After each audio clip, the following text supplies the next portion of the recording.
never says to you, "Oh, that sucks." It's always, "I'm sorry," or "That's terrible to hear," something along those lines. The polite version of what they're thinking, but just unable to say. I was guilty of the same thing. I'd hear bad news, think it sucked, but never say so. After everything, I think I'll start a social media campaign to replace the sorry and condolences with it sucks. 3 siblings, 3 of us, and 1 was dying. Not old enough to vote or fight for his country. My older brother Sean was fighting for his life, and it sucked. He was never uber popular, didn't play sports or shine as some sort of all-star, at least not until everyone found out he was sick. Just average, never stood out. A good guy. Then, suddenly, he was homecoming king, and everyone wanted to be the dying boy's friend. I hated them all. The fake cheerleading captain in her pink gown, coming to our house to take pictures with the sick kid. I was so mad, but my mom was like, "Allie, stop." Fine, I'd stop, for Sean's sake. 1 year older than me, we acted like twins. And like most twins, personality-wise, we were opposite of each other. He was nice. I was stubborn. He was funny. I wasn't. We both swore to make sure our youngest brother Josh was like neither of us. He was in 8th grade, but still formidable. Our family dynamic was good. Normal fights, fun times when it was boring. Then a simple pain in his neck turned into a diagnosis no one expected. Everything changed. It changed so fast. At first, they thought Sean had injured it during gym class or something like that, but that wasn't the case. The tumor was part of his spinal system. It spread fast, affecting his ability to walk, move his arms, or even feed himself.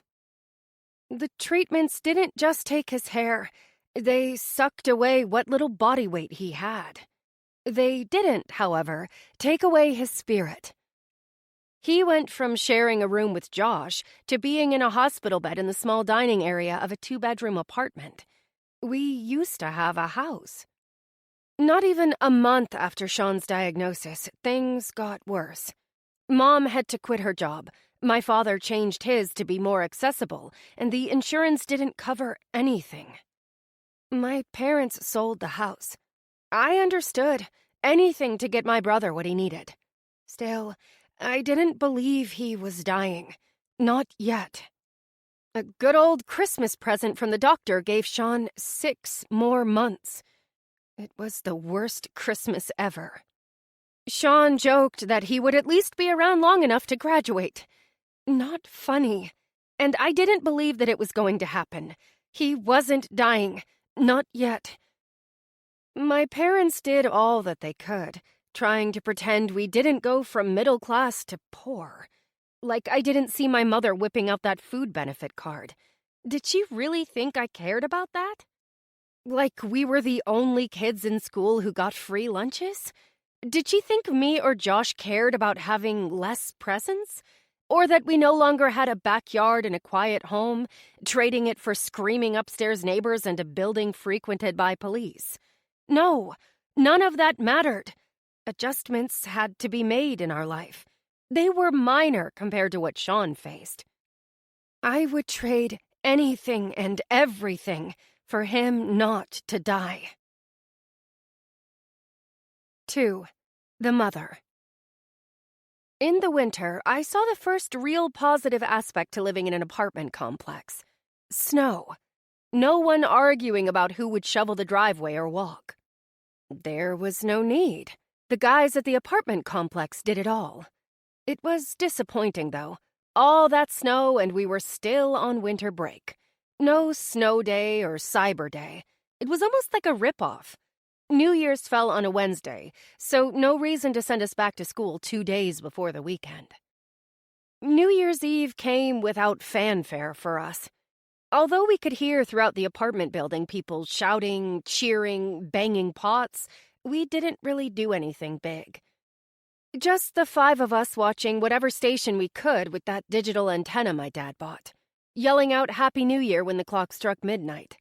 We didn't have cable, and it was like an unspoken rule that everyone used the Wi-Fi of the property manager. There were times we just were so behind in everything. You never realize how important internet and cable are until you don't have them, and you miss the news stories that people talk about in school. We did have our phones, but the data and speed on those weren't always the best. It was frustrating, waiting for a page to load. Sometimes it felt old-fashioned, like I was my parents in a time when they either didn't have internet or they used the phone line. The night of the first of the year brought the first major snowstorm of winter. Of course, it was a surprise to us. We didn't have cable, so we didn't catch the local weather report. But being in Pennsylvania, the blanket of snow was cleared from the streets pretty fast. Mom was happy about that. She wanted to go to the grocery store at some point. The food we bought for the holidays had dwindled away to leftovers we picked at. A ham that dried out, and pork and sauerkraut that just smelled gross. My father told her she could go the next day, but she couldn't. She had to go into Pittsburgh to get medication for my brother that the Uniontown pharmacies didn't have. So, after we knew the snow had slowed down enough and the roads were truly passable, I ventured out with my mother to the grocery store. Of course, unlike when we had a house, we didn't just walk out the door to the car sitting in the driveway, the automatic starter having it ready and warm. If we pre-started our car in our complex, there was a good chance it would be gone by the time we stepped outside. We spent 15 minutes clearing the car and digging it out. The plow that came through the parking lot just blocked us in with snow. Finally, we pulled out and headed to the store. My mother talked a lot about going to Pittsburgh and how she hated making the drive alone. I thought it was a hint for me to go, but I wasn't taking that bait. I hated the drive there, especially the traffic as we got closer to the city. "Why don't you ask Dad to go?" I suggested. "He's off on Fridays." "I can't leave you alone with Sean." "Why not? You'll only be gone a couple hours, and you two never go anywhere together." "Allie, I can't leave you to take care of your brother." "Yeah, you can. I can do it," I replied. "I have all the numbers, and I stayed with him before when you guys went Christmas shopping." "That was different." "How?" I asked. "We were close to home." "It's not different, Mom." Then she did that parent thing and said, "I'll think about it." I never knew if she actually thought about anything she told me she'd think about. Mainly because when she said, "I'll think about it," her answer was always no. Taking care of my brother wasn't a big deal, whether she was 2 miles away or 60. I was capable, and everything would be fine. Little did I know, so much was about to change in such a small time frame. 3. Shopper value. The first sign that something was wrong was in the parking lot of the grocery store. It was jammed-packed, and people drove kind of crazy trying to get a spot. 2 people actually raced by my mother taking the spot she was trying to get. "This is insane," my mother said. "Allie, check your phone. See if we're having another storm." Ah, yes, the snowpocalypse shoppers. The people that went out for bread, milk, and toilet paper at the slightest inkling of bad weather. My father was always funny about them, yet he was out there buying stuff with them. I pulled up the weather app and saw flurries, but nothing major. "No, this is odd. There has to be a major storm coming," she said. "Has to be." We finally found a spot way in the back. I thought ahead and grabbed the first empty cart I saw as we passed. It was a good thing. There were none in the front of the store, nor inside. There were 4 checkout lanes, and 2 police officers stood at the bottom. I wondered why they were there, and then I saw. The cashier took 1 of the gallons of milk from a man's cart. "The limit is 1, sir." "I have 4 kids," the man replied. "I'm sorry, that's the rule, so there's enough for everyone." The man was upset, but he accepted that rule. I supposed there were people that didn't, and that was why the police had to be there. The fresh produce had been picked over and nothing was left, which made me laugh because how long would that last if people were stranded in their houses? I had never seen the shelves so bare, and signs were everywhere, limiting how many of an item a customer could take. Honestly, this is crazy. My mother finally pulled out her phone. What the hell is going on in... Her words trailed off. Mom? Nothing. She shook her head, tucking her phone back in her purse. Another storm? Yes, tomorrow. It must be bad, I said. You look worried. Maybe you should wait until Monday to get Sean's medication. No, now I can't. I really can't, she rattled nervously. He has very little left, and the storm isn't supposed to come until afternoon. We'll be fine. She rested her hand on mine as I pushed the cart. Let's get what we can. We were too in hordes of people in that store, pushing and shoving for what they could get off the shelf. A simple trip took us nearly 2 hours, and my mother remained in some sort of quiet, shocked state. Her behavior was so off, it was hard to believe it was over a snowstorm. It had to be more, and she just wasn't telling me. 4. Thin walls. I wasn't sure when it happened, just at some point it did. My parents made the choice to filter what they told us, protect us from the truth, or possibly just tweak it some. It was okay to tell me my brother was sick, but they didn't really get into what was wrong with him. It was fine to tell me that they had to give up the house. They just failed to tell me why we lost the house in a month, and suddenly my parents were earning so little that we qualified for food and housing benefits. Neither of them worked much. I probably turned a blind eye to everything. After talking to my friend Sarah, she explained that maybe my parents lost their jobs over Sean.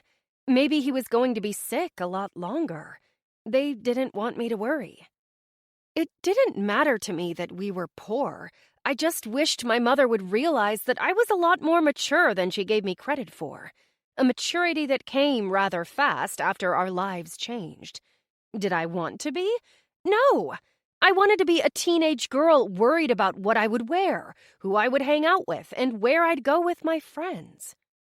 Instead, I worried that I would miss a moment with my brother. Every trip to the mall, the movies, or just hanging out, I wouldn't miss when I turned 30. But time with my brother, if I missed that, it was something I would regret. I didn't have much time left with him. If the apartment wasn't so small, I'd feel bad that his bed was in the dining room. It wasn't much of a dining room, though. Actually, my parents switched the dining and living areas. The entrance of our apartment had a short hallway with the closet to the right that had the small water heater. That hall led to a big room. The front part was the living room. At the other end was the dining area, complete with a hanging ceiling fan. The kitchen was small, a partially open concept with only a counter separating the eating area from the cooking area. We moved the couch there so Sean not only could see out the big window of the living room, but didn't need to be so close to cooking smells. The hallway to the 2 bedrooms was off the kitchen. Me and Josh shared a room. 2 twin beds crammed in a really small bedroom. We also took turns sleeping on the sofa. Neither of us minded. It gave us space. When I slept out there, I spent a lot of time listening to Sean's breathing. Then again, Sean would talk a lot to whichever one of us spent the night out there. It was an older apartment. Government subsidy. At one time, I suppose it was modern. It wasn't bad and didn't look like something 50 years old. But the walls were thin, and I could hear my parents argue. They didn't fight much, and they never yelled, but they spoke in these intense, low-volume voices which traveled as much in the middle of the night as if they were screaming. I got as much as I could, my mother said. There wasn't much there. Ask Allie. I believe you, but couldn't you have gone to another store? My dad asked. No. It was crazy out there. I just wanted to get home. We'll make do. For how long? How long will it last? Not long enough to run out of what we have, I'm sure. I worry about water, my dad said. No power, no utilities. I've been reading about it since I heard. The last time something like this happened, it knocked out power for a few days. We'll be fine. I just need to make sure we get Sean's meds, that's all. I hate leaving the kids. Do you want to stay back? She asked. No, I'd rather you didn't go alone. What in the world were they talking about? A snowstorm so big that it was going to knock out power for days? My father worried about water, but what about heat? It was below zero outside. I sought out my tablet and quietly left my bedroom. I needed to try to get a Wi-Fi signal. As I entered the living room, I saw the glow of Sean's ebook reader against his face. Can't sleep? He asked. I wanted to look something up. I held up my tablet. I need Wi-Fi. Try Ziggy's. It's the strongest. Thanks. I opened up my settings. Are you okay? Do you need anything? I'm fine. I wish Mom and Dad would stop arguing. About the weather. Seriously? Asked Sean. Yeah, I guess there's a super bad storm supposed to hit tomorrow. That's what I want to look up. What's the Ziggy password this month? Full moon 1 2 3 4 5 6 7 8. I laughed. Not original. I looked at the available internet connections. It was funny. Most families paid a small fortune for internet, while we, like a lot of people in the building, paid the maintenance guy $10 a month for passwords to various internet accounts in the building, including the rental agent. We had 4 this month. Sometimes we only had 3. Whatever the maintenance man could get, he sold. I heard my brother chuckle softly, and I glanced from my tablet to him. He was reading something funny. I loved to hear him laugh. When he got out of control, he cackled, then snorted. Sometimes when I looked at him, he didn't seem sick at all. His coloring would be good, his eyes not so dark. Then other days he looked so worn, he could have passed for a boxer with his black eyes. Ziggy connected, I reported. Not sure why you didn't just use your phone for the weather. You have that app on the home screen. I did. It didn't say anything about a storm. Just cold. I opened the browser. Maybe the Weather Channel is behind or something. Just go local. That's what I'm doing. I figure... My hand froze, hovering about the screen as the local news site loaded.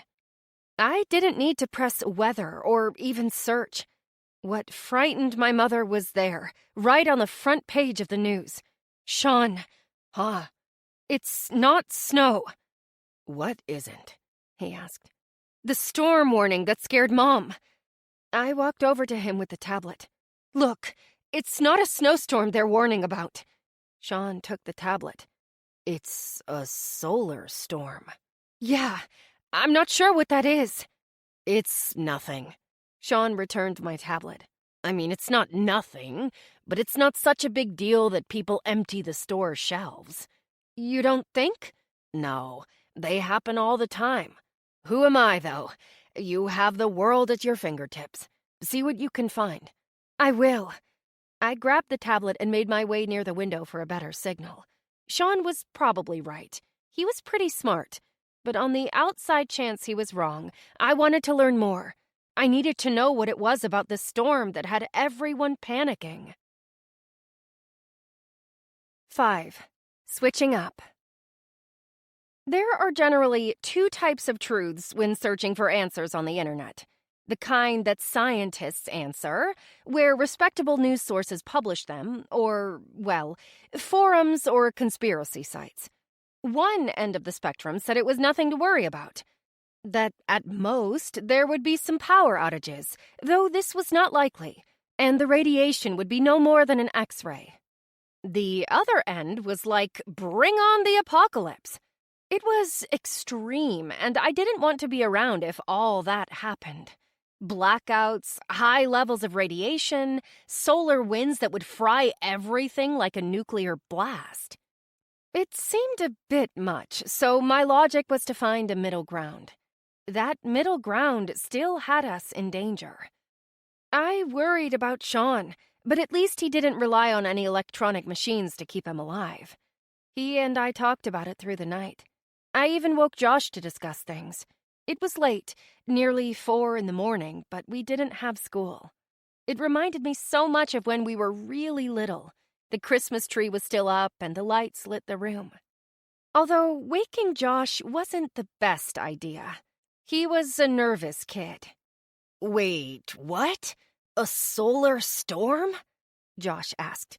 "Why does that not sound good?" "It's not," I said. "It could be fine," Sean said. "No." Josh shook his head.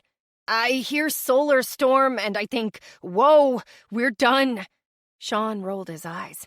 "And so does everyone else. Hence why the grocery stores were so packed." "The grocery stores were packed?" Josh asked. I nodded. "Barely anything was left." "Is that why Mom didn't get the goldfish crackers?" "Probably." Sean laughed. "What?" I asked. "His priorities in the apocalypse," Sean replied. "It's the apocalypse?" Josh asked, panic. "Yes," I answered. "No," Sean said.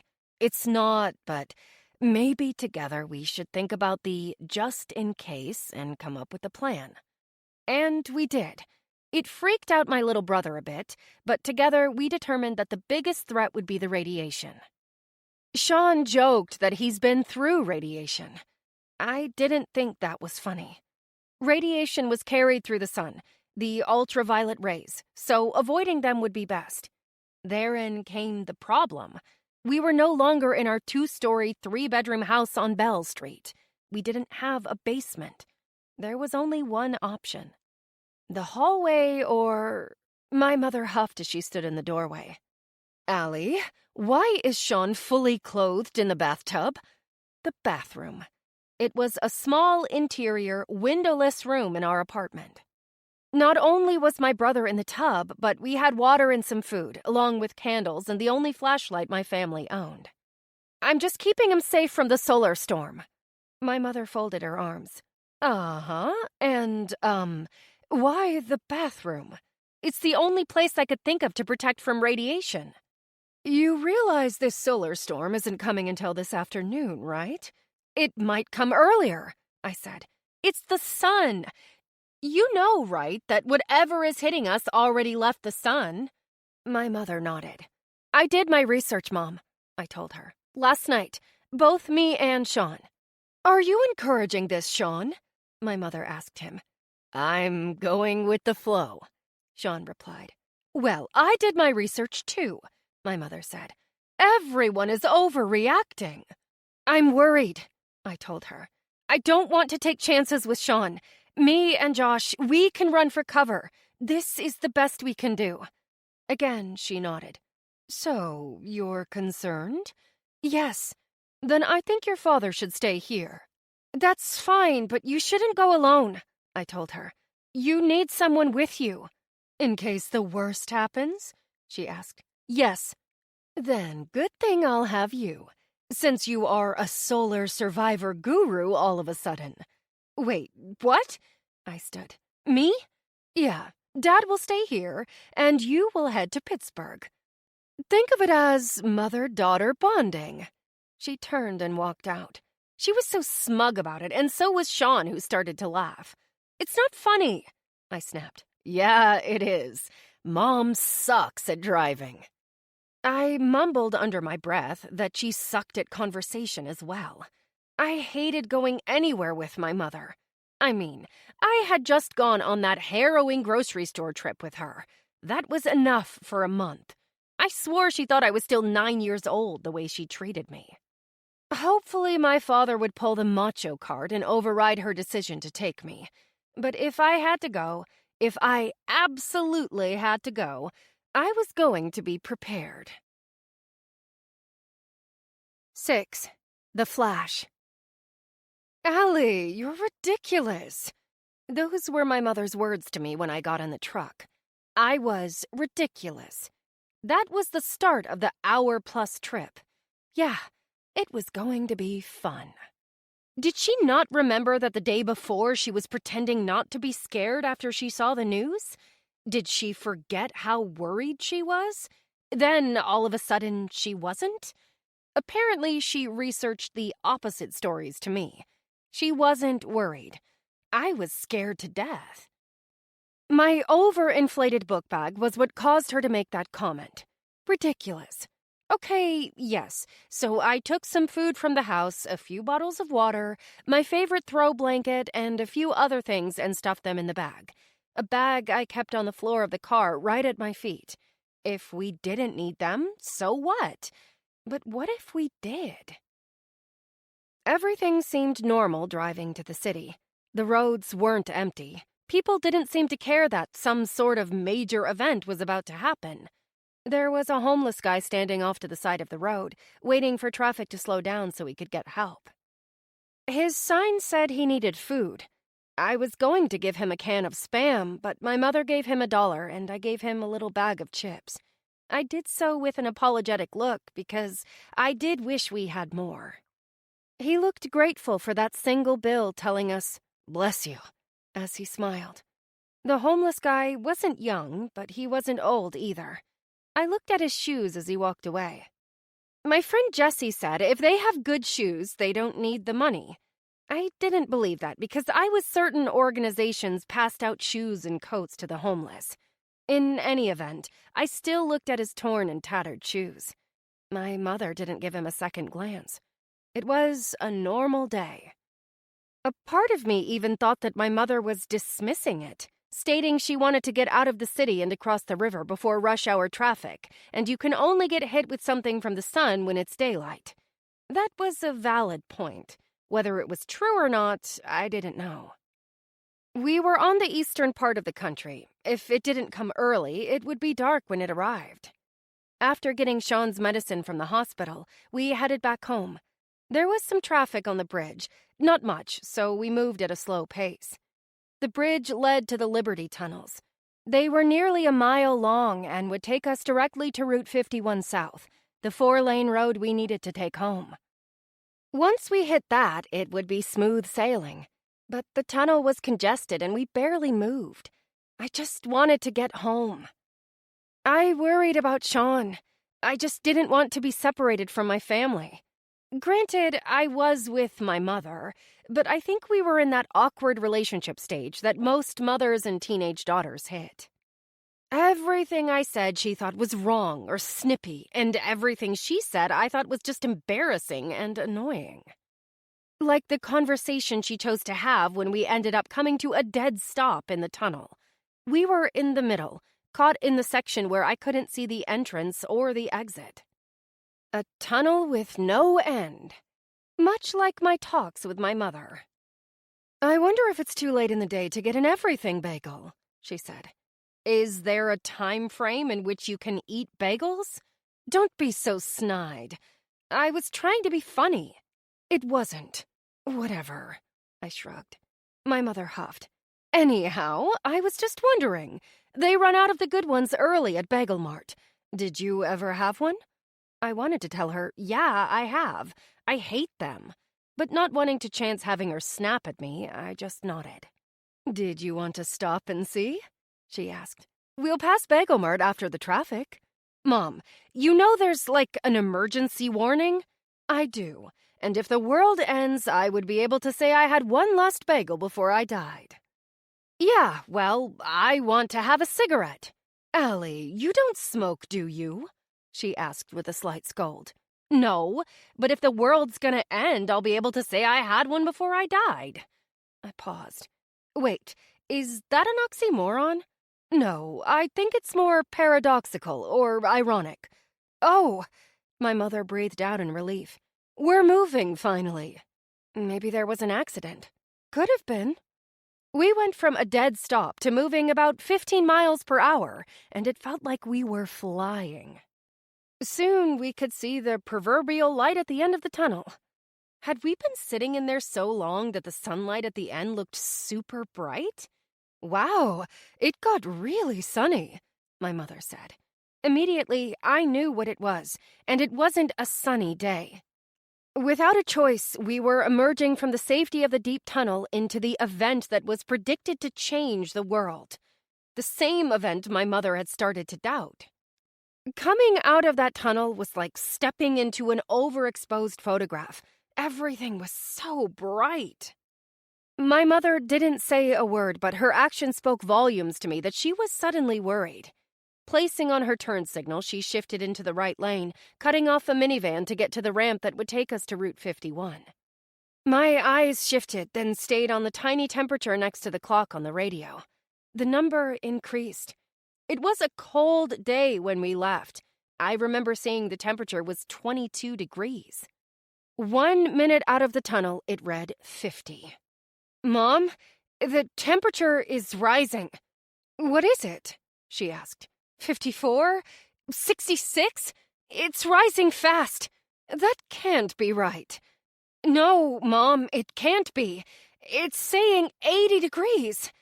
I wound down my window and I felt the heat come in. And then after we made that ramp, just about on that road, everything stopped. The digital readout on the radio went black as the car died, and it wasn't just ours.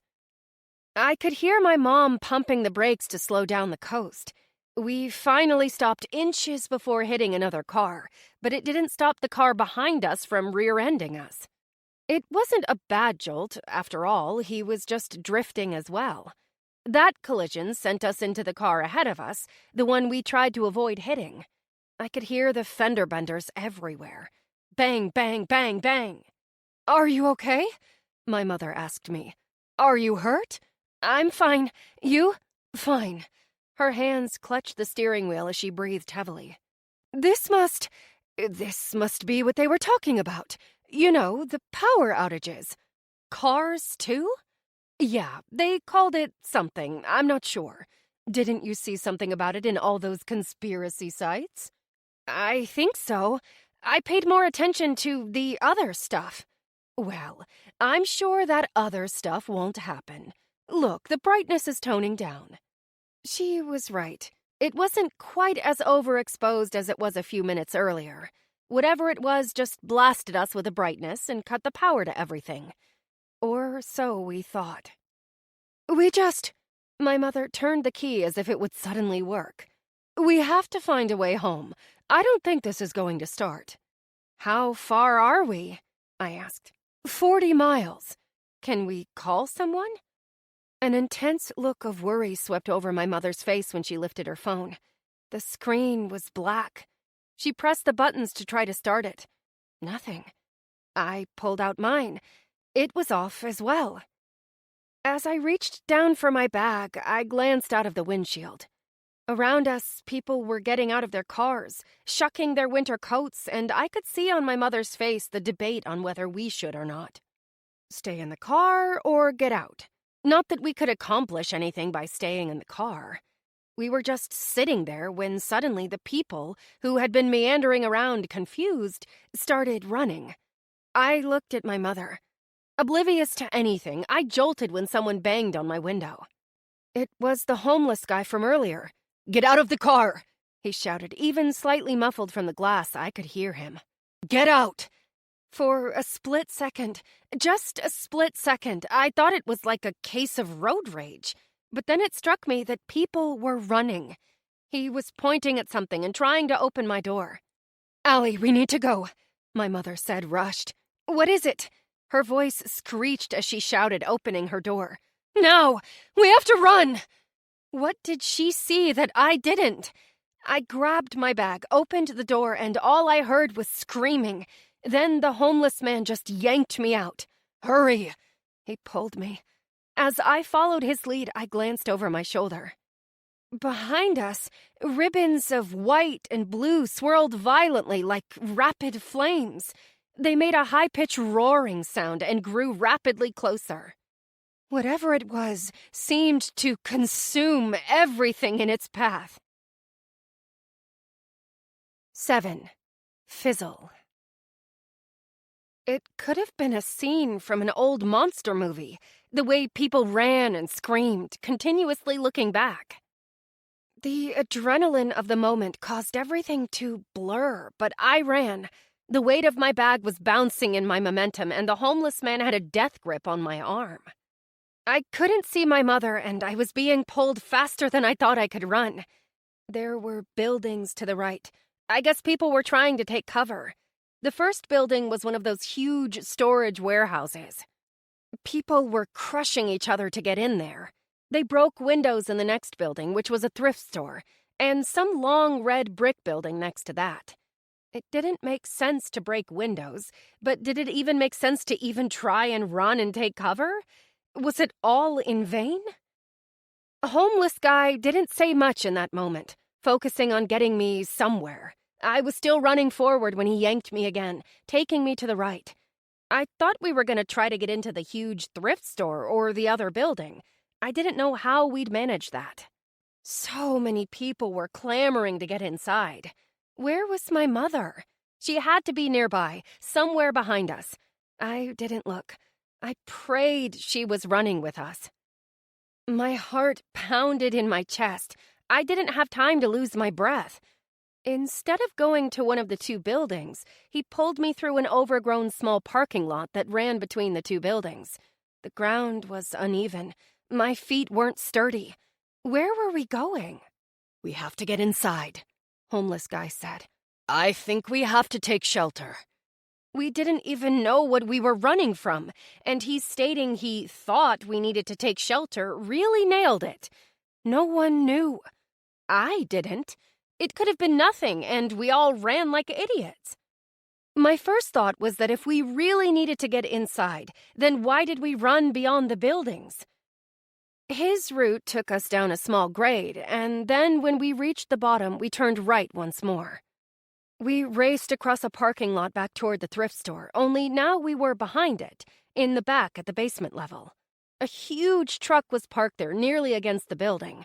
Still holding me within his clutches, homeless man hurriedly squeezed me between the space of the truck and the bricks of the building. It was then that I felt my hand grabbed, and I looked over my shoulder. My mother was with us. It was a tight squeeze, and it all happened so fast. After scaling the wall with our backs, he pushed open a door, an old wooden one with a boarded-up window. "Inside," he said. "Go." I ran in, then my mother. He closed the door. "Get to the deep corner," he instructed. Then, as if he had done it a million times, he slid an old dresser over the door to block it. My mother held on to me as we scooted back. We didn't know what was happening, why we were hiding or taking shelter. Shelter from what?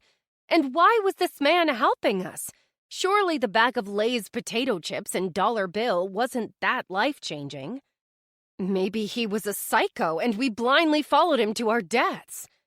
I was scared of many things in that moment. It was total blackness. I felt like we were in a dark concrete bunker. No windows, no light. My eyes fought to adjust. I couldn't even see him. Then I heard this clicking sound. It was followed by a small bluish light that brightened the room a little. It was a hand-crank lantern. Holding it up, he inched toward us, his eyes gazing to the ceiling. There wasn't much to see, but we could hear. Muffled footsteps and crying, no discernible words or voices, just the sound of chaos. Rumbling voices and movement. "What's happening?" my mother asked. He shook his head. "Maybe nothing?" I stated. "Maybe it's nothing." Then something happened. At that second, we didn't know what it was. Above our heads, the rumbling sound of rushing footsteps was followed by a huge crescendo of horrified screams. Screams that were cut short like the power. In an instant. Done. From deafeningly loud to complete silence in a snap of a finger. 8. In the silence. There wasn't a single noise. Nothing coming from above us. The three of us stood there, looking up to the ceiling as if suddenly some answer would swoop down at us. I know I listened. I listened to hear anything, but there wasn't anything to hear. There was, however, this weird smell, like burning rubber. And it was warmer. So much so, I took off my coat. "What happened?" my mother asked. Homeless man answered.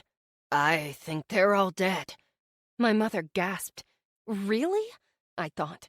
Did she really not think everyone was killed? I did. The rush of screams all cut short. Something killed everyone above. At least it sounded that way. The question was, had whatever killed them stopped? Was it over? We were stranded in the dark basement with a man I gave a bag of potato chips to. I wondered if he had some keen foresight to take us to a basement, or if it was just a rushed decision to get us somewhere safe and away from panicking people. It was warm and muggy in the basement. The melting snow added moisture to the air. "Thank you," I told the homeless man. "Thank you for saving me. I'm Allie." "Dwayne," he told me, then looked at my mother. She didn't say anything. "This is my mom. Her name is Connie, and she thanks you too," I said. "What made you do it? Was it because I gave you chips?" "What?" he asked, confused. "That was you?" I nodded. No. You two were the only ones still in the car, and you looked young. My daughter's age. I guess 15. "Where is she now?" I asked. "She's in Seattle with her mom. Hopefully Seattle is safe from this." "Can we?" My mother waved out her hands. "Stop, okay? Casual conversation does not have a place here right now. We are 40 miles from home, and we need to get there." "Ma'am, I don't know if it's safe to go out," Dwayne said. "Mom, there's supposed to be radiation." "And honestly, Allie, what difference is that small bit of floor above us going to make? If there's radiation up there, it's down here, too." "Can we at least wait?" I asked. "Please, just wait a couple hours and then we'll go." "If there's high levels of radiation, Mom..." "Fine, we'll wait." I know what had to be going through her mind as we waited out the clock. Each hour we tried to protect ourselves was another hour we wouldn't make it home. Another hour that Dad, Josh, and Sean would be exposed. I hoped they stayed in the bathroom. She gave us 3 hours. That was it. Although without a phone, it was hard to tell what time it was. Good thing Dwayne had a watch. My mother was quiet. I knew she was worried. How could she not be?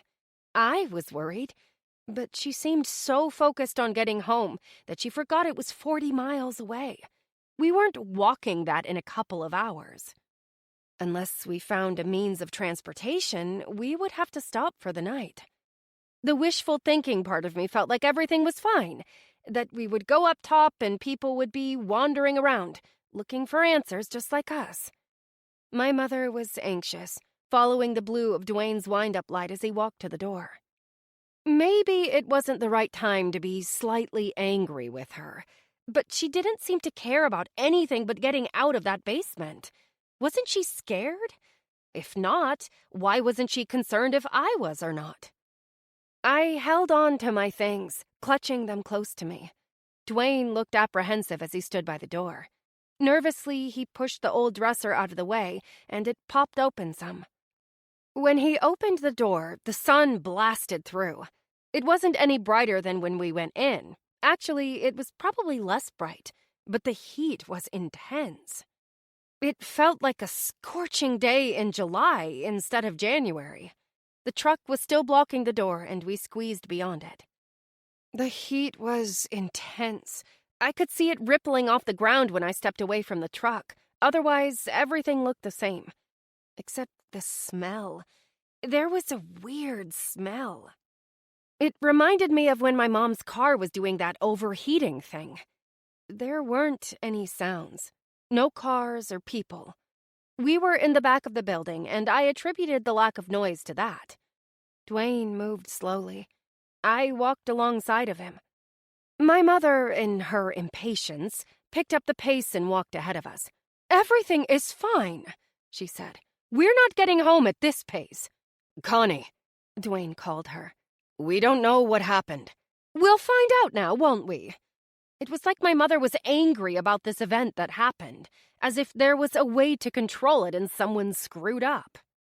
When Dwayne pulled me from the car and rushed us down to the basement, everything was a blur. As we headed back toward the road, I realized the overgrown hillside was indeed a driveway, and it surprised me that no one else followed us. I suppose they just wanted to find shelter. We walked toward the main road, and the smell grew strong.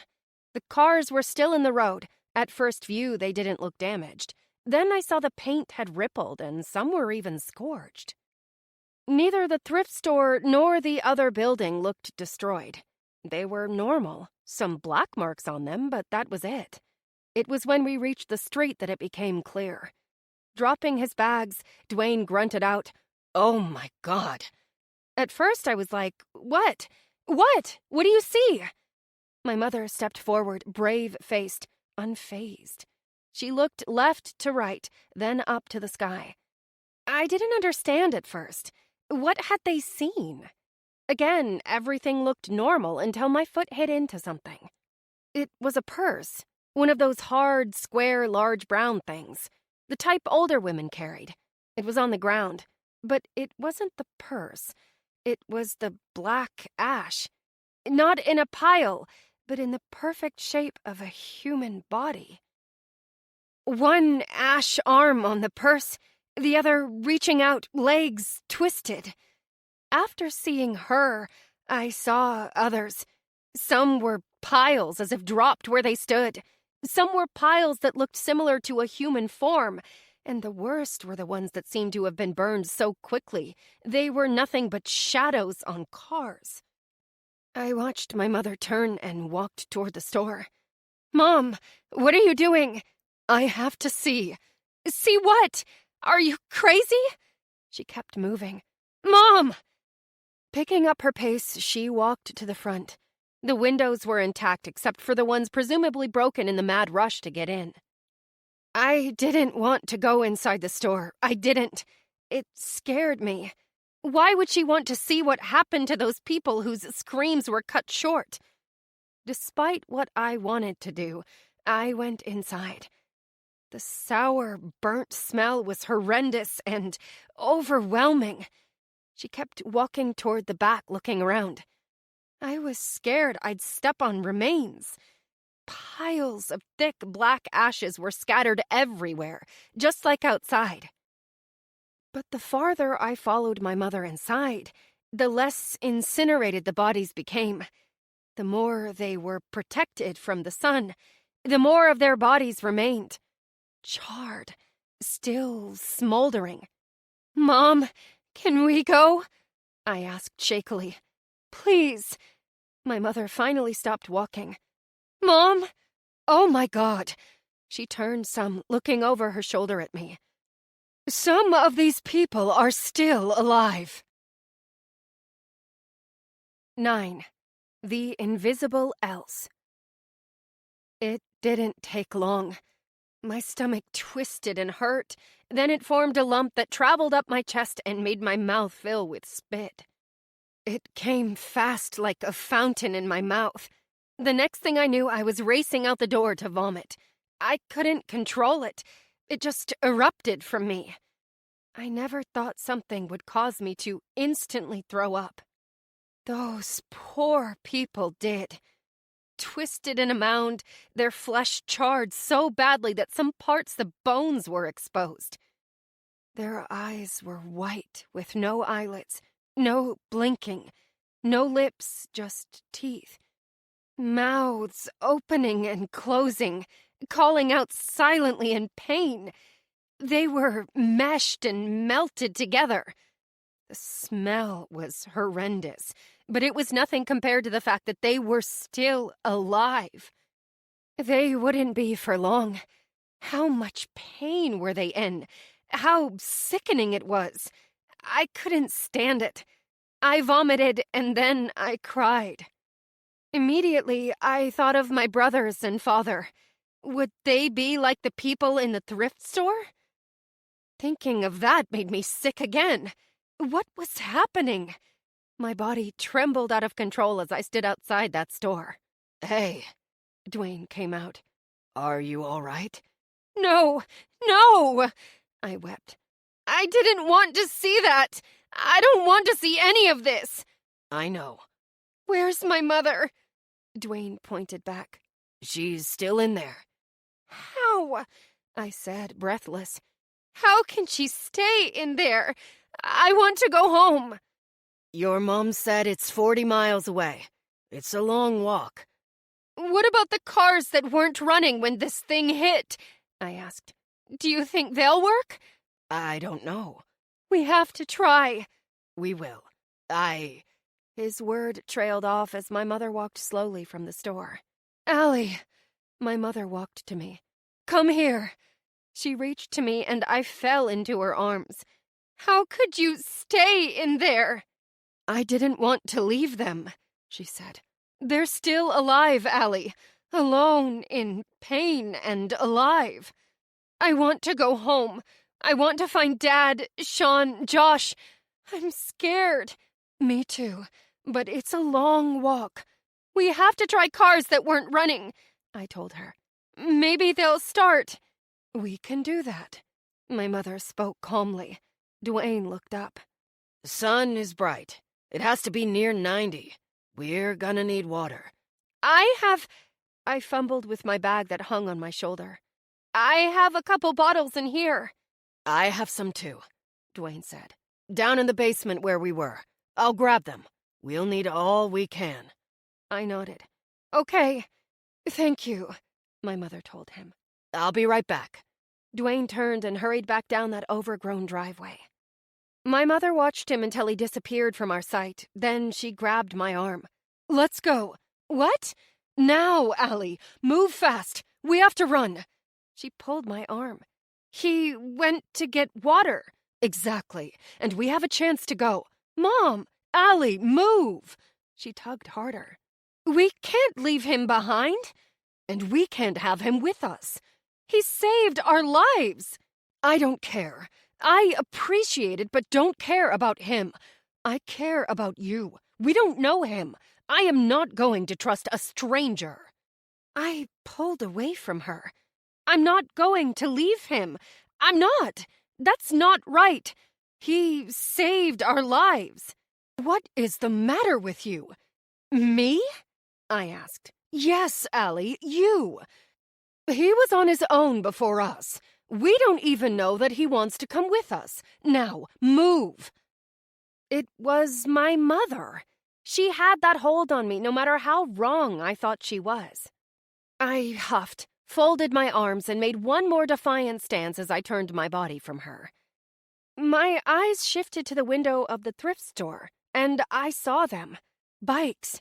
People had donated them, and of course, they were unsold. It was winter. Mom, I know how we can get home without walking. How? Slowly, I walked back toward the store. The front left window was like one of those old-fashioned department store windows. 2 bikes along with the wagon were on display there. We stared at them, knowing that they were our only transportation solution, at least until we found a working car. I saw Dwayne's reflection in the window, and I turned around. Hey, he said. Phew, I thought you guys left me. I didn't see you. I shifted my eyes to my mother. I wanted to leave you, my mother told him. Allie wouldn't, or we'd be long gone. Wow, talk about being brutally honest. Dwayne looked shocked. I'm sorry. I'll stay back. He lifted a duffel bag that looked packed. Let me give you some of the stuff. I have a ton. You know, to keep you going. My mother wanted to leave you, I said, because she thought we were forcing you to come with us. Don't lie to the man, Allie.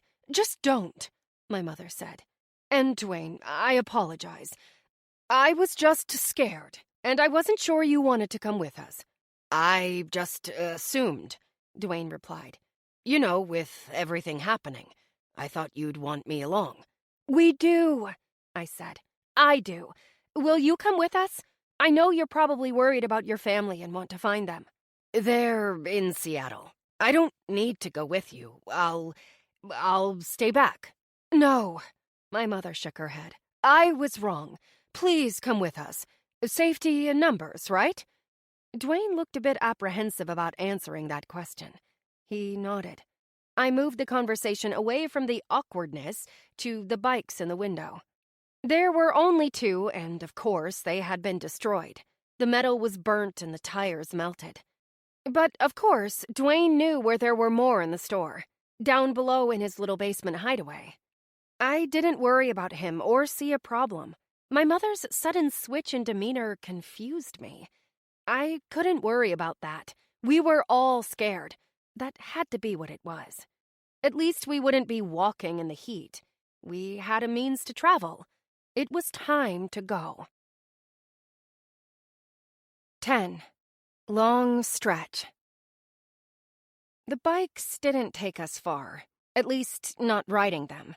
As soon as we pulled them from the store, we knew we weren't going to be able to ride them. The tires needed air. Dwayne suggested a gas station not far up the road, about another mile. It was still late afternoon. Enough daylight was left to make it worth going as far as we could and getting as close to home as possible. That was, if the sun even set. The strange fear of that idea hit me as we walked the bikes up the 4-lane road. What if the sun didn't even set and just baked us to death while the other side of the world was cast into complete cold and darkness? It felt it. The temperature was so hot. I wondered if it was because we had been in super cold weather or because it was just that hot. I knew it wasn't a long walk to the gas station, but it was long enough to think about everything. The road was wet from the instantly melted snow. I could tell it had been a lot more wet at some point. It had just evaporated from the heat. We moved along, pushing our bikes through the cars and trucks on the road. Vehicles like ours that had just died. I tried not to look at remains.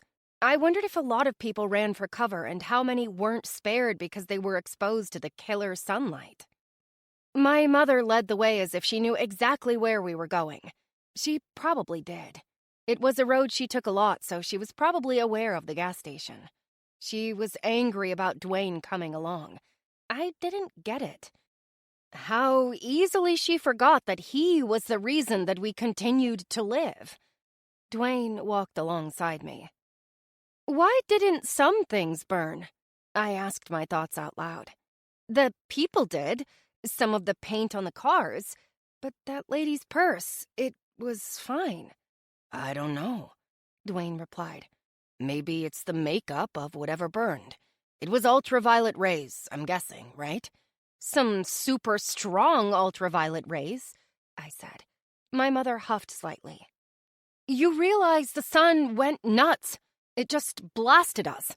None of us are scientists, so we can only guess. Keep walking. Dwayne shifted his eyes to me as if to say, what is wrong with your mom? I paused to take a sip of my water. It was warm, too warm. I brought some into my mouth and let it rest there.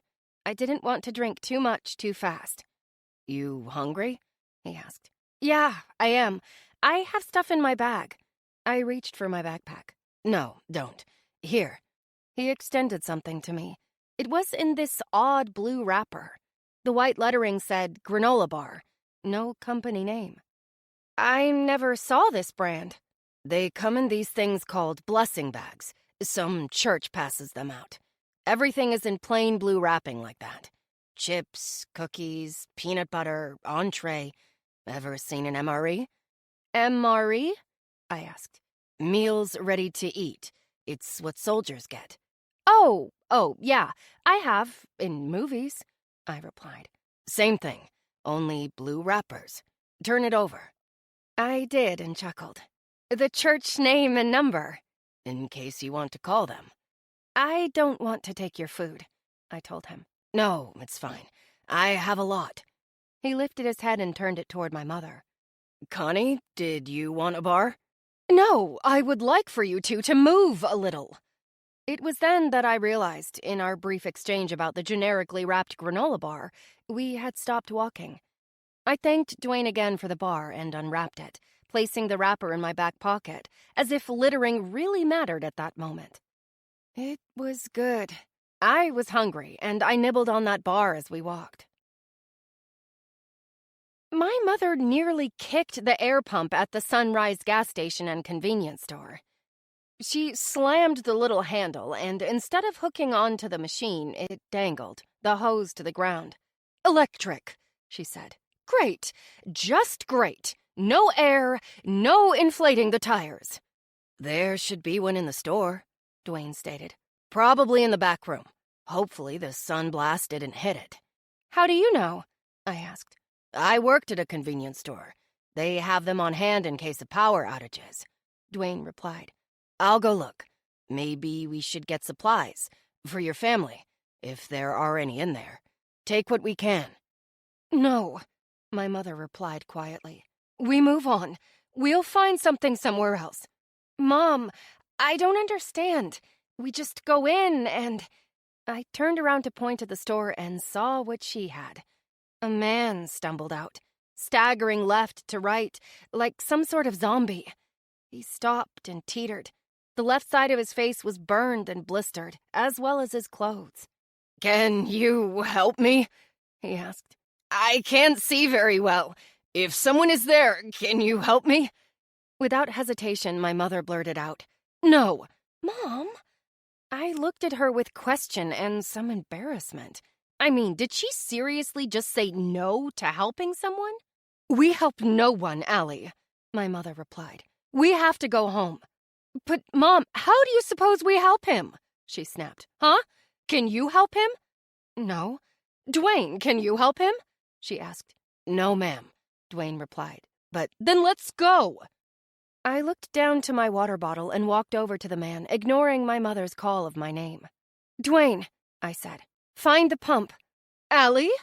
my mother called me. "What are you doing? Now is not the time to be defiant." "I'm not being defiant, just trying to be humane. Now is not the time for that either." "Seriously?" Shaking my head, I walked toward the man. Dwayne spoke softly, pausing as he walked by me. "She's just worried about your family. I'll get the pump." He went into the store. "I heard you," the injured man said. "Can you help me?" "I can't," I replied. "I wish I could, but I can't. We don't have medical supplies. I don't think there's any help out there. There really isn't. There's nobody." I placed my water bottle in his hands. "This is what I can give. Can I help you back inside where it might be cooler?" He began to weep. "I just want to go home to my wife and kids. I just want to go home." "Got it," Dwayne announced, coming out of the store. He lifted a box with a handle. Somehow I expected a bicycle pump. "Give that to my mom," I instructed. "Then will you help me get him inside and comfortable?" "Yes, sure." Dwayne held the pump and walked by me. "I just want to go home," the man repeated. "If you see my wife, tell her I wanted to come home." "I will. Just tell me her name once we get inside." It was so hot already, and I could only imagine how badly it hurt his wounds. I tried not to look at them. They emitted a strong odor. My mother watched me disapprovingly. I hoped Dwayne was right, that it was just worry, and not some secret personality of hers that's emerged under crisis. Dwayne helped me get the man inside. We found a spot in the back by the coolers. We helped him to the floor, allowing his back to rest against the metal of the milk cases. He told me his wife's name was Janice. I would never meet her, I knew that. But if it gave him comfort to think I would, there was nothing wrong with it. The man was dying, and Dwayne said he had to be delirious with pain. There was nothing else we could do but make him comfortable, give him water, and leave him to die. It was horrible. I hated it. My 16-year-old enthusiasm was gone. I never thought anything as bad as this would happen, but it did. If my mother's suddenly selfish outlook on humanity was any indication of what the world would become, I was going to hate it. I always felt so mature, yet at that moment I felt young. Too young to be facing it. I just didn't see how we could do it. Walk away from every person that needed help. Then again, if we stopped, would we ever get back home? 11. Rest up. I didn't expect the darkness, but it came and it was a relief. A break from the heat, the beating ultraviolet rays that wanted to burn every fiber of my being. It reminded me of one time when we went to the pool, and I was confident that I would get a suntan. Instead, I burned. That feeling of burned skin, shivering at night when the temperature didn't warrant it. The feeling of being cold was welcoming. I knew it was still too hot out. Somewhere around a place called Large, Pennsylvania, nearly halfway home, we had to stop for the night. I thought riding a bike would be easier, that we'd make so much progress. That wasn't the case. We had to stop frequently, drink water, take a break. Rationing the water was the only way. We didn't have much, and we weren't sure what the next day would bring. As we decided we would stop, we saw the camp ahead. Fires created a guiding light. It was set up at the large volunteer fire department just beyond the interchange of Route 51 and Interstate 43. My mother didn't want to stop. Of course not. She wanted to move a little past them and halt there. Find a place to stay, at least for a few hours until it was light enough to move on. At first, I was in agreement. Then I realized that people had survived. It wasn't just us. Some had found shelter from the blasting sun's rays. However, they weren't completely protected. Unless they were in a basement or shielded from the sun, they had injuries. The camp was to bring people together, to help them. I wasn't sure who started it or ran it. It was for those lost, confused, and hurt. At least, that was what I thought. It wasn't for us, and we didn't need to be there until the one man approached us. He looked worn out, like he had worked some sort of long shift. His face was dirty and sweaty, and he had this gadget in his hand. "Let's check you out so we can get you what you need," he said. My mother abruptly stated, "We aren't staying. We're pushing through." "Oh, okay. I was just checking you for exposure." "Exposure to what?" my mother asked. He looked at the three of us with surprise, as if we should have known. "Radiation," he said. "We weren't out in it when the thing hit," I said. "Obviously." He gave a sad smile. "You've been out since, right?" Dwayne replied. "We stayed inside for a few hours afterward." "Well, that's good." "Wait," I lifted my hand. "Are we still at risk?" Then my mother said my name as if I were ridiculous. "Allie, enough! Let's go." "How do you check us?" I asked.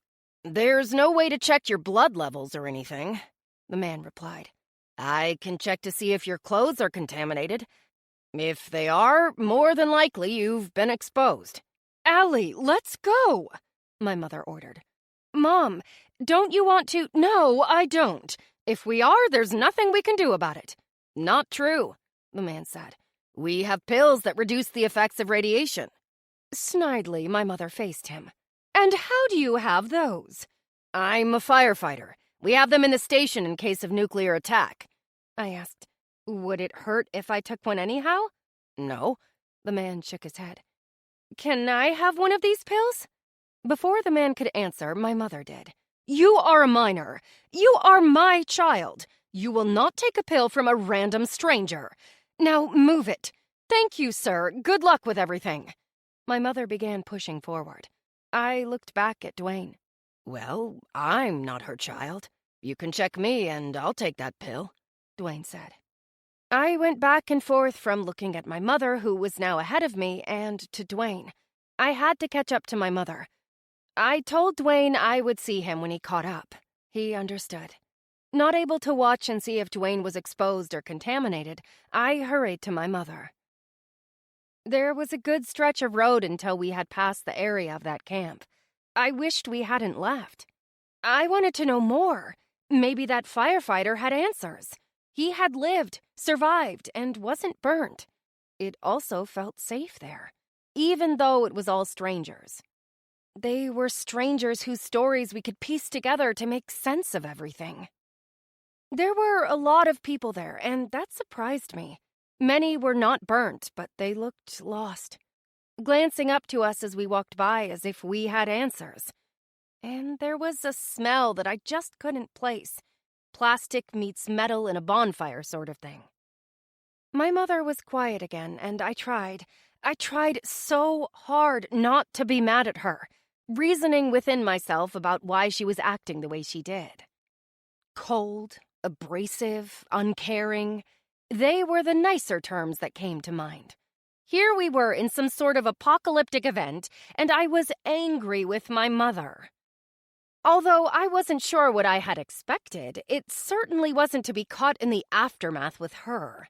If things were to go nuts, I really thought I would have been at the apartment, hiding in the bathroom with Josh and Sean. No sun would get into the windowless room, but would we be exposed? I tried not to think about my father and brothers too much. It was painful to even remotely consider that things could have turned tragic for them. My father, like my mother, didn't take the storm as seriously. He, too, thought I was ridiculous and overreacting when I packed my survival bag. Maybe that was what weighed heavy on her mind, creating such a foul mood. Dwayne was never far behind, although it took him longer than I thought. It just seemed to irritate my mother that he was tagging along. It was hard to explain to Dwayne that she wasn't being herself, and he wasn't to take it personally. Not that it mattered. He tried to get on her good side. He even offered her the bag the firefighter had given him, a small backpack with water, protein bars, medicine and stuff. She snubbed it. I took it. I was already carrying one bag. What was another? We took refuge in a small lab that did blood work for people. Outside, Dwayne lit a small fire to heat up some soup. It was too hot of a night to eat anything, but he was nice enough to cook, so I ate it. My mother wouldn't eat. I tried to give her something. "I don't want you sitting with him tonight," she said. "Not alone." "I don't understand. Allie, we don't know him." "You're a beautiful young girl and don't know what he is capable of." "Mom, he saved our lives. We would have been those people on the street." "I know. I'm grateful." "Are you? Allie!" She snapped my name. "I'm not asking you to trust him. We should sit together," I told her. "Talk to him. Find out about him. Ever since we left his basement, you've been annoyed that he's with us. That's not fair. Not when he saved us." "Why us?" she asked. "All those other people, he picked us." "I don't know. Does it matter? We're alive. Talk to him. He spoke to that firefighter. Let's find out what he knows." "Mom, this isn't you, okay? I know it's not you. You're not this mean." "I have to be because I have to protect you. You may be all I have left." So that was it? As I thought. I was fine. She could see that, but she had no idea if my father or brothers were, and that was where her mind was at. "Mom, being mean isn't going to change the outcome. We have no idea what happened. Let's see if Dwayne found anything out." "You can ask him." She flung out her hand. "He won't tell me without your permission." She lifted her eyes to me. "And besides, you said you don't want me alone with him. Come on." I held out my hand. "Let's talk to him." After a few seconds of being reluctant, she grabbed my hand and stood. I will say, if there was one thing my mother got right, it was staying indoors. The second we stepped back outside to join Dwayne, the heat was breathtaking, almost too hot to breathe. It was night. Why was it getting hotter? And did that mean the next day when the sun rose, it was going to be even worse? It wasn't even a day ago when we were buried in snow. "What do you have there?" my mother asked as she sat down by Dwayne. She referenced the 5-gallon paint bucket. He lifted the lid and looked inside. "It was out back. I think it was there for the winter, filled with water. Probably frozen this morning. I wouldn't drink it. I'm just seeing if keeping it by the fire will make enough condensation to collect water. But it won't be much." I questioned why. "Because everything is going to evaporate, and we need to find a way to preserve what we can." "I don't understand." I said. "This heat is going nowhere," he replied. "There's no power for pump stations to keep things filtered, so you can't drink the water unless it was in a bottle, or your water heater. Those plastic bottles will melt. I don't mean to scare you, but things are bad, and they're going to get worse. The water in the rivers, lakes, the reserve at the water plant, all that will go. I mean, there's a way to make the reserves last, but people would seriously have to conserve. Without water, we die." "Is that what the firefighter told you?" my mother asked. Dwayne shook his head. "No, he told me they were preparing for the worst, and the worst happened. He and others made it blow before it hit. Actually, they put that warning out." "We never heard it," my mother said. I suggested, "Maybe it was when we were in the tunnel." "Probably," my mother replied. Dwayne continued, "It's worse than I thought. The firefighter talked about radiation bursts, gamma rays. We may or may not have been exposed. The only thing you can do is take potassium iodide." "Is that what he gave you?" my mother asked. "Yes." "Give my daughter what she needs." "I will do that." He gave a single nod. "I appreciate you doing that and talking to me. I know things have been hard thinking about your husband and sons." "They have. Tell me more about this heat wave," my mother said. Dwayne chuckled softly. "That's an understatement. It's going to get bad and it won't stop. Once you find your family, you're going to need to head to a freshwater area. Not man-made. That's what I'm doing. Look at maps. Keep going north, staying close to rivers and lakes. Hopefully get far enough north by the time this land is a desert." "Are you serious?" I asked. "Like, we'll turn into Mars?" Dwayne looked at me. "That's a great analogy. Allie, it will be unbearable. I would look for temperatures to be over 100 and humid as the rivers dry up. Severe windstorms, electrical storms, storms that want to produce rain but won't. Eventually, it will turn. What goes up comes down. Earth will eventually correct itself, but it will go complete opposite from hot to cold. What you must do as a survivor is find your middle ground." "You seem very knowledgeable," my mother said. "Was this a job or passion?" "Both. I was a college professor, earth science, at the community college." He glanced at me. "This was at a time when most people went to a classroom. Then it went cyber, and there were no jobs." "You have one now," I told him. "It doesn't pay much, but you can teach us." "I'm going to try. If I were to give you one piece of advice, it would be take your family and stay away from people as best as you can, for a while." "Can I ask a question?" My mom lifted her hand. "That bucket is full. How are you planning on bringing that tomorrow?" "I'm not. It's for us to wet down before we leave," he replied. "Won't it evaporate on us in the heat?" I questioned. "I would think the sun would dry us right up." "Yep, it will," he said. "That's why I think we should leave and travel at night. It may not seem it, but it's cooler. Our clothes will stay wet longer. The moon is super bright. And by day, we find a basement something to rest." "You think we should go now?" Mom asked. "I do. I know I said earlier we needed to stop, but we need to travel when radiation is lowest and the weather isn't at its hottest." "Then let's go. Allie, get your things." She faced Dwayne as she stood. "Do they know exactly what it was? I know they said solar storm, but did the firefighter know?" Dwayne shrugged. "No one knows. Common sense tells us it was more than a solar storm. It could be a lot of things, but it left us as nothing more," he said, "than a scorched earth." 12. Night vision. I didn't think it was possible for the night sky to be as bright as it was. Knowing from 5th grade science that the sun was what brightened the moon, I was worried. It was like a white spotlight. A slight halo surrounded it from the heat. We had at least 20 miles to go. At a steady pace, we could be home by morning. Before we left, Dwayne pulled out a hunting knife and cut the legs of my jeans into shorts. I stayed behind the counter of the blood lab while he did so. I had a t-shirt under my sweater, so that was easy. The knife was big with a wooden handle that had a deer on it. My mother eyed that knife, possibly with worry. Dwayne explained his father had given it to him. I knew I'd feel better with clothes that weren't so heavy. We left on a winter morning, and in the course of 12 hours, it had turned into a scorching summer. My mother wouldn't cut her pants. She said she was fine. I don't know how. It was so hot.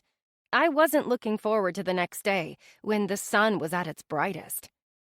Dwayne had a map. He pointed out the creeks that my family should follow.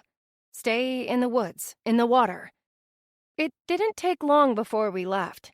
I took a dose of that medication. Dwayne did as well. My mother refused. Like wearing the winter clothes, she was fine. Maybe she had some weird logic about it. My grandmother did, always saying that if she had layers of clothes to take off, she would feel cooler. Not me. That bucket had smelly water, but it felt good. Because the sun wasn't beating down on us, my clothes and hair didn't dry instantly. It really did help keep me cool. It was hard to tell how far we actually went. Our pace was slow. The air was too thick to chance getting winded. We biked on the road. Concrete that had spent the day absorbing the heat, it now radiated it. My legs started burning. I needed to take a break. The heat was getting to me, and my stomach started feeling upset. "Can we stop?" I asked. "Just for a few minutes. I feel sick." "When's the last time you drank water?" Dwayne asked. "I don't know." "We'll stop. You need to get hydrated," he said. "Connie, we're stopping." My mother was ahead of us by 10 feet. We didn't have to tell her twice. Immediately, she pulled over and hopped off before the bike had even stopped. It toppled over, catching her right leg, and before she made it a few feet from the bike, she vomited. It erupted from her. I didn't think anyone could have that much liquid in them. "Mom!" I jumped off my bike and raced over. "Mommy, you okay?" She heaved again, forcing more from her gut. "Connie, did you drink something you shouldn't have?" asked Dwayne. "Like maybe a juice, anything?" She shook her head. "Just water. Not much." I wanted to say that by looking at how much came from her, she could have fooled me. "Are you sure, Mom?" I questioned. "Absolutely sure. There's a lot coming from you." "Not since this morning. I drank all that orange juice, remember? But that's it. Sips of water here and there," she answered before starting to gag again. Dwayne reached over, touching her face, then he grabbed her wrist. "What are you doing?" I asked. "Her skin is hot. Her heart rate is fast. She is suffering from hyperthermia. We need to bring her core temperature down." "I'm fine," my mother said. "No, you're not. Sit," Dwayne ordered. "Allie, take everything we have as far as water goes. Make her drink and wipe her down. Take our supplies out of my bag. I have to find water." "I'm fine." My mother's balance teetered as Dwayne walked away. I reached for her, trying to help her. I took her bag from her back and lessened her load. Aiding my mother in sitting, I checked her bag for her water. She had several full bottles, which surprised me. 7 of them. "Mom?" I questioned. "Why do you have all this water?" "We need it." "Where did you get it from?" I asked. "I only had 2. I gave you 1. She turned her body and heaved, futilely fighting back her retching. "Hey," Dwayne returned, slightly out of breath. I looked up suddenly, pulling my views from my mother's stocked bag. "Across the street on that Arby's is a hose," he said. "Water is still coming out. We can't drink it, but we can wet her down. Connie, are you sure you didn't drink any water you shouldn't have?" My mother didn't answer. "Let me grab a bottle from my stash. Allie, you give it to her. Make her drink it." "Okay." Dwayne walked over to his bike. Unlike me and my mother, he didn't wear his bag. His was strapped on the back of his bike. He unzipped it, and his enthusiasm paused. "What is it?" I asked. He shook his head. I swore I brought more waters. I only have a few. He pulled one out of his bag and extended it to me. Here. No, I said. We won't take yours. Please, I have 2 more. I took the water bottle, then waited until he went back across the street and returned it to his bag. I returned to my mother and grabbed a bottle from her bag, uncapping it. Did you take his water? Allie, I'm sick. Mom, did you take his water from his bag? Is this his? She grabbed the bottle from my hand. I didn't take his water. Then where did you get it from?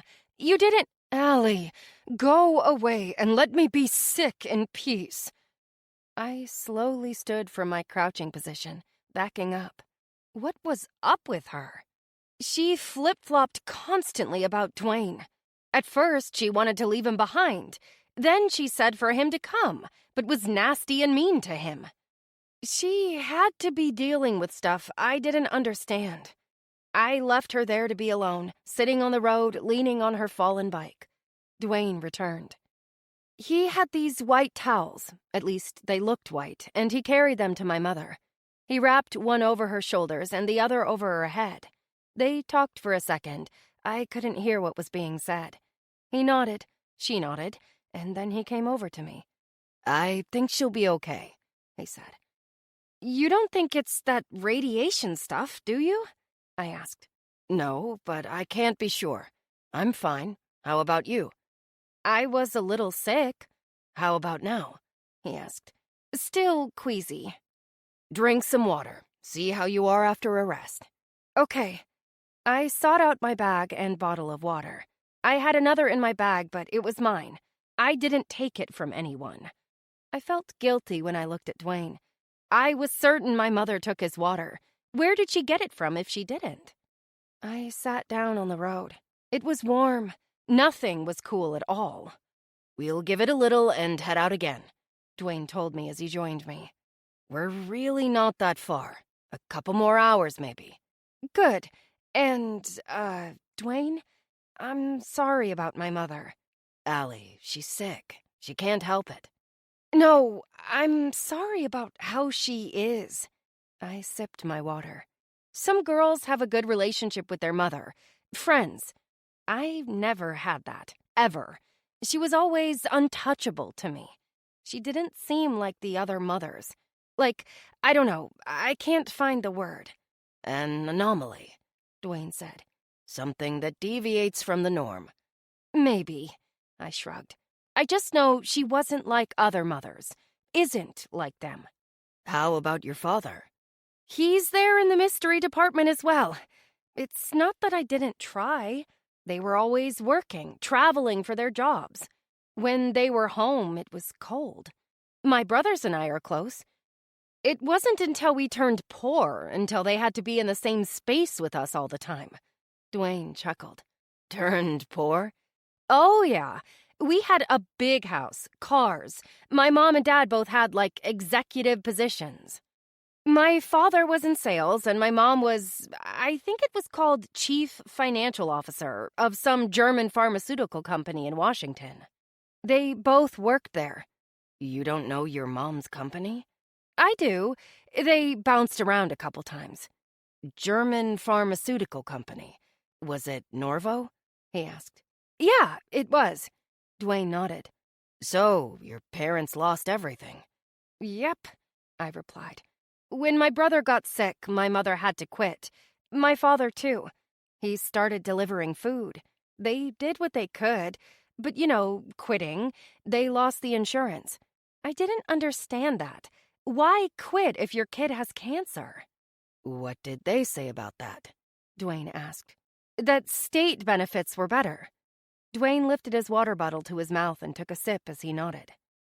Anyhow, medical bills were high. They sold everything. The house, cars, everything. We had to move, and I don't think she ever got over it. How's your brother now?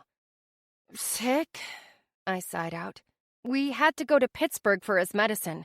That's why we weren't home. I know that's on my mom's mind. Sean needs his medicine. Understandable, he said. It's also hard going from having everything you need to scraping by. Trust me, I know. I bet you do. Did your brother get sick before or after everything went down with Norvo? What do you mean? Norvo, the company. My mother abruptly cut him off when she approached. It's time to go. We need to move. I need to get home. Sure. Dwayne stood. Allie, are you all right to go? She's fine, my mother answered. I am. I stood and looked at my mom. Do you have enough water? Without responding to that, she turned and walked to her bike in a huff. I guess she's feeling better, Dwayne said. I muttered out a yeah. I was feeling better myself and wanted to get going. Like my mother, I just wanted to get home. 13. Home. The straight shot home was Route 51, but it wasn't the best way in the heat. We were headed south from Pittsburgh, the opposite direction of the way we needed to go. 3 miles from Uniontown, 4 miles from my home, we met a man who was digging a hole. It was freaky at first. I thought maybe he was burying someone, but he said it was for him to sleep in. We spoke to him briefly. He asked if we had any food, just something until he could scavenge a meal that hadn't been scorched. Dwayne gave him one of those protein bars. My mother hated to stop, but I needed to know how and why that man survived. I asked him. It was like pausing in a video game and some random stranger in the game gives you information. They gave a warning, he explained. Just before the event, anyone watching the news or online knew the worst-case scenario, which is not what we're facing. Trust me, by what they said, it could have been worse. They said they'd send an alert to get below, and if that wasn't possible, then avoid direct sunlight. A windowless room. That's how I survived. He broke a sweat, pausing in his digging. Is it everywhere? I asked. Yes, he nodded. The other half of the world had warning and time to prepare. More than us. He ran his hand over his brow.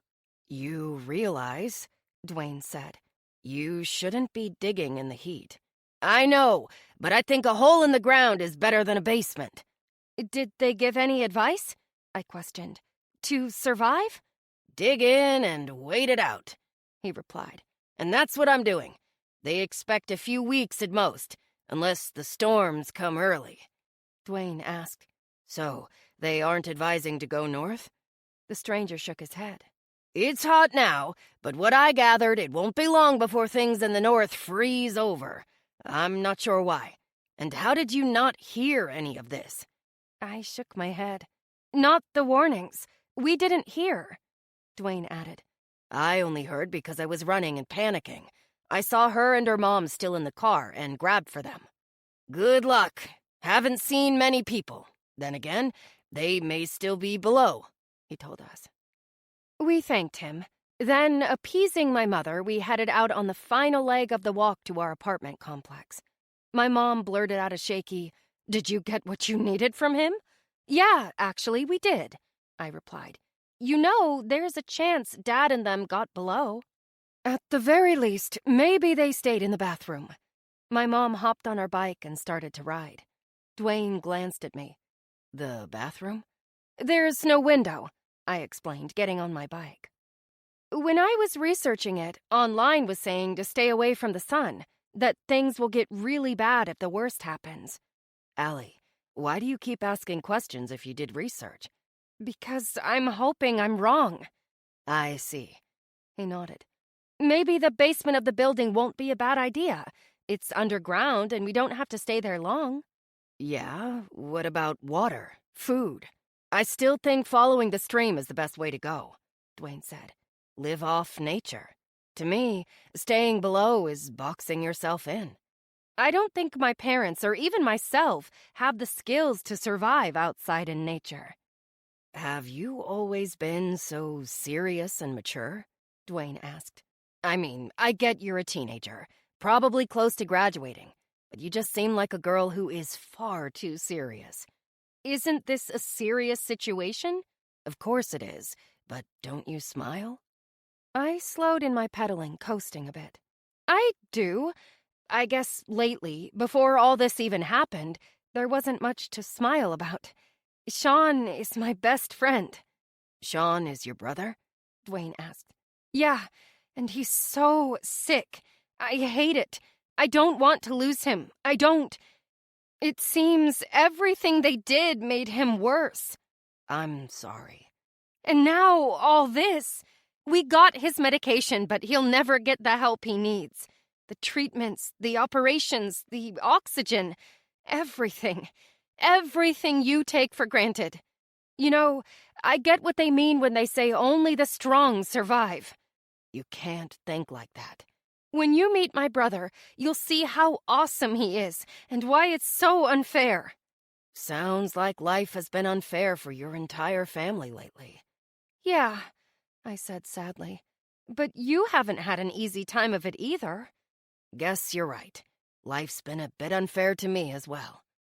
My mother suddenly turned her bike and full speed headed back to us, skidding to a stop as if she were trying to intimidate Dwayne. Unfair? She asked. You think life was unfair to you? You chose to be homeless. Mom! He lost his job. He had a degree. He never found another job. There were plenty out there. It was just easier to panhandle on the street. No wonder his family is in Seattle. Mom! I scolded again. You don't know his story. And neither do you. Don't! She pointed at me. Don't raise your voice to me again. Let it go. Dwayne spoke softly.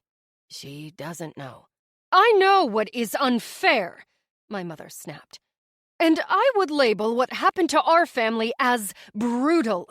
Unfair is an understatement. I know, he said. No, you don't. You don't know the half of it. I think I do, he replied. I know about Norvo. On that, she jerked her bike away and sped off. I looked at Dwayne. What do you mean? He shook his head and started to pedal again. We were close, so close. I could see the Rite Aid blocks ahead. It was near our complex, and the closer we got, the more scared I felt. 14. Brother, where art thou? Our 4-building apartment complex was in a residential area, surrounded by small homes. It never looked like it belonged in the neighborhood. It was more of an out-of-the-place eyesore. I had heard about it before we moved there. For what it was, the apartments weren't bad. Basic, simple, affordable housing. They were loud at times, cold in the winter. Flat roof, pink siding under the windows. The name Harris Gardens made it sound fancy and beautiful, like a resort or something. Why would they do that? Why would they name it something fancy and not call it what it was? Poor people apartments. Only one of the 4 buildings actually had a basement, and it wasn't our building. It looked quiet when we arrived just before daylight. A hint of light in the sky already let me know how hot it was going to be. From a distance, I could see the pink siding on the east-facing side of the buildings had been charred. Some of the windows were blackened out, some broken, some open. I didn't want to look for our apartment. I deliberately avoided it because I just didn't want to see. I kept thinking back to the thrift store. All those people out front, outside, were incinerated. Those who stayed back but still exposed were burnt. Those, like us, nowhere near the sun, were fine, at least on the outside. We had been going all night and I was tired, but a part of me was too anxious to even think about sleep. What would we find when we walked in? Would we even find my family? Were they here? Had they escaped? Heard the warning and made it to the basement of Building 4? I couldn't see my father moving Sean like that. Then again, living was a powerful motivation. We moved forward. Everything was one step, one breath at a time. Stepping closer to the building, I could see the charred remains. Bones that were gray and could crumble with any touch, ashy remains surrounding them. Like a barbecue gone wrong. I probably knew some of them. Not by name, but in passing. It made me sad because we hadn't seen a single person alive at all since we left that man with the hole on the side of the road. I had been fortunate enough to never have to live in a home without air conditioning. Dwayne wasn't, so when he said, "It feels like using the oven on a hot summer day and opening it," I didn't get the analogy. He was referring to walking into Building A, our building. I could feel the heat as soon as we opened the door. We lived on that first level, so there were no steps for us to take. I looked over the railing to the stairs and thought of those people who lived below us. Those apartments were half underground. Did they survive? In silence, we walked straight ahead, opening the metal door that led to our apartment. Second door on the right. The hallway was dark, but untouched by the scorching sun. There were no windows. My mother led the way, and then she stopped as she reached for the handle. "I can't." Her hand hovered the knob. "I can't go in there." She looked at me. "I can't face it if they're gone. What if they're like everyone else? We have to know, Mom," I replied. "Would you like me to go?" Dwayne asked. "Yes, please. Thank you," my mother replied. "No," I stated abruptly. "I'll do it." "Allie, it's not a good idea," my mother said. "I'm going to see one way or another." I walked to the door. "What difference does it make if I see it first or last?" I turned the knob. It was locked. I heard the jingling of keys, and my mother handed me her keyring. Her hands shook as she did so. Her human side had come through.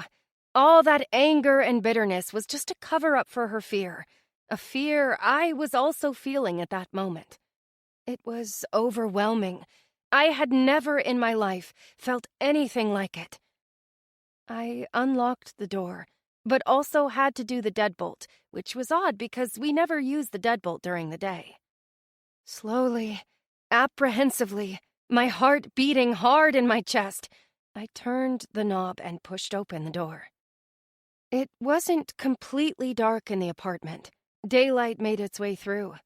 A lump formed in my throat. The sun came in. A few steps down the short hall brought me to the main room, the big one. The picture window was busted. Sean's bed was blackened, as was the carpet and everything else in the living room. There were no bodies, at least none I could see. "What is that noise?" Dwayne asked. I listened. It was a slight hissing, steady. "Sounds like water," Dwayne stated and turned his head. "This way." He pointed past the kitchen to the little hall that led to the bedrooms. I hurried that way. The sound grew louder. Dwayne was right. The sound was running water, and when I arrived at the bathroom door, I could hear it. Ear to the door, I couldn't hear voices, only a light spraying sound, water trickling at a slow rate. I lifted my eyes to my mother, and she nodded. Before my mother and I left for Pittsburgh, I had moved supplies into the bathroom, certain that after we left, my father would move them out. But had he? I turned the knob and pushed open the door, scared beyond belief of what I would find. Immediately, a dim orange hue crept out. The small bathroom was lit by a single candle sitting on the sink. Opening the door wider, I saw my family. My father, Sean, and Josh all sat in the bathtub. A slow stream of water trickled on them from the running shower. The relief I felt escaped me in the form of a gasping scream. My knees buckled, and I couldn't move. I was so grateful. They were alive. 15. Elsewhere. Alive, but not well. That was exactly what I thought when I saw them. My father was pale. Josh hung half over the tub. A trail of vomit went down the side of the tub to the floor, and Sean could barely move. All that was there were the 4 empty bottles of water, the same amount I brought in. Our bathroom, which was only as wide as a tub and not much longer than a closet, was a smelly, hot box. The air in there was stale and thick. The occasional turning on of the shower that my father did to cool them down only mixed with the heat and made the bathroom tropically humid. "We need to get them out of here," said Dwayne. "But where?" I asked. "Out of this bathroom. In the hall," he explained. "Then we'll find a place. Somewhere other than here. Let's move them and get them water." My mother whimpered, then released a single sob as she reached for my brother Josh. "Baby, wake up!" I watched Josh open his eyes slightly. I heaved out a breath. Hearing my mother beg for him to wake up had made me fearful that he was gone. My brother Sean lay with his head against the spigot. Dwayne moved into the room and reached for Josh, lifting him out of the tub. My brother wasn't a big kid, but he was still too tall for Dwayne, and his legs flopped over the tub. "Come on, son." Dwayne spoke to him. "I need you to stand. Can you try for me? Hold on to your mom." Like a bobblehead, Josh nodded. My mother wrapped an arm around him. "Allie, help your mom." I rushed over to hold up Josh on his other side. I saw what Dwayne was doing. He extended a hand to my father. More than likely, he was trying to get my father out of that tub to help Sean. The three of them were squashed together in there. My father teetered as he stood, grabbing onto the wall as he tried to climb out with Dwayne's help. "This is all dehydration and heat," Dwayne explained.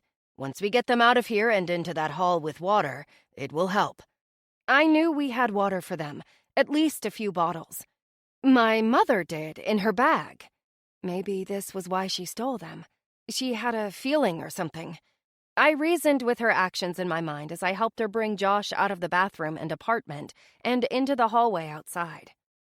Josh felt cool and clammy. His skin was super pale, and just as we set him down on that ugly brown hallway carpet, my father came out. He collapsed next to Josh and looked at my mom. "I'm sorry, Connie. I tried." "It's fine," my mother replied. "We'll be okay." She opened her bag and pulled out a bottle of water, handing it to my father, then another for Josh. "It's fine?" Was that really her response? Thinking I needed to go help Dwayne, I turned to go back in the apartment. As I did, Dwayne emerged with Sean in his arms. Sean was much taller than Josh, but he weighed so much less. He was mere skin and bones to begin with. His arms draped over Dwayne's, and he could barely respond. The moment Dwayne set him on the floor, it was clear to me that my already dying brother was now on a fast-track course. "Sean," I crouched down to him. "Sean, look at me." Sean stared out, barely blinking. I grabbed from my bag. I still had a bottle of water left. Looking at my family was like a twisted version of Goldilocks and the Three Bears. All levels of strength, none of them very good. Strong chair, soft chair, weak chair. My father, the Papa Bear, was strong enough to drink from his own bottle. Next in the weaker line was Josh. He drank with my mother's help. But Sean, he could barely lift his head enough when I brought the water to his lips. "Please, drink," I begged him. "Please." I put some water in the cap and pulled his bottom lip to open his mouth, dumping the water in there. It dribbled down the side of his lips and his eyes raised to me. "I know you're sick," I told him. "Please, drink for me." I filled another cap, repeating my actions. It felt so futile. "I have an idea," Dwayne said. "We saw that Rite Aid. Maybe somewhere in there is a syringe. I'll go find one. Then look for a place we can all go for the day. Underground. Cooler." "Okay," I said. "I'll go with you." I attempted another capful and handed my mother the bottle. "Will you try to get him to drink?" "Of course," my mother replied. "Allie, I wish you wouldn't go. I want to get what we need. I know the area better than Dwayne. I'll be back." My mother gave me a closed-mouth smile, a gentle look conveying that it was okay. She still helped Josh drink his water. I absolutely hated leaving Sean. A part of me felt as if I were abandoning him. He felt separated from my father and Josh, like the runt. "Sean, I'll be back," I told him. Sean weakly reached for my hand. Hold on, I won't be long. I then stood. You sure? Dwayne asked me. Yeah, positive. I grabbed my bag and shouldered it. I was completely exhausted, moving on pure adrenaline and fear. Even as tired as I was, I knew I couldn't rest until I got my family what they needed. Water and a safe place to go. 16. Fraught. Stepping out of the apartment building was another world. It felt completely different than heading home. Before, it was a focused journey to get where we needed to go. One-track mind, one-track destination. Stay cool, calm, get home. Now I was home, and everything took on a new meaning. I had thought the hallway was hot until I stepped outside. The temperature had soared in the short amount of time we had been inside. I could feel the heat coming from the concrete into my shoes. There was no breeze, and I swore I could hear the leaves on the trees sizzle. It was so unbelievably hot that there was no way we could move fast. Slow motion, molasses steps, darting into shade wherever we could find it. I know our area well, and unlike the journey home, I could see the damage done. Very few windows on the east side remained. Anything flammable facing the sun was burnt. I didn't want to think about how many people had died. I focused on how many people got the warning and hid from the window.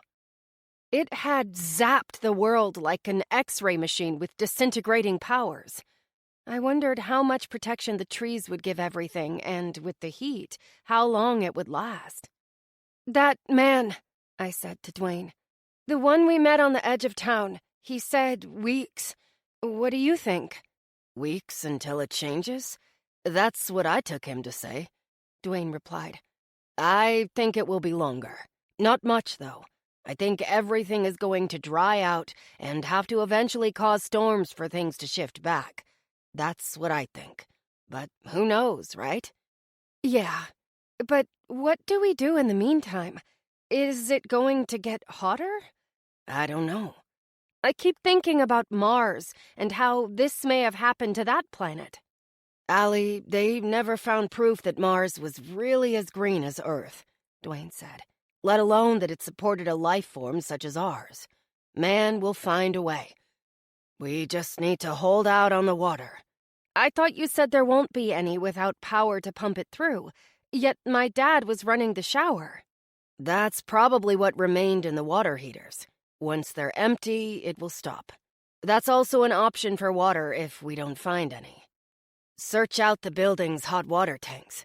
Every apartment has their own, I explained. Even better. Water. For some reason, I kept thinking about the bottle of water I left for Sean.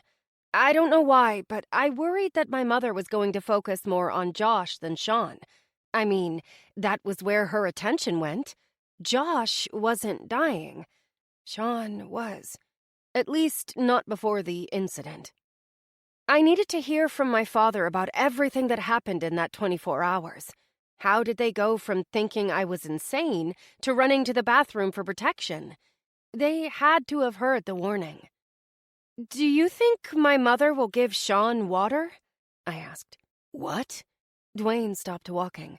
Why would you ask that? I just worry. Of course she will. That's her child. So why didn't she run to help him first? She went to her baby, Dwayne replied without skipping a beat. Don't worry about it, Allie. And even if she doesn't, we'll find water and be back soon. We'll get him water. But... Then Dwayne just stopped talking. I thought maybe he saw something, but that wasn't the case. But what? I asked. He was very sick beforehand, he said. You just need to remember that, okay? I do. It's very sad. Maybe he'll end up being stronger than us all, Dwayne said. I just don't want you to not trust your mother. Mistrust in my mother? I guess fearing she would withhold water from Sean was, in a sense, a mistrust. I take it you and your mom didn't always see eye to eye, he asked. Not really. We fought. Or rather, bickered. Dwayne nodded. That's normal for teenage girls to have that with their mom. Is your daughter like that with her mom? I asked. I know you said she's my age and with her mom in Seattle. Dwayne lowered his head. I have to apologize to you. For what? I wasn't totally honest. I stopped walking for a second and looked at him, expecting him to tell me he wasn't really a father, or something on those lines. My daughter is with her mom, Dwayne said. Her ashes. She passed away last year. I felt my heart skip a beat. Oh my God, I am so sorry. It's okay. I am too. She was sick, like Sean, but it was the medication that did it. It was contaminated. That's how I knew about Norvo. I don't understand. What happened with Norvo? I asked. You said something about it to my mom. Let's drop it. He started to walk. I know that Rite Aid isn't that far. It's not. I reached out and grabbed his arm. What happened? He inhaled, then let out his breath. It's not my place to tell you if your parents didn't. I could be wrong. Just a lot went down with Norvo. Several people lost their jobs, purged, because of financial missteps, claiming they embezzled. Now, he lifted his hand. It could be entirely possible they were setting people up to divert attention from the contaminated medication. But I am willing to wager your mom was a casualty of the purge. My hand remained on his arm, though my grip had loosened. Instantly, I thought back to before she gave up her job for my brother. The arguments between her and my father. Their little whispering arguments. It was about money. Always about money and moving. I thought they were selling things to pay for Sean's care. How stupid was I? If my parents had jobs that were that good, why were we selling off things to help Sean? Dwayne implied she could have been a pawn in Norvo creating a cover-up. Maybe she was. Maybe she wasn't. Really, other than creating another level of mistrust, what my mother did or didn't do at Norvo no longer mattered in the world the way it was. At least, I didn't think so. As we made it closer to the Rite Aid, I struggled with why I was focused on something so unimportant when everything was going on. I felt like a horrible person for not trusting my mother. Other things were more important. But was that trust warranted? After all, she did take Dwayne's water, and I kept going back to her helping Josh and ignoring Sean. For all I knew, everything could have been a magnified product of my imagination. 4 blocks. We made it the 4 blocks in the intense heat. Not that I thought going into a store would make things better. It would at least be shaded from the glaring sun. As we approached the Rite Aid, I felt defeated.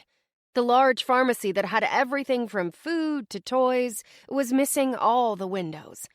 Crossing the parking lot, I could see the front end was much like the thrift store, blown out and burned out. There's not going to be any water in there, I said. You don't know? Yeah, I do. Look at it. I walked closer.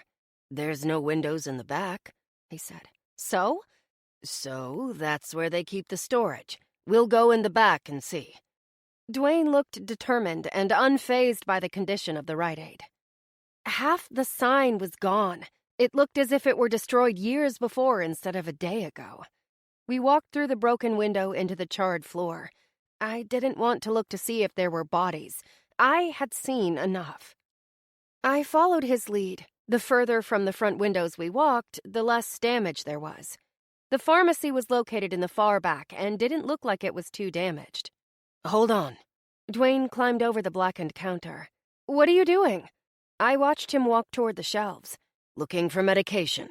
Antibiotics and stuff will be good to have on hand, but... But? He stepped back out. Someone cleared these shelves. I see all kinds of pills. But the shelf for antibiotics is cleared off. So others are alive? Dwayne nodded. Obviously, and they're thinking ahead like us. All right, let's go check the back. He climbed back over the counter and walked around the pharmacy. In the small hall by the restrooms was a solid metal door with a bar handle across the front. Dwayne pushed on it and stepped inside. My hand reached for the door to go through when I heard him. "Oh, wow! Bingo!" As I stepped through, the temperature was slightly cooler, enough to feel the difference. Around us were bins and pallets of items still wrapped. "Unbelievable," he said. Another interjection from him in regards to something he saw that I didn't. He raced across the room. "What is it?" "A washing station." He looked over his shoulder and smiled at me. He then pointed to what looked like a stationary tub. The sink had a green hose that ran to a white plastic container. The spigot was arched with what looked like a shower head. "What's a washing station?" I asked. "Exactly what it sounds like. Self-contained, distilled water for washing." At the sink, he stepped on a pedal, and water squirted from the shower head. Dwayne caught it and splashed his face.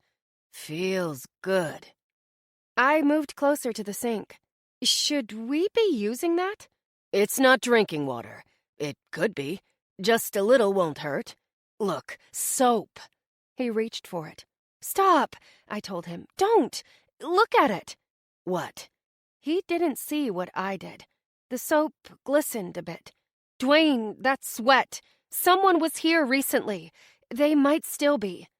Just as I said that, I heard this sound, a shifting, clicking sound. While I had never heard it in real life, I recognized the sound from movies. It was a gun, and it was close. "We are," the woman's voice said. "Step away from the sink. Hands in the air." 17. Discovery. Hands lifted, both Dwayne and I slowly turned around. The prospect of having a rifle pointed at me should have scared me more, but somehow it didn't. The moment I saw the woman and the two young boys just behind her, I knew she wasn't going to shoot me. Not in front of the kids.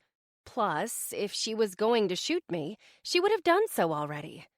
The boys were twins. That much was easy to tell. They couldn't be older than 10.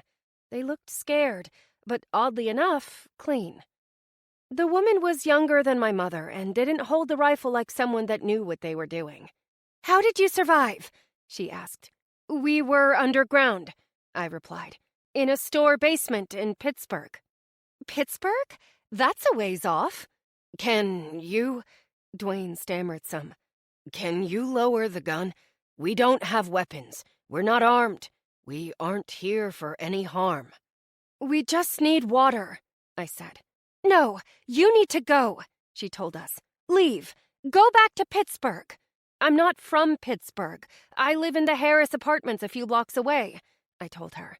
"Can you please put down that gun? I'm just a kid." Slowly, she lowered it and faced the twins. "Go on, get in the back. I'm good. Go, now." The boys ran off and she faced me again. "I need you to go, honey. We claimed this place."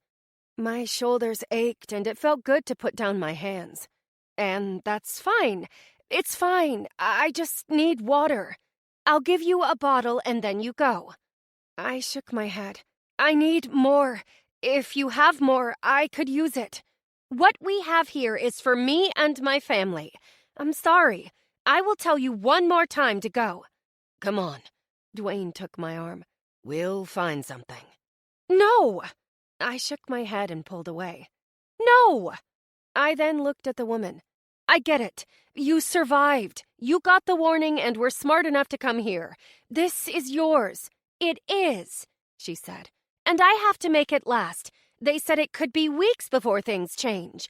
I need everything I can get for my kids. And I need something for my family. Look." I stepped to her. "I'm not gonna beg you because you are not the type of woman that needs to be begged. My brothers are dying. They need water. One is 13, the other is 17, and he was sick before all this. I'm not asking for me. I'm asking for them." "Where are they?" she asked. "At the apartment building," I answered. "You need to get them far away from windows and anything that's too far above ground. Heat rises. I don't have a choice, I replied. They can't go anywhere yet. What about your parents? She asked. I'm not asking for them. I'm asking for my brothers. And you? She questioned. I'm okay. Are you? Because those sores on your arms tell me you've been out there too long. You were out there since it happened. I was going to respond, then it registered what she had said to me. Sores on my arms? I wasn't even aware I had any until she said that. Then I looked to my left forearm. Sure enough, there were several purple marks that looked like burns. I whimpered when I saw them. I literally froze looking at them. Hey, Dwayne spoke soothingly. it's okay. You're taking the potassium iodide. It will help. No, it won't, said the woman. It prevents the thyroid from processing it. Obviously, she started taking it too late. She needs Prussian blue. That removes the radiation poisoning. Radiation poisoning? I asked, panicked. That's what that is, baby girl, she said. You need that to get you better. Rest, that medicine, and water. I know what I'm talking about. I'm not a doctor, but I am, or was, a pharmacist here. Dwayne asked. Is there any here? Yes, but she can't just take it and be off. She has to be monitored, said the woman. She needs to stay out of the sun. I'm not sure if the radiation levels are still high, but she can't take a chance right now. My eyes were locked on my sores. I wished I had sleeves just to cover them up. I felt fine. Listen, she stepped closer. You said Harris Apartments, right? Why doesn't this man take the water to your family and you stay here? I'll look after you. He can come back. I can't, I whimpered. My brother Sean may not make it, and I don't want to be away from him. She placed her hand on my face and looked at me. You're burning up. You need to hydrate and stay in, okay? I nodded. Find me if there's problems. I'm not going anywhere. I knew it. I was right about her. She wasn't violent. She was gentle and caring. She didn't want to shoot us or not help us. She just needed to protect her kids and whatever she had to give them. The woman faced Dwayne. In the back, you'll see a large pallet of water. Take a case, but that's all I can give you. That is enough. Thank you, replied Dwayne. He was out of my sight all of 30 seconds when I heard him call out, Allie! Oh my God, Allie, come here! I saw it in the woman's face, slight fear that maybe he was up to something. She lifted her gun and raced back ahead of me. Dwayne just stood there with his back to us. He stood before a desk, probably the manager's desk. His eyeline was on the corkboard above the desk. What's wrong? I asked. Nothing is wrong. He turned and smiled. Allie, I know where we can all go. 18. Right place. Her name was Ayanna Smead, but she said to just call her Aya.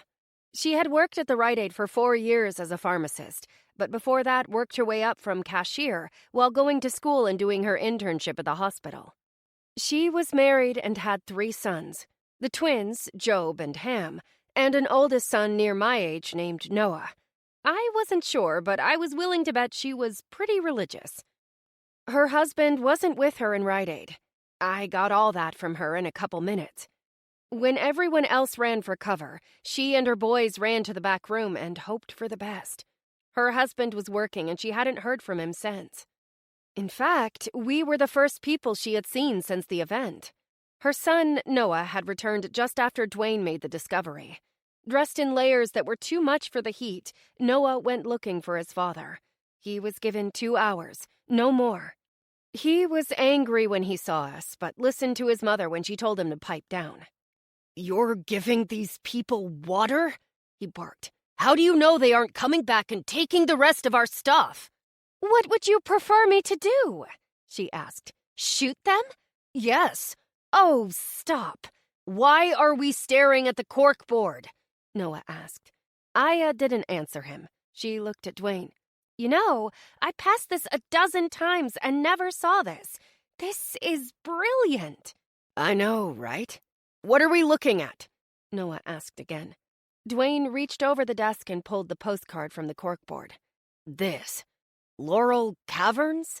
Noah asked, confused. Then his eyes widened. Oh my God! Laurel Caverns! Not sure how this will work with all that happened, but Dwayne tapped the picture.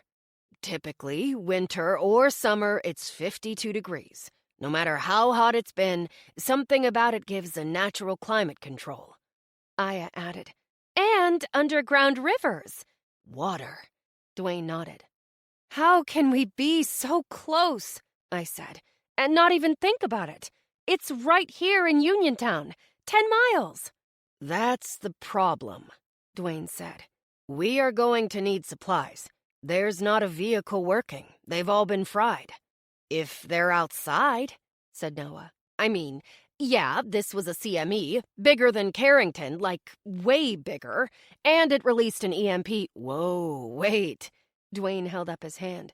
You know about this stuff? I'm impressed. Aya gave a nod to her son. My science nerd.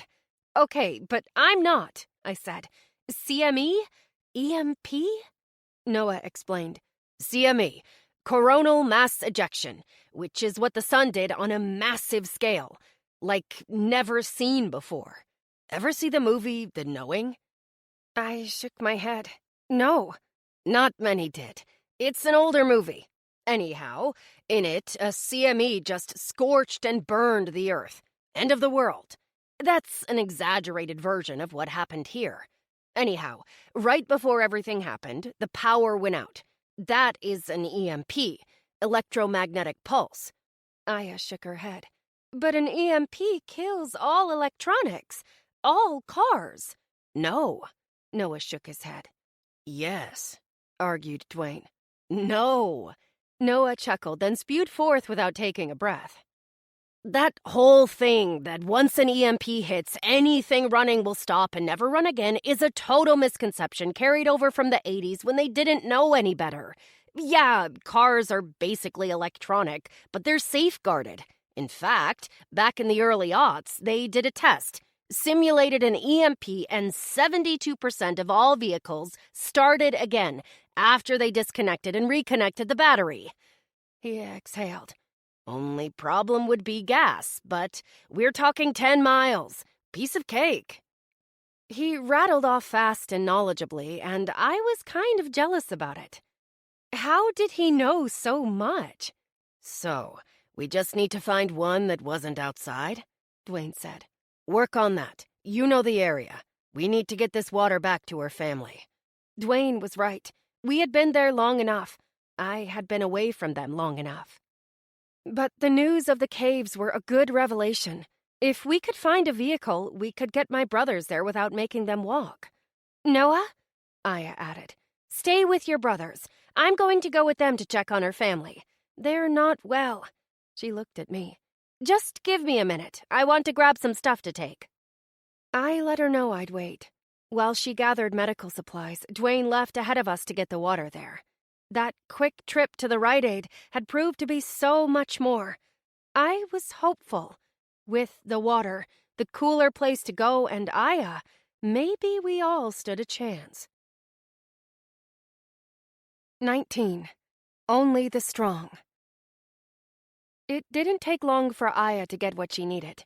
I didn't tell her much about what was wrong with my brothers, but I supposed she had already guessed. She carried 2 bags of saline solution and told me on the way to my apartment that she did a lot of intravenous therapy when she worked as an intern at the hospital. I didn't realize how much cooler that back area of Rite Aid was until we stepped back out again. I swore the temperature went up even more. It was stifling and too hot to breathe. Dwayne moved faster than us. At first, I spotted him, but his distance ahead of us grew. I was glad he would get that water there faster. Talking was difficult, but it kept my mind off the heat. Somehow I knew it was just the beginning and would get hotter before it got better. Aya and I talked about what would need to be done. Ideally, we'd find enough vehicles to take everyone and the supplies we'd need. However, if we found even one, that would work. I didn't know much about cars, so when Aya said they'd have to drive at night to lessen the chances of overheating, I believed her. The heat was a lot for me. I could only imagine how bad it was for Sean. Josh was strong. I worried about him, but not as much as Sean. "How are you feeling?" asked Aya. "I'm fine. Listen, once we get to the caverns, we'll start that therapy on you. It will flush out your system. We'll hit you and Dwayne. I assume your mom because she was with you guys. Did you see any of those sores on Dwayne?" She shook her head. "Sometimes when we're older, our thyroids can filter that radiation better than when you're young. So how come my mom is sick? Is she? She was throwing up pretty bad," I said. "It could be the heat, dehydration, a lot of things. We'll take a look. Thank you for this, for leaving your family to help us. It's nice to see a good mom." Aya reached out and grabbed my arm, gently stopping me. "Allie, you say that as if your mom isn't." I shrugged. "I don't know. She may have done some things at her work that caused us to lose everything, and she stole from Dwayne. He doesn't know. I do." "What did she steal? Water?" "I don't know your mom, but as a mom, she probably just wanted to make sure she had it for you. A mother will do anything to protect her kids." "But we'd be dead if it wasn't for Dwayne," I said.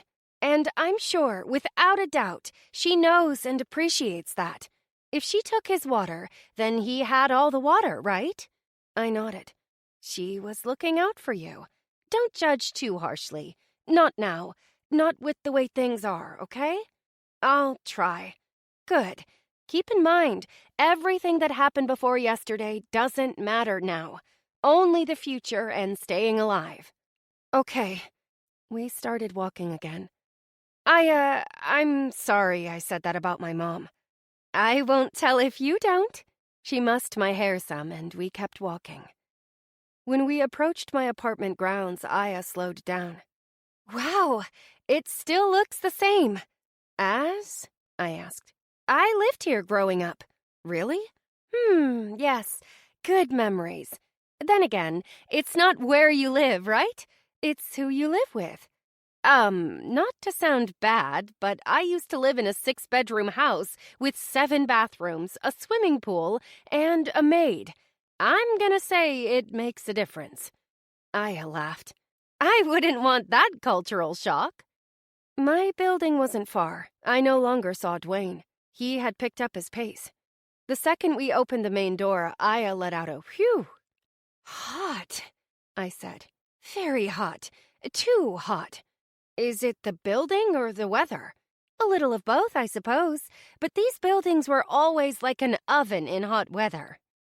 She followed me through the next door, and when I opened it, I saw my mother. She sat between Sean and Josh.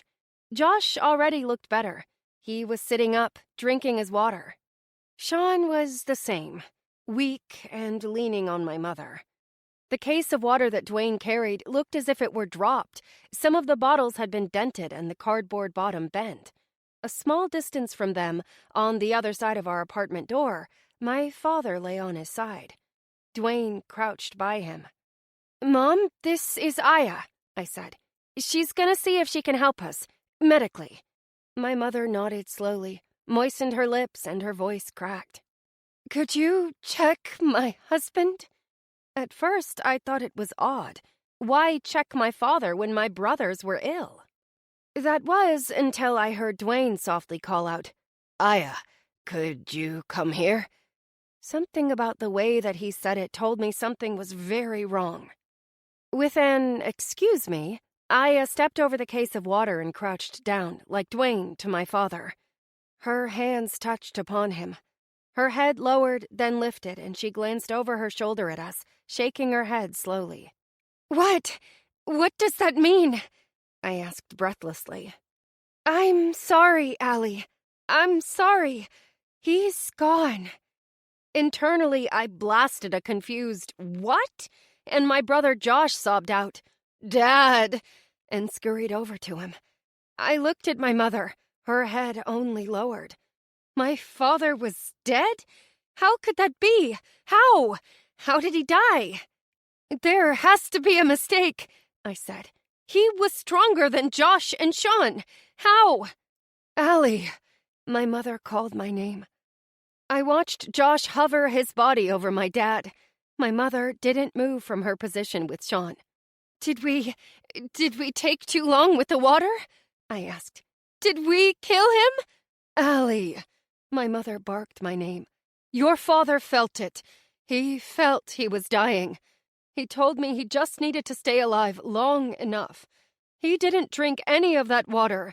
None. That's why he went over there. Like a dog? He went off to die? Enough, my mother said. We need to focus on your brothers now. I stood in disbelief, my heart breaking. How could my father be gone? It just wasn't possible. It wasn't real. How could it be? I inched my way to Aya. Dwayne stood, placing his hand on my shoulder. I'm sorry. How? I asked. Aya stood as well. He was severely dehydrated. His core temperature was high and his body gave out. It is extremely hot in here, she said. No airflow. This hallway is a death trap. And my father fell victim to that death trap. So fast, without warning. I replayed the last moments I saw him in my mind. He walked on his own, stammering some, but nothing that told me he was going to die in the short amount of time that I had been gone. Why hadn't I said goodbye? Kiss him on the cheek, something, anything. I just walked away, assuming I'd see him again. I would never make that assumption again. 20. The truth of the matter. Dwayne had left to search for a car after moving my father back into our apartment. I went with him into the apartment because I want to see if the contents of our bedroom bins were still there. We didn't have dressers. We had those rubber bins that stacked in the closet. Me, Josh, and Sean all had one for our clothes. Our other stuff remained in boxes. I wanted to grab clothes for me and Josh. Going to the caverns would take us out of civilization for a while, and we needed clothes. I packed what I could into a duffel bag for me and Josh. As hard as it was to think about it, I didn't think Sean would need clothes. He looked bad. He was barely moving and his breathing was strained. When I came out of the apartment, Aya was examining my mom. She had an IV bag hooked up to Josh, and the bag itself was on an apartment door. Like me, my mother had marks on her hands and arms. Aya examined her while Sean rested on her. I sat down on the other side of Sean. I feel fine, other than being tired, my mom said. How's Dwayne? He hasn't let me look at him, Aya replied. I haven't seen marks, but that doesn't mean he wasn't exposed. Look, Aya said, I need you to consume water, as much as you can, both you and Allie. Josh will finish that bag in a couple hours, and he will be good to move. I would like to move him to the Rite Aid before we head to the caverns. It's cooler there. It's not even noon yet. Those temperatures are going to get higher. What about Sean? I asked. Are you going to give him an IV bag? Baby, I tried, Aya said. His veins have collapsed. There's nothing I can do. We should move him, my mother replied. How? Walk him to the Rite Aid? To the caverns? Dwayne and Noah are going to look for a car. We can drive him. My mother shook her head. He's too weak to move. So we're giving up on him? Weakly, my brother Sean spoke up. Stop, okay? Please. My mother glanced at me gently. Allie, he was on hospice before all of this. Please remember that. I didn't want to. Even though I knew what was happening with my big brother, that didn't mean I had to accept it. Aya stayed for a while. She kept squeezing that bag of Josh's. A part of me felt like she was trying to wait for him to get better, and another part felt she was waiting on Dwayne. We talked a lot about the caverns. Surprisingly, my mother knew them well. She went hiking there a lot as a teenager. She did something called spelunking. Funny word. What happens if we're not the only ones with this idea? I asked. It's 4 miles of caves, replied my mother. There's plenty of room for everyone. How much do we know about how long we will have to be there? There's a river that runs under it. We can get to it. I'm thinking that might be the best place to set up camp. The flow exit for the river will bring in light and some warmth. It will feel cold, Sean spoke up. And dark. Yes, my mother ran her hand over his head. And dark. That cave knowledge must come from all that spelunking. My mother quickly looked at me. Allie, was that sarcasm? Yeah, sorry. No, please, don't apologize. You haven't been yourself in a while. It's nice to have that back. With Dwayne asking me if I ever smiled and my mother making that comment, I didn't realize how long it had been since I acted my normal self. Looks like we have a lot to get packed, said Aya. Lights, along with food, blankets. Knowing my son, he'll have made a list already. A lot of that stuff was in the back of Rite Aid. I don't know Dwayne well, added my mother, but from what I gathered, he probably has as well. I felt Sean's hand rest on mine, and I looked down at him. It took all that he had to lift his eyes. You're gonna beat this. So will you, I said. He fluttered his lips. Please, it's all right, though. He leaned against me again. I've been ready for a while. They were words I didn't want to address or even hear. I was glad when Dwayne returned because it took away from me having to respond to Sean. I have good news and bad news. Which do you want first? Dwayne asked when he walked in. Definitely the bad news, my mother answered. Dwayne extended an object. As soon as it came into view, I saw it was one of those outdoor thermometers.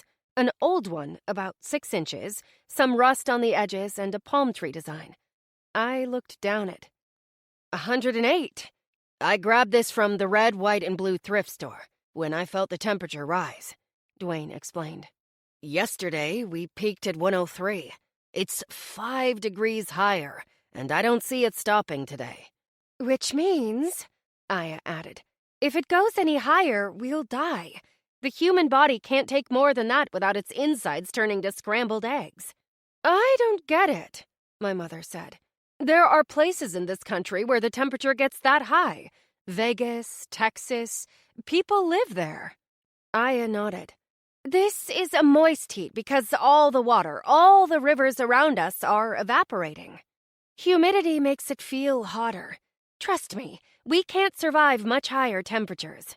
It's a cool 94 at the Rite Aid, said Dwayne, looking down at it. But it's not dropping in here. 1 degree. That's it. I have reason to believe that this is just the beginning, that every day until it breaks, it will get hotter. The heat will bring dry thunderstorms, started Aya. I asked, what are they? My mother explained. A thunderstorm, but the rain evaporates before it falls because of the heat. California has them all the time. Aside from human error, they are the #1 reason for wildfires. When there's a lot of trees and it's dry, one bolt of lightning and everything can go up, Dwayne explained. By that, I mean fires. Well, my mother exhaled. Is there really good news? Yes, Dwayne smiled. Noah found 2 vehicles inside a garage. They started. Not much gas, but enough to get us there and to lug supplies. We need to work on the supply list fast. Figure out how many people, how many meals. We need to ration, and we need to work on that stat. Hell, I saw that whole pallet of ramen noodles. There are 30 cases per pallet. I counted them, added Aya. That's 720 packs. We could live off that and vegetables. There are fish in that river, my mother said. That's an option, too. What about the Costco? I questioned. It's not far. If Rite Aid is stocked, I'm sure that is, too. There's no windows. Noah and I talked about that, Dwayne replied. We're headed there after we bring his mom back for the boys. The problem is, we need to go. Tomorrow, if that temperature rises, it will start to get too hot to drive. Tires will overinflate, pressure on the battery, the cars could overheat. It's not that far, but those cars were in a shop. We don't know what's wrong with them. If they fail, the only cool, doable route is through the woods, following the creek that heads to the caves. We can't carry enough on foot to make it. So, we have to leave tonight? Aya asked. Dwayne nodded. It'll take 15 minutes to get there, and we'll need time to unload. But if we leave by 3 in the morning, by sunup, we'll be inside and safe. Then that's what we do, Aya said. We leave as soon as we can, as soon as we have what we need. I saw her look at the IV bag on Josh. It was nearly empty, and my little brother was magically getting better. Leaving as soon as possible to avoid the deadly rising temperatures was the only option. But sadly, as I looked at my brother Sean, I knew it wasn't an option for everyone. 21. Decisions. My mother used a wet cloth to wipe Sean's face, to moisten his lips, cool him down. It became abundantly clear as everyone talked about leaving that Sean wouldn't be able to go. He didn't have much time. Any movement of his body caused him excruciating pain. My brother was leaving us. A moment I knew was coming, but was never ready for. I was so tired from not sleeping that I couldn't even think clearly. My mother was not leaving him. She was adamant. "We'll wait," Aya said. "We'll wait." My mother shook her head. "No, I need you to take Josh now to the Rite Aid. Get him strong. Take my daughter. Save my children. I'll stay." "We can wait, Connie," Aya said. "We can. Noah and Dwayne will get everything ready and we'll wait for you." "I appreciate that," my mother said. "But here's the deal. You're a mom. You have to save your children, and I need mine to be saved as well." Aya reached out and grabbed her hand. "I'll get Josh to the Rite Aid." "No," Josh whimpered out. "No, I'm not leaving my mom. I lost my dad. I'm gonna lose my brother. I don't want to lose my mom." "Joshy," my mother spoke soothingly. "I won't be far behind. I won't." "But you heard the man. The heat won't get me." My mother cut him off. "It won't. I'll stay in the woods and follow the stream. I know where it goes. I did it 100 times as a teenager." "How about this?" Dwayne spoke up. "How about I stay with your mom? I'll bring her to the caves. Connie, I know you hate me, but I can stay with you." "I don't hate you, Dwayne," she said. "I don't. I was angry because I couldn't do what you did. You were so together, and I just worried so much about my kids. I'll be fine. I'm going to stay with Sean as long as I can, and I'll be there. Take Josh." Again, my little brother protested verbally. "Baby, I will be there. I promise." My mother grabbed his hand. "Please, you and Allie go." "I'm going to stay with you, Mom," I said. "I'm not leaving Sean. I'm not leaving you. We started this together. We'll see it through." Aya exhaled heavily, and I heard it. "Both of you are sick," she stated. "Both of you. Your strength is not where it needs to be. I say we wait. We all go together." My mother wasn't hearing it. There was no winning that argument. In fact, I knew she wanted all the discussion to stop. Sean could hear us. I could only imagine how he felt. Did he know everyone was referring to waiting until he was dead? What a horrible feeling. Shaking my head, my mother looked at Josh. "I promise you, with everything I am, I will be there. But I need you to go and get better, okay?" Sean groaned out. "Go, please." "See?" my mom said. "Argument over." "Mom," Sean spoke with a crackling voice. "Go. Take Allie. Go. Just leave me." "No, my sweet boy. Not even a consideration." She placed her lips to his head. "Time is short. Go get ready, all of you." My mother held on to my brother so lovingly, and I felt horrible. I felt guilty. How did I get such a bad conception of my mother? I left to find water, fearful that she wouldn't give Sean any, that she would let him die. I had this evil person built up in my mind, and suddenly I was seeing her differently. The temperature was rising in that hallway. I could feel it. That case of water wouldn't last, not if we were using it to cool down and drink. The decision was made. My mother wasn't going anywhere. Josh was bad. He cried and sobbed, first hanging on to my mother, then Sean. He didn't want to let his big brother go. He didn't want to say goodbye. I could see the pain in Sean's face as Josh held on. My little brother was still pale, still sick, but stronger than he had been when we found him. Finally, he relented and left with Aya and Dwayne. Aya promised to come back and check on us before she left, and Dwayne did as well. Before long, they would be gone, on the short trip to the caverns. My mother wanted me to leave, but I left her no choice. We would take that journey on foot together. It was only 10 miles. She knew the route. Even though she didn't need me there, I wanted to be there with her and my brother. I wasn't around when my father left this earth. For sure, I wasn't going to be away when I lost my big brother and best friend. I didn't care how long it took. I would savor every single minute I had left with my brother.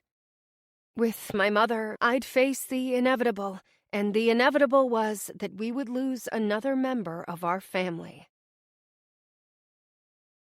22. Asleep. A weird twitch hit my stomach every time I thought about my father in our apartment. It just felt strange, and as much as I wanted to pretend he was somewhere else, I knew his body was in there. I was so sad about my dad that I couldn't even process it. Then, on top of that, we couldn't even bury him.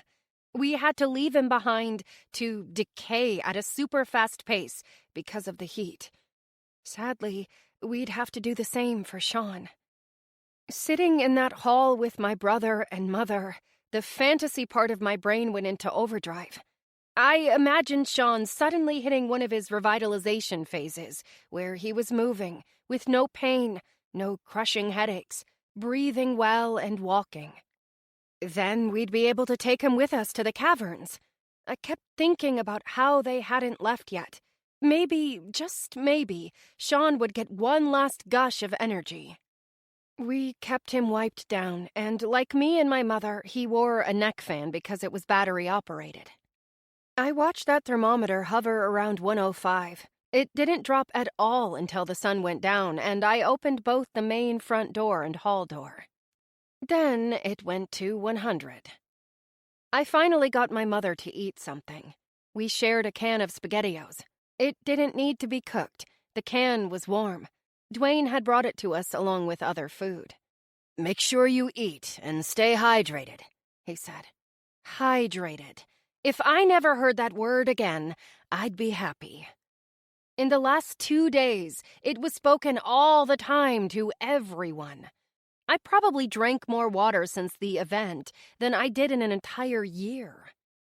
I wasn't sure how much it was helping or if it was more of a precaution. One thing I did know, those sores on my arms weren't healing. I was starting to feel them. They hadn't hurt before Aya pointed them out. My mother said hers did as well. Dwayne came to say goodbye, to tell us that Josh was doing better and he would see us when he saw us. He'd be thinking of us. I wondered if he thought maybe he'd never see us again. I walked him out, and that was when I realized we needed to keep the doors open. It was cooler outside. Although it was still hot, it was somewhat tolerable.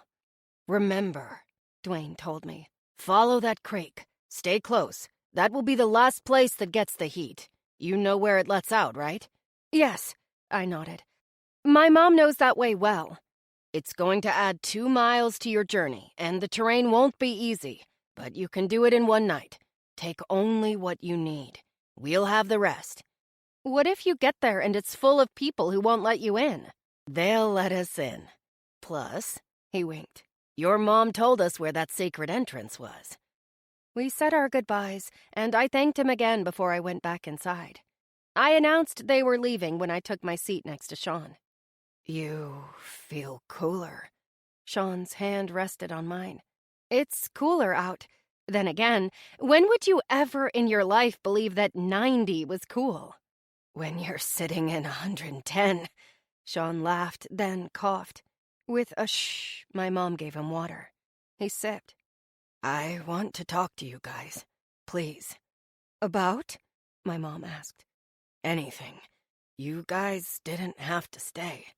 We did. My mother stroked his forehead. We're not going without you, I said. So you need to get better. You're funny, Sean told me. We knew since October I wasn't getting better. His words were strained, croaky when he spoke. I wish I could have made this better for you, my mother told him. The old house had that basement family room. It was always cool, even without air conditioning. I loved that house. It will still be there, I told her. We can go back when this is done. Allie, I'm not sure this will be done for a long time. Not in my lifetime. Sean jokingly added, not in mine. Sean, I snapped. Stop, okay? Mom, why do you say that? Because even if the temperatures rise to unlivable temperatures for just a week, that's enough for a lifetime. I'm willing to bet wildfires have already started. All that smoke in the air. Temperatures will kill everyone exposed. The lakes, streams, oceans, they'll start to evaporate. On a normal basis, evaporation accounts for 90% of Earth's moisture and water cycle. That's under a normal basis. Now, at extremely high temperatures, evaporation will be exacerbated. More moisture and water will go up than ever before. What is it that Dwayne said to you? What goes up must come down? Eventually it will. We're talking floods. Groggily, Sean said. More so from glaciers melting. I looked at him quickly. What? Ice will melt. Where's that water going to go? All that fresh water dumping into the ocean. My mother added, and we've all seen The Day After Tomorrow. No, I shook my head. No, we have not all seen it. Those disaster movies were a you and Sean thing. I stopped talking and turned my head. What is it? My mother asked. You paid attention to us.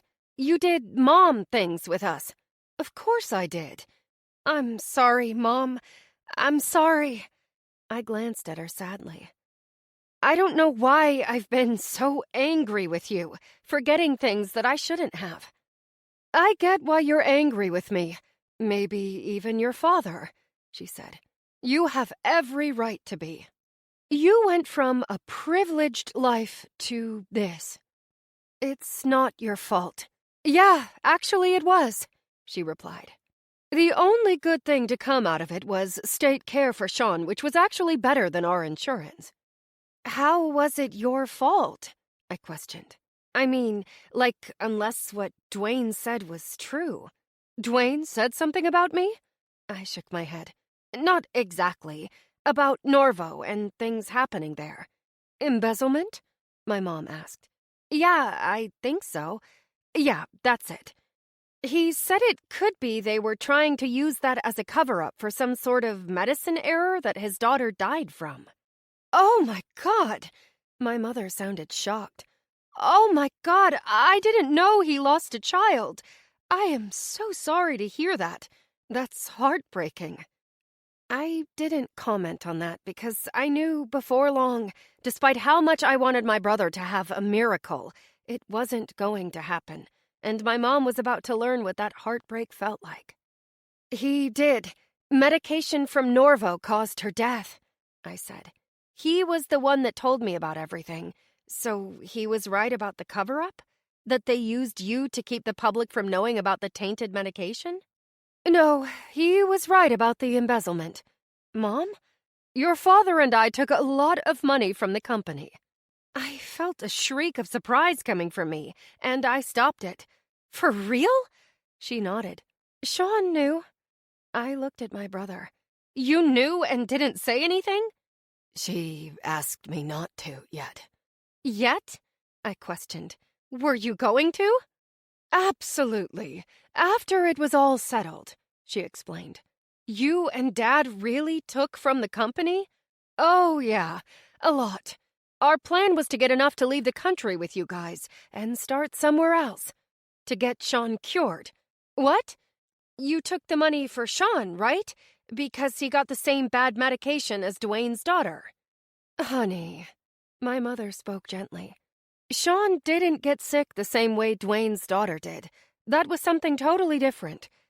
It was children treated with epilepsy medication. Dwayne's daughter must have been one of them. All right. I nodded my understanding. Surely she took it for good reason. Still, I said, you took it for Sean. No. She shook her head. I took the money because it was easy to take and tempting. I started taking it years before Sean got sick. The timing just sucked. They caught me right after we learned about Sean's illness. Your father tried to take the fall, but they knew he didn't have the access that I had. I thought I'd get away with it. Do you have any remorse at all? I asked, shocked. Only that I got caught, and that you guys had to suffer. Allie, I've done this my whole life. I got greedy this time. Really greedy, she explained. How did you not go to jail? Oh, we were going to jail. We got a continuance because of Sean, and I was working on leniency if we paid it all back. That's how we lost everything. They seized every asset we had. Sean muttered out, It doesn't matter now. I guess it doesn't, I said. Yes, it does, my mother stated. I have to earn trust again, in myself as well, and I'm not off to a very good start. Dwayne's water? My mother nodded. Yes, but I promise you, I will do better. It's a new world, Mom. As bad as it is, we all get a new start. My mother leaned over my brother to me and kissed me on the forehead. Thank you. You still don't feel guilty about that money, do you? No. I wanted to say, wow, but at least she was being honest now. Suddenly, as if in a snap of a finger, my mother wasn't this villain. She was real.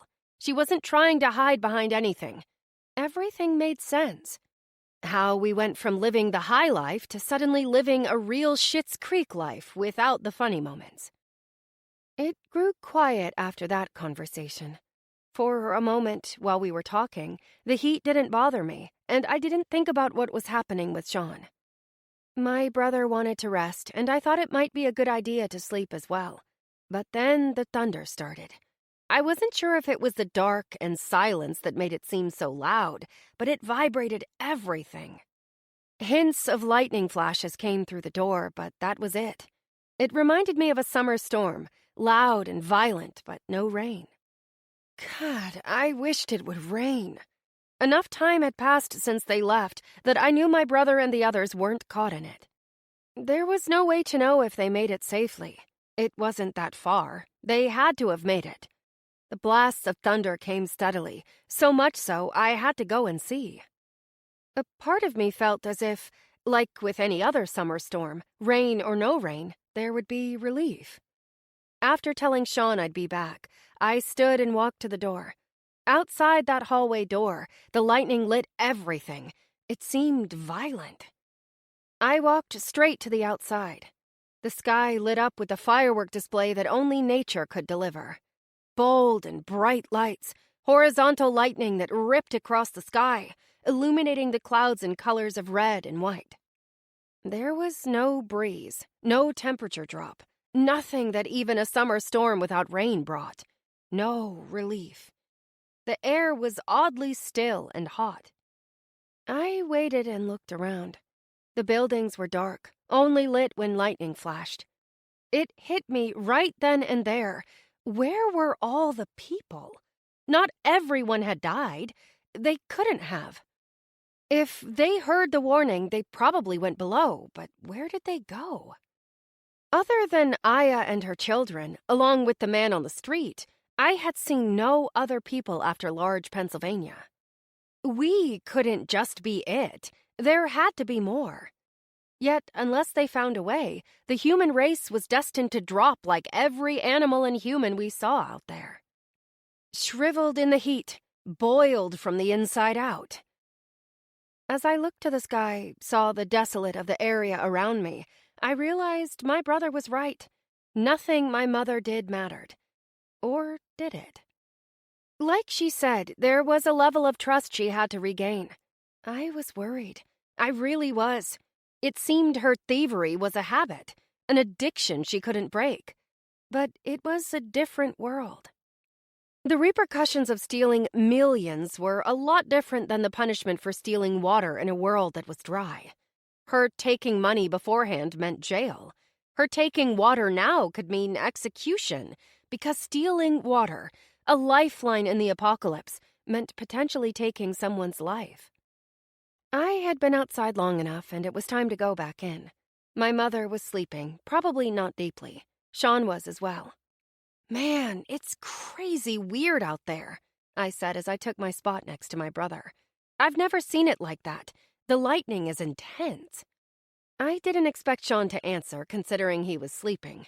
How, I didn't know, between the thunder and that steady weird noise his neck fan made.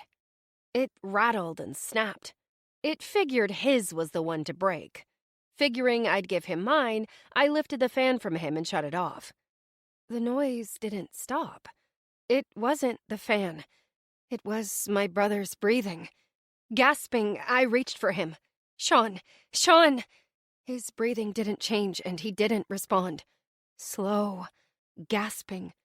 "Mom! Mommy!" She jolted awake and looked. Before she could ask me what was wrong, she knew. I saw by the look on her face. She closed her eyes tight and whimpered. This was it. This was the end. I hated it. How unfair was it all? I closed my eyes tightly, longing to capture an image of my brother before he was sick, when he had hair that always needed cutting. He was fit and even chubby when he was younger, instead of the skin and bones he now was. His coloring was good, not gray. He smiled and his teeth were perfect and white, not discolored from medication. That strong, healthy kid was crushed by an unfair sickness that I hated. His last moments on Earth were spent in sweltering heat, no electricity, no relief. "It's okay, baby," my mother said gently. "You can let go. You fought so hard for so long. Rest now. Daddy is there for you." I tried so hard not to cry, but it was hard to stop. My father, I hoped that was true, that my father was waiting for him with open arms. It was just hard to believe that if there truly was a God, he could be so cruel as to have my brother's last moments be so devastating. We stayed there in that hall with Sean. My mother held him and I grasped his hand. We said no more other than to tell him we loved him, which I did. I loved him so much, and he was leaving me in a world that now made no sense, one that he and I and Josh could have conquered, but no more. His breathing started to slow, sometimes drowned out by the blasts and cracks of thunder. I wished the noise outside would stop. Just stop. I wanted to hear my brother. I didn't want to miss his last breath. It didn't take long, and I didn't miss that last breath. Although it took all my attention to hear it, it faded like he did. It was without fanfare. It was quiet. A hush of peacefulness took over, and he was gone. 23. Force of Nature. 2 years before Sean got sick, my grandmother died. She wasn't old, She wasn't sick, but she had a stroke and died within 2 days. We were able to say goodbye when she was attached to tubes, along with the machine that did her breathing for her. In fact, I was at the hospital when it happened. We left after she passed away. The hospital took care of things, and a few days later we had a funeral. It was a natural course. But unlike with my grandmother, no one was there to take care of my dad or Sean. My poor father was put back into an apartment. No burial or funeral. Just dead. And now Sean. How does one just walk away from the body of someone they loved so much? That was what we wrestled with. I didn't blame my mother. It was her child. Was she to just say, "Okay, he's gone, we can leave now"? It wasn't that simple. We cried a lot in the after moments following his death. My mother sobbed like I never heard anyone sob before. It was filled with soul, an anguish I couldn't understand. It broke my heart. Not only had I lost my brother and father, but I was now also watching my mother experience an unbelievable pain. I wouldn't pressure her to leave until she was ready. "Should we bury him, Allie?" she asked. "Is there a way?"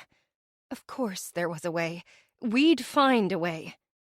I hated leaving my father in our apartment. It crushed me to think that we'd do the same for Sean. He deserved more. Not that my father didn't, but it was Sean, and my father would feel the same way. We talked about it. The heat didn't matter. We'd find a way. Carry him out and put him to rest. Respectfully, and not just leave him laying in that apartment hallway. It was almost daylight, although knowing the exact time was difficult. I didn't have a watch and my phone had long since stopped working. It was a feeling that the night was almost done. The thunder had not let up. It was relentless. Anyhow, we couldn't leave until sundown. From my understanding, the journey on foot wasn't as easy as it looked on the map. There were literally mountains to climb. I didn't look forward to what the next day would bring. I thought after we buried Sean, we'd go to the Rite Aid and wait there until sundown. I didn't even know if my mother could leave Sean. I worried about that. He was her firstborn, and I was certain that held a special place in her heart. In that hallway, she just didn't let go of his lifeless body. She held him against her so tight, as if her love was enough to bring him back. I understood that, and I wasn't going to stop her. Taking it upon myself to figure out where we would lay Sean to rest, I left my mother alone and ventured out of the building. I thought about the playground, how most of it was sand. It would be easy to bury him there. Plus, it was a playground. I felt morbid and hated myself for thinking about where I was going to bury my brother, but it had to be done. It was a violent atmosphere out there. The thunder vibrated the ground. I kept thinking of Josh and the others, hoping they made it and were safe and out of the vicious dry storm. Before I even stepped outside, I could smell it. A burning smell, like someone nearby had a fire pit going. I didn't think too much of it. The thunder blasted and flashes of lightning greeted me as I stepped out. Veering to my right, the direction of the playground, I stopped. Slowly, with a feeling of gut-wrenching horror, I turned. The entire western horizon to my left was bright, and it wasn't the sun. The sky was a brilliant orange that glowed and pulsed. Lightning had struck, and the fires had started. I couldn't tell how far or near the fire was, only that it was massive enough to eat up the entire sky. The plans to bury Sean, rest up at the Rite Aid, and leave at sundown were out the window. The fires raged. The world around us was burning. We were running out of time. 24. Do what we can. When I told my mother about the fires, she looked at me with an expression that said, "What else could possibly go wrong?" She didn't say it. She didn't have to. "Where did you see it?" she asked. "West." "You sure it's not south?" "I'm positive. It's where the mountains aren't as high." She slowly nodded. Not that I don't trust you, but I want to take a look. I understand. Stay with your brother. Did she just say that to me as she walked out? Stay with my brother? Like he or I were going anywhere. She was outside longer than I thought she'd be. A slight fear hit me that she wasn't all right. I was glad when she came back. You're right, she said. It's south. No winds, so it will move slowly. Nothing is blowing at all out there. There's still a lot of lightning. What do? We need to bury Sean now. I was thinking about the playground, I said.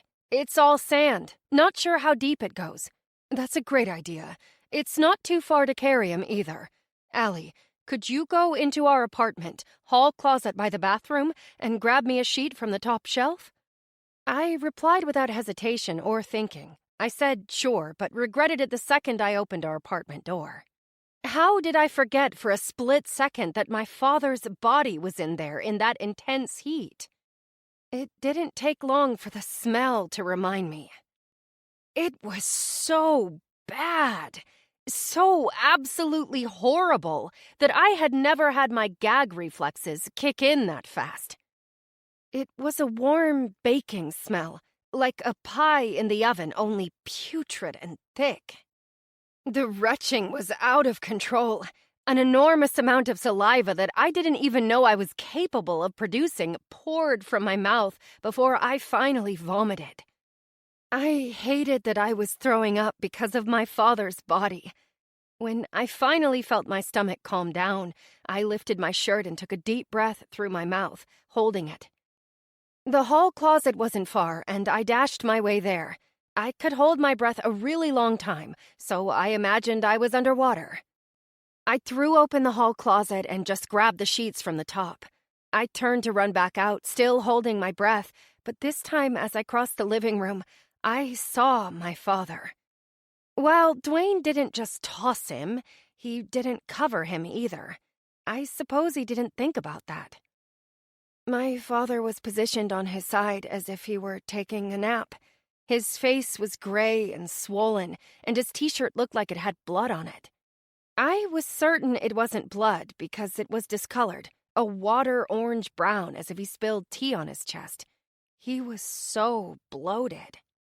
He deserved so much more than to be left there to rot on the burnt carpet of a stupid apartment.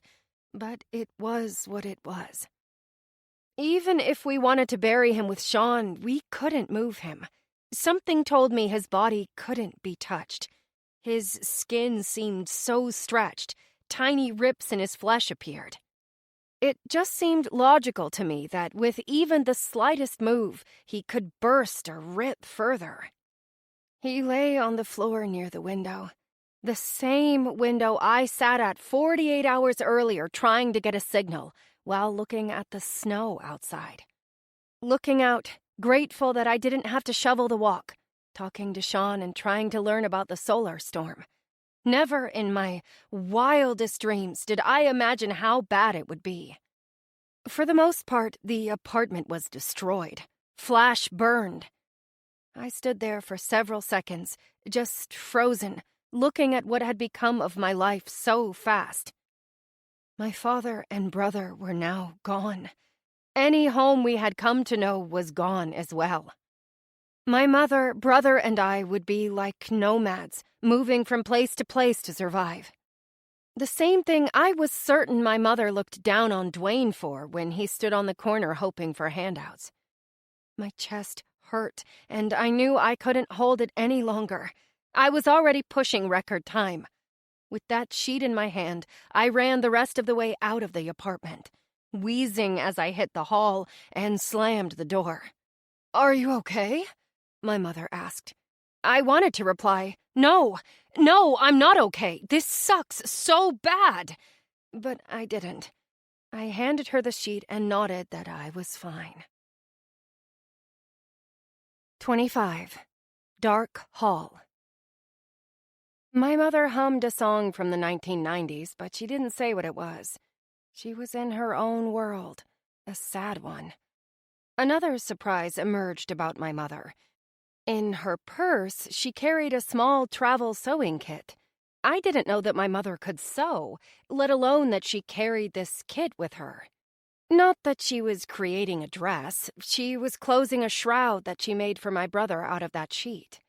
She hummed the song as she carefully wrapped my brother in the sheet, then started to sew it shut on the edges. She moved slowly, taking her time. It would be the last time she would see him, touch him, be with him. I suppose in some way she was savoring those moments, the last thing she would do for him. With Sean's illness, my mother was prepared for him to go. I think she just didn't imagine this would be the way he did. His funeral would be far from a normal one. I felt useless, and I knew how I could contribute. "I'll do the grave," I said. "What?" My mother looked up at me in shock, maybe even confused by what I said. "I'll go dig it." "No, honey, we'll do it together. It won't take me long to finish this, then we can go." "No, Mom, I'll do it. Take your time. Stay with Sean a little longer. I'll be back." "How? How are you going to do it?" "I'll go to Building 1, Super's room. I'm sure he has a shovel down there." "Be careful." "Of?" I asked. "People?" I softly chuckled. "No one is out there. Take water with you, please." I reached down for a bottle, casting my eyes on my brother's body in my mother's arms. It was painful to see, and it still seemed like a dream. There were 3 things I took with me when I left the building: the water, the small flashlight, and a pillowcase, which I tucked in my back pocket. I left the building, taking a deep breath when I stepped out. It felt like I was breathing water. The humidity was so thick and hot. I rattled off places on Earth that were hotter and people survived. Iraq, Tibet, Death Valley. Although I was sure humidity had a lot to do with how well a body handled heat. The red sky in the distance didn't seem to grow much. That was a good thing. It didn't get any better, and I could still smell the burning. It still pulsed, and I tried not to think of the inferno that was causing it. I took the shortcut through the grass to Building 1. It felt crunchy beneath my feet. I didn't know if it was the heat killing it or if everything had died before the heat wave because it was winter. There were already no leaves on the trees, and they had dried out fast from the sun, which is probably why they were burning along with other things. The complex was dark, not a light or candle. I looked. There was a chance that people were in the hallways like us. Where did they all go? There was no way they were all dead. They had to be hiding somewhere. The only basement was in Building 1, and I wasn't even sure that could be called a basement. It was 6 steps down to the superintendent's workroom. That was mostly underground, an interior room with no windows. I was in there just once to buy a light bulb from one of the maintenance men. It cost me $2, my can of soda, and a Snickers bar. I didn't mind because it could have cost him his job had he been caught. We had 3 maintenance guys. How they all fit in that office was beyond me. It was lit with yellow light bulbs. It was dim and reminded me of some sort of horror torture chamber. Arriving at Building 1, I was hesitant. Perhaps it was gut instinct, but I was slightly worried. I didn't fear the people that lived there. I feared what I would find. Before going in, I stopped at the door and set down my water. I pulled the pillowcase out from my back pocket, flapped it out. When I did, I watched a sliver of dryer sheet float to the ground. My mother always had this habit of tearing up dryer sheets and putting them with the sheets to keep them smelling fresh. I didn't think much about that habit until I used the pillowcase as a face mask. I folded it and tied it over my nose and mouth. It was thick and uncomfortable, but it smelled good. I reached down to the ground and grabbed that sliver of dryer sheet in case I needed it. My own breath made it even hotter and harder to breathe, but all that went to the wayside when I went into the building. The smell of the building carried to me. Strong enough to cut through the fabric and mixing with the smell of the dryer sheet. It wasn't the smell of death. I smelled that with my father's body and would never forget that odor. The smell was sour, like a dog kennel of sick dogs. The scent of every bodily function mixed in the hot air. I pressed the pillowcase tight to my nose and walked down the stairs. I would have to pass the door to the lower-level apartments. When I did, I saw the door was open and heard a series of strange sounds, all strung together, meshed in a way that meant they were hard to pinpoint. Crackling, squishing, and then other sounds emerged. I tried to distinguish them. A weak cough, a whimper, moan. I realized that this was where the smell was coming from. It was stronger there. I had stopped, and in a moment that I knew I'd replay for the rest of my life, I swung out the flashlight to shine down the hall. I stifled the scream that tried to come out. The hall was filled with people making camp in the dark. They weren't even fazed by my light, even as it bounced off of them. Some were burnt. The ones I got a good look at were covered with sores, bleeding, reflecting the light. I watched a woman closest to the door cough, lean forward, and vomit. I aimed my light to see how far down the hall people were. The light reflected off the window at the end of the hallway.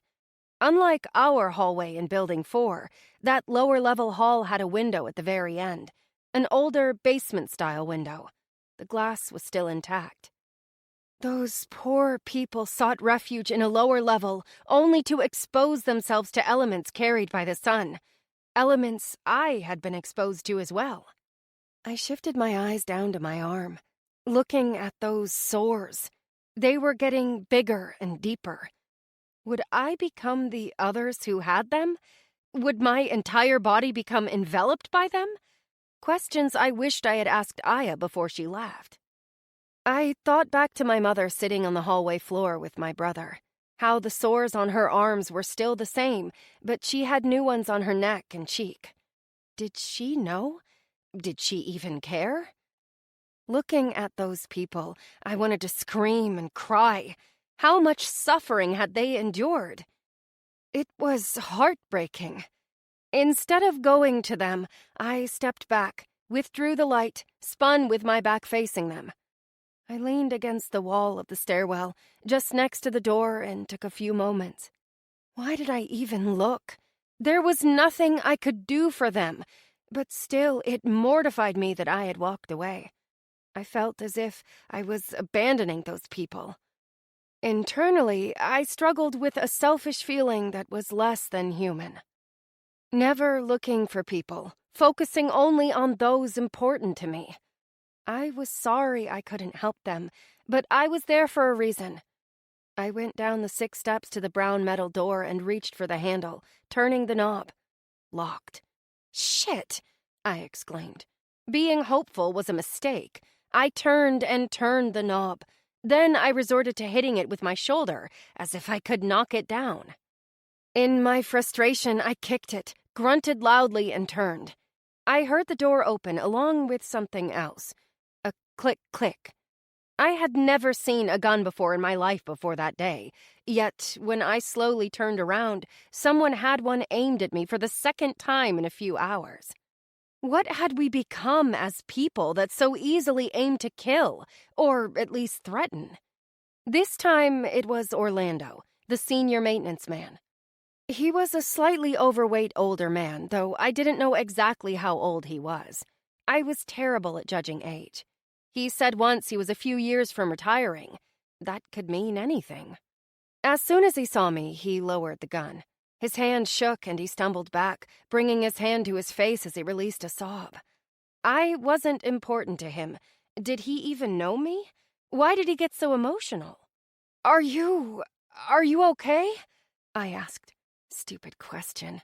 Someone is alive and well, he cried. I didn't think anyone was. I tried to help them. I can't. I'm sorry you've been alone, I said. Did you need my help? He asked. No, I shook my head.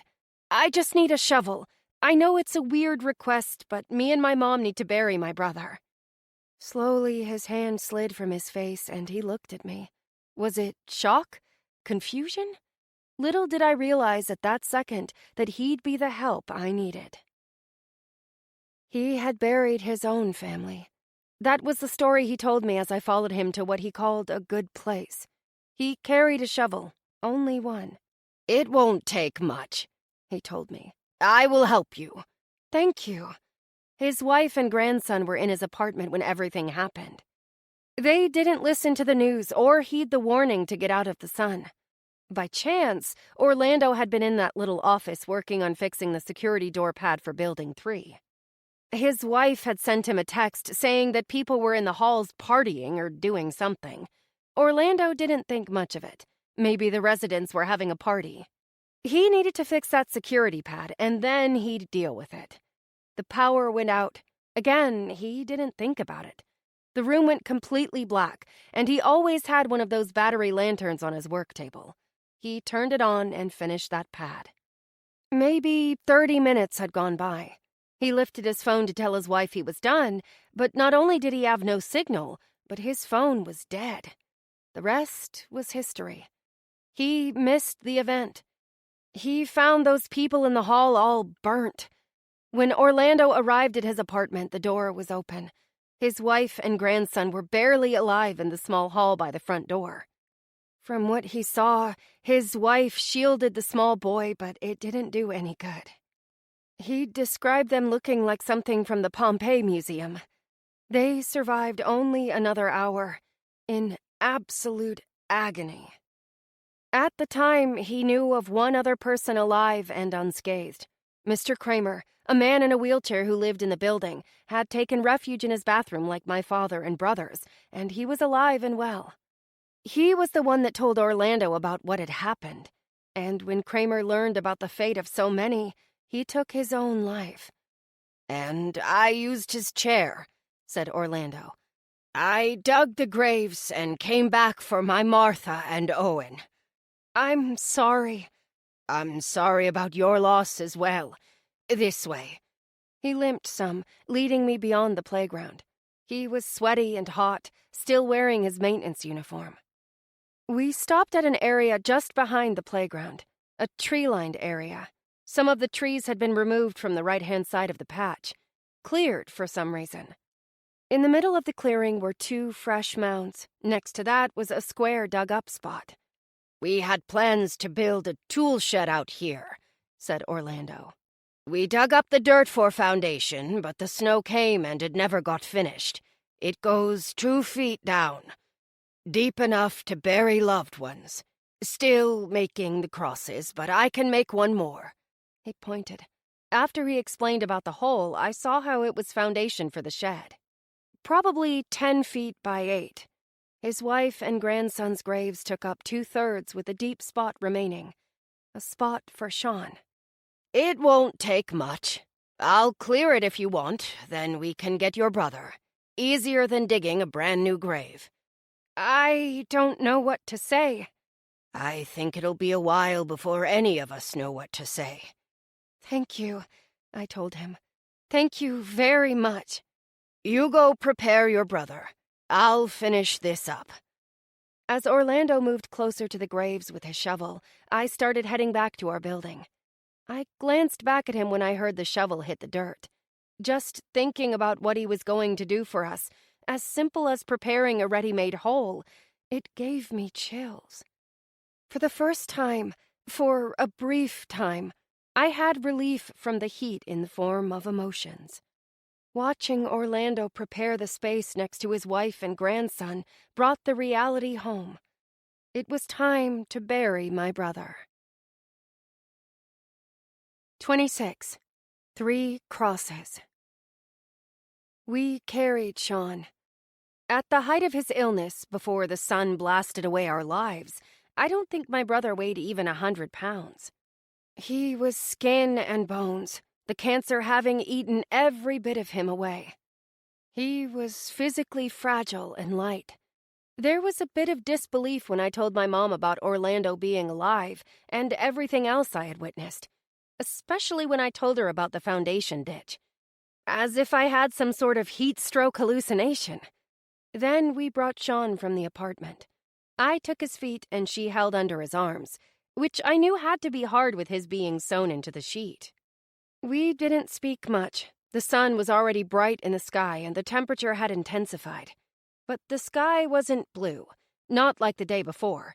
It was more gray, the sun poking through the clouds looking super white.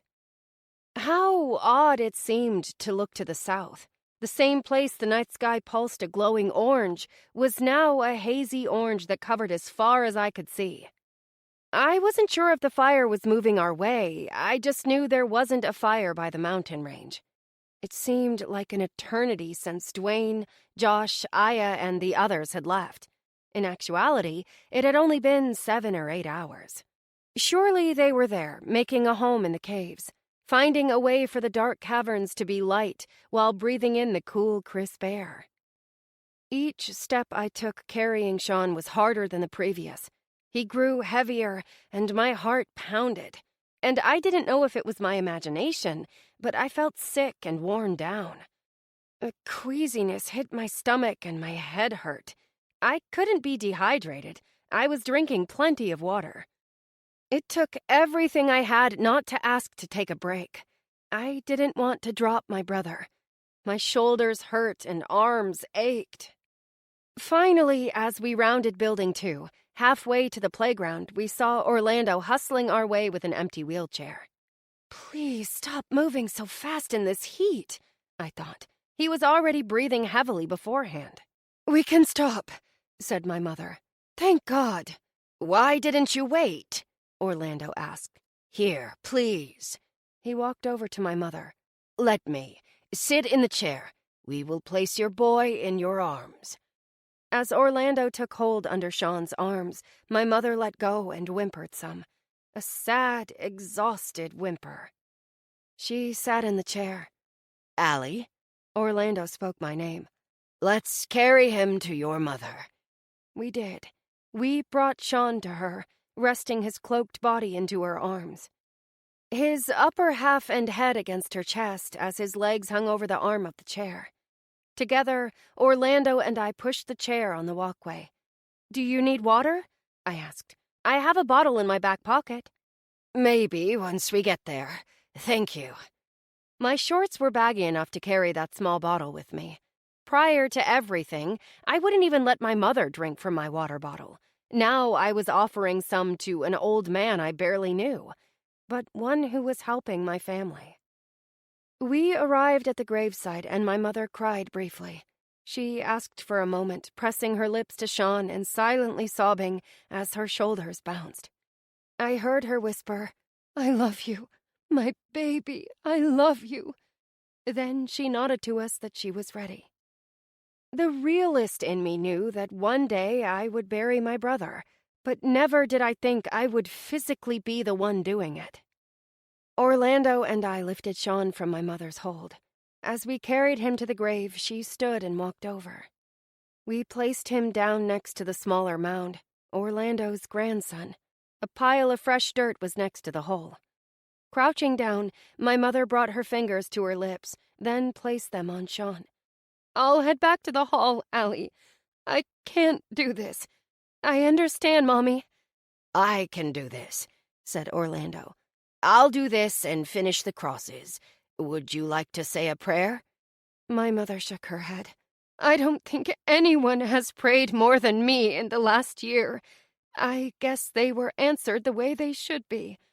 She rested her hand briefly on my face and walked away. After she was gone, Orlando faced me. I can finish this. No, I held out my hand for the shovel. If you can finish the grave markers, I can finish this. I'll bury my brother. A slow single nod, and Orlando handed me the shovel. He didn't say any more. He just walked away. I stood above that shallow grave, looking at my brother's body tightly sewn into that blue sheet. I had to remind myself that my brother, his essence, wasn't in that beaten shell of a body. I pushed the shovel into the pile of dirt and lifted. The first shovelful I cast down onto my brother was the hardest, emotionally and physically. Despite how painful the task was, I followed through. I would move that entire mound over his body. It was difficult, but it was my way of saying goodbye. The final bit of dirt had been placed in the grave, and I was tired, overheated, and dirty. I could no longer see my brother. He was just a mound, like Orlando's wife and grandson. I wiped the sweat from my forehead with the back of my hand and looked at the sky. I wanted to see the fires. I felt as if they were closer, and almost swore I could hear the flames. A broad spectrum of the sky had been taken over by the orange hue. There was no way for me to know what time it was, other than that the sun wasn't directly above me, so it was after 12. My mother and I needed to rest before we headed out on that long journey to the caves. While 11 miles really wasn't much, the actual journey there over the terrain would be hard in the heat. We just needed to make our way to the highway and to the creek. I wondered what my mother was doing. Was she getting ready to leave? We had discussed staying at the Rite Aid for a few hours. Anywhere that was cooler than our building. I began my walk back to Building 4. "Allie!" Orlando called my name. I turned around to see him. "I just need to know how to spell your brother's name," he said. "I want to make sure I have it right." At first I was confused. Sean's name was easy. Then it dawned on me that it could be spelled another way. I explained that it didn't have the H. Before I moved to our building, I thanked Orlando. "You didn't have to do this, and we really appreciate it." "I wish I could offer more," he replied. "Answers. I don't have any. Only what little I was told." "Us too." "This heat will last a while." "I know. We're supposed to go to the Rite Aid today. It's supposedly cooler there." I cringed after I said that, thinking my mother was going to get angry for telling our plans. It didn't matter whether they helped us or not. My mother just seemed to not want anyone with us. "Cooler is better," he said. "Before you go, stop by to make sure the crosses are all right," he said. "I am making them fast. I'm not a carpenter, but the graves will be marked at least." "We'll stop by." As I turned once more to walk home, I spotted the glow in the sky. If that fire swept through town, the markers would go. Nothing would remain to let people know Sean was buried there. He would be like my father, another body buried beneath the destruction of the land. I felt bad for Orlando. A part of me felt he was being nice because he didn't want to be alone. I didn't know him well. I knew him, but not personally. He was just the guy that came and fixed the hallway light and our toilet that one time. He knew our names. Then again, he probably knew everyone in the complex. When I arrived back at the apartment building, my mother was already packing items. She was ready to go, to move on. So was I. "These LED lights will last a couple hours." She held up a long, flat light. "We can't use these until we get to the caves. We have no idea where everyone went in," she said. "My guess up top near the main entrance and the visitor center, but we are coming in below." "Can we make our way up through the caves?" I asked. "No, we don't have enough light. We may have to stay on the lower end until we cool down, and then make our way up. We are going to travel through the night, but it will take us all night." She handed me my bag. "The water in here needs to last you. I doubt they left any behind at the Rite Aid. They may have since Aya told us to go there. If not, I'll make it last." I shouldered my bag. It was heavy from the water. "Hey, Mom. Orlando asked us to stop by and see his cross he made for Sean's grave. Can we do that on our way?" I waited for that reaction I had seen since everything started. My mother's huff of annoyance and resounding no to any suggestion that varied from what she wanted to do. Instead, she said, "That would be nice." The world had punched a lot out of her. "How are you feeling, Allie?" "Honestly, I don't feel 100%. Not sure if it's the radiation or heat or these sores." I lifted my arm to show her. "Just not myself, you know? How are you?" "Same as you. We'll rest before we head out, and then once we get to the caves, we'll take time to heal." "Mom, you don't think it will be too late, do you?" I asked. "I don't know. I hope not. But what choice do we have? That was true. We gathered what little items we were taking. Traveling light was the best option. My mother placed her hand flush on our apartment door and stood there for a moment. I believed she was saying her final farewell to my dad. We left that building, a place that marked a change in our lives more than once. I wish I left there with better memories to take with me. The truth was, I didn't. It was a symbol of everything in our lives that we lost, from things like money that didn't matter, to my father and brother who meant the world to me. Making our way to the gravesite, I could see Orlando standing there. He looked down at the graves, his back to us. As we approached, the 3 crosses came into view. Newer wood, each no bigger than 18 inches high. It looked like he used one of those wood-burning pen things to etch the names. Under Sean's name was the year he died and age. 17. I was wondering how he knew Sean's age and was going to ask when I heard my mother sigh out emotionally. "Oh, Orlando, thank you so much for this. Thank you." "It was my pleasure," he replied. "He was a nice boy." "And he always loved those power shakes you made him," my mom said. "Sometimes that was the only thing he could eat and keep down." "It helped my mother to keep her strength, but this," he pointed to the sky, "nothing would work on a weakened body." Hearing this shocked me. I had no idea that Orlando came over and gave Sean special shakes. No, wait, it shocked me a lot. Sean never mentioned it. "You are such a kind man," my mother said. Was this my mother? "Orlando," she said, "where are you going? You're not staying here, are you?" Hold on.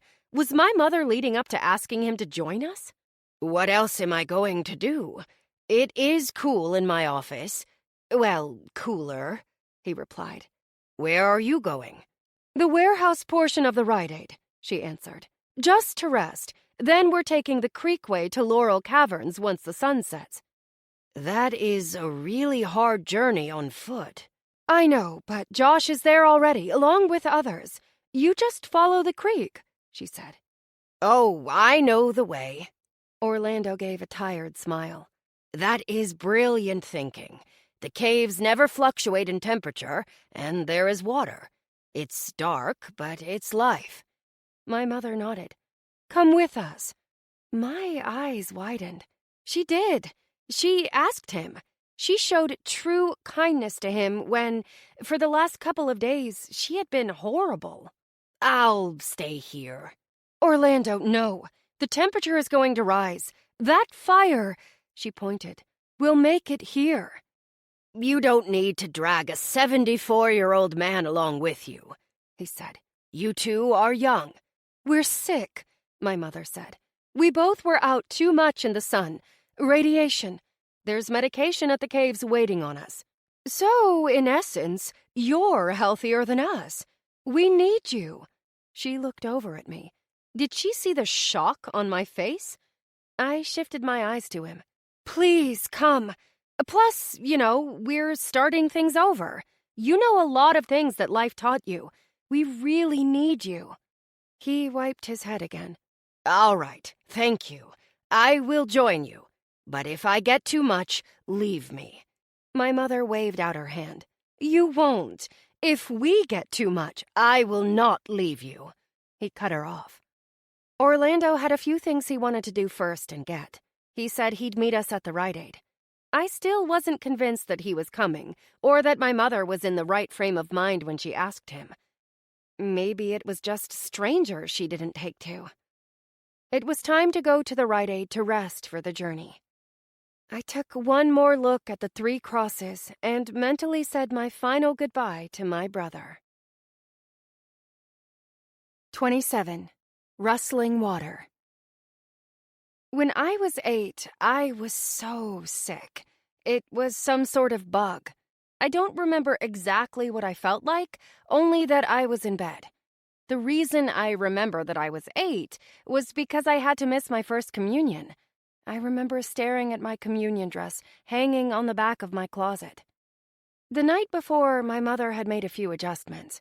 I felt like a princess, and funnily enough, my second-grade self kept saying I was Princess Virgin Mary. Ah, the product of Catholic school. I felt fine when I went to bed. My mother and grandmother were getting food ready for the big party, and I was so excited. I'm not sure when I started getting sick, but my memory takes me to that bed, staring at the dress, feeling more poorly over missing the big event. My parents still had the party for me. I watched from my bedroom window. People brought communion cards and presents. I didn't blame them for having the party. They had all that food and cake. Father O'Brien came over the next day with Sister Mary Leona, and I made my first communion from my room.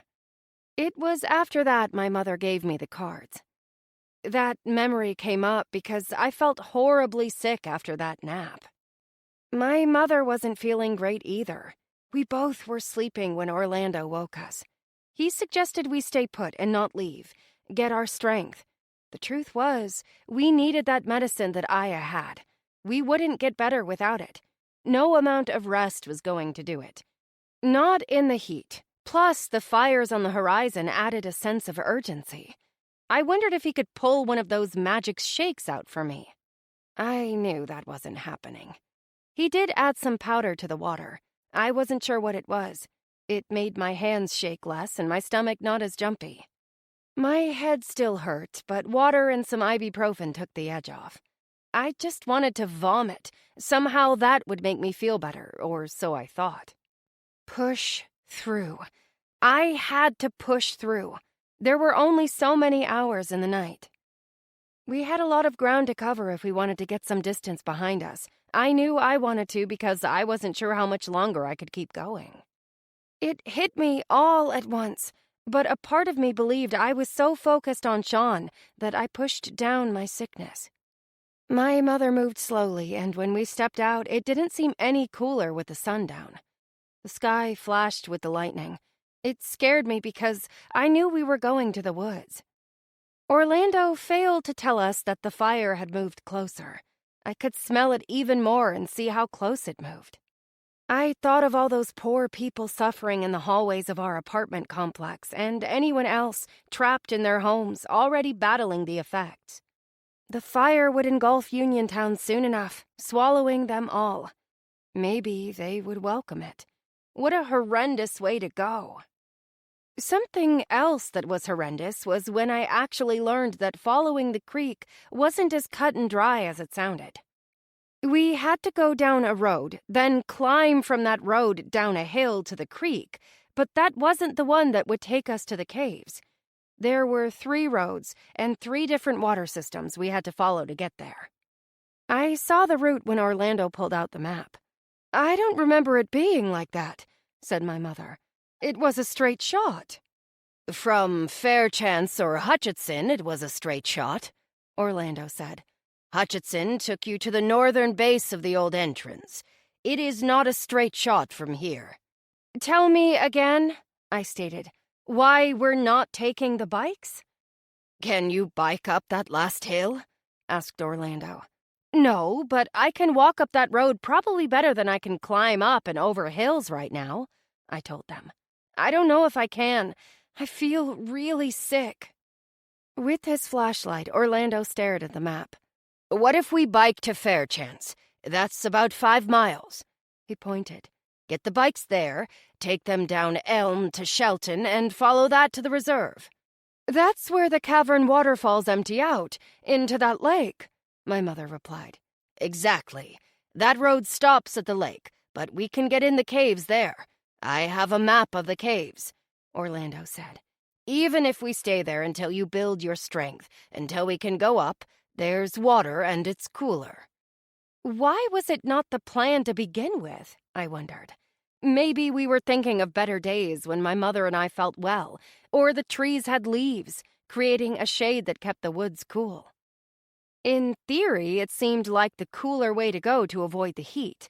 But in practicality, those winter-dead trees were like matchsticks, waiting to go up, and none of us were fit to face those mountains and hills. I carried that thermometer, and it teetered at 100 degrees. We fetched the bikes from the apartment complex. None of us pedaled very fast, and it was hard going up the hills. There were a lot of them. Twice, it got to the point where I had to get off the bike. It took everything I had to push it. I had never felt so weak in all my life. When I felt like quitting, I thought of Sean. He didn't quit. He didn't give up. As much as I hated the climbs, I looked forward to the top of the hill. Coasting down felt so good. The breeze created by the momentum was a relief. There was a strange, scary feel to everything. It was the middle of the night, yet it wasn't dark. The lightning was constant, cracking thunder. The sky lit up blue and red, like a scene from some Netflix series. The sounds of the storm surrounded us, but there was no wind. Fairchance was a small community south of Uniontown, rather southwest.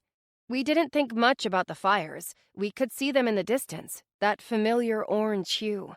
Once in a while, they looked like they were straight ahead, as if we were riding right into them. Little did we know we were. I didn't think that was possible until we got closer.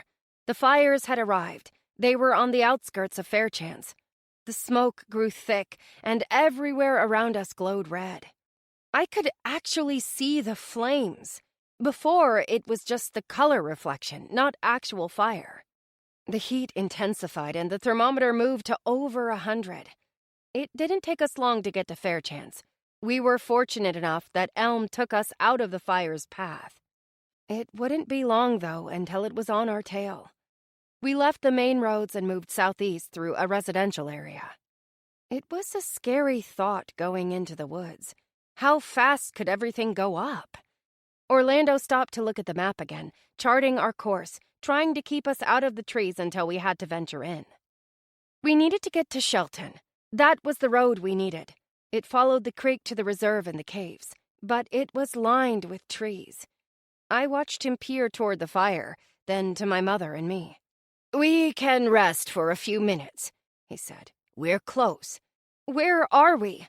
I asked. He pointed on the map. "It's not even 500 feet to Shelton. That creek is about 15 feet down a small grade." "You know the area," I said. "Well, everyone does, when you grow up here," Orlando replied. "But sometimes, as you get older, the journeys don't seem as hard in the memory." I looked to my mother. "We're close, Mom." "I know." She exhaled and lowered to sit on the ground. "Real close. I can hear the creek." I didn't know what she was talking about. I wanted to correct her and tell her that was the flames she heard, but then Orlando stepped back from us and turned his head. "We can hear the creek," he said with some amount of shock. I asked, "That's a good thing, right?" At first, he looked at me with concern, then took a few steps toward the sound, and I watched his head lower. "Orlando?" I asked. "We shouldn't hear the creek. It's too shallow. I have never heard the creek. I'll be back."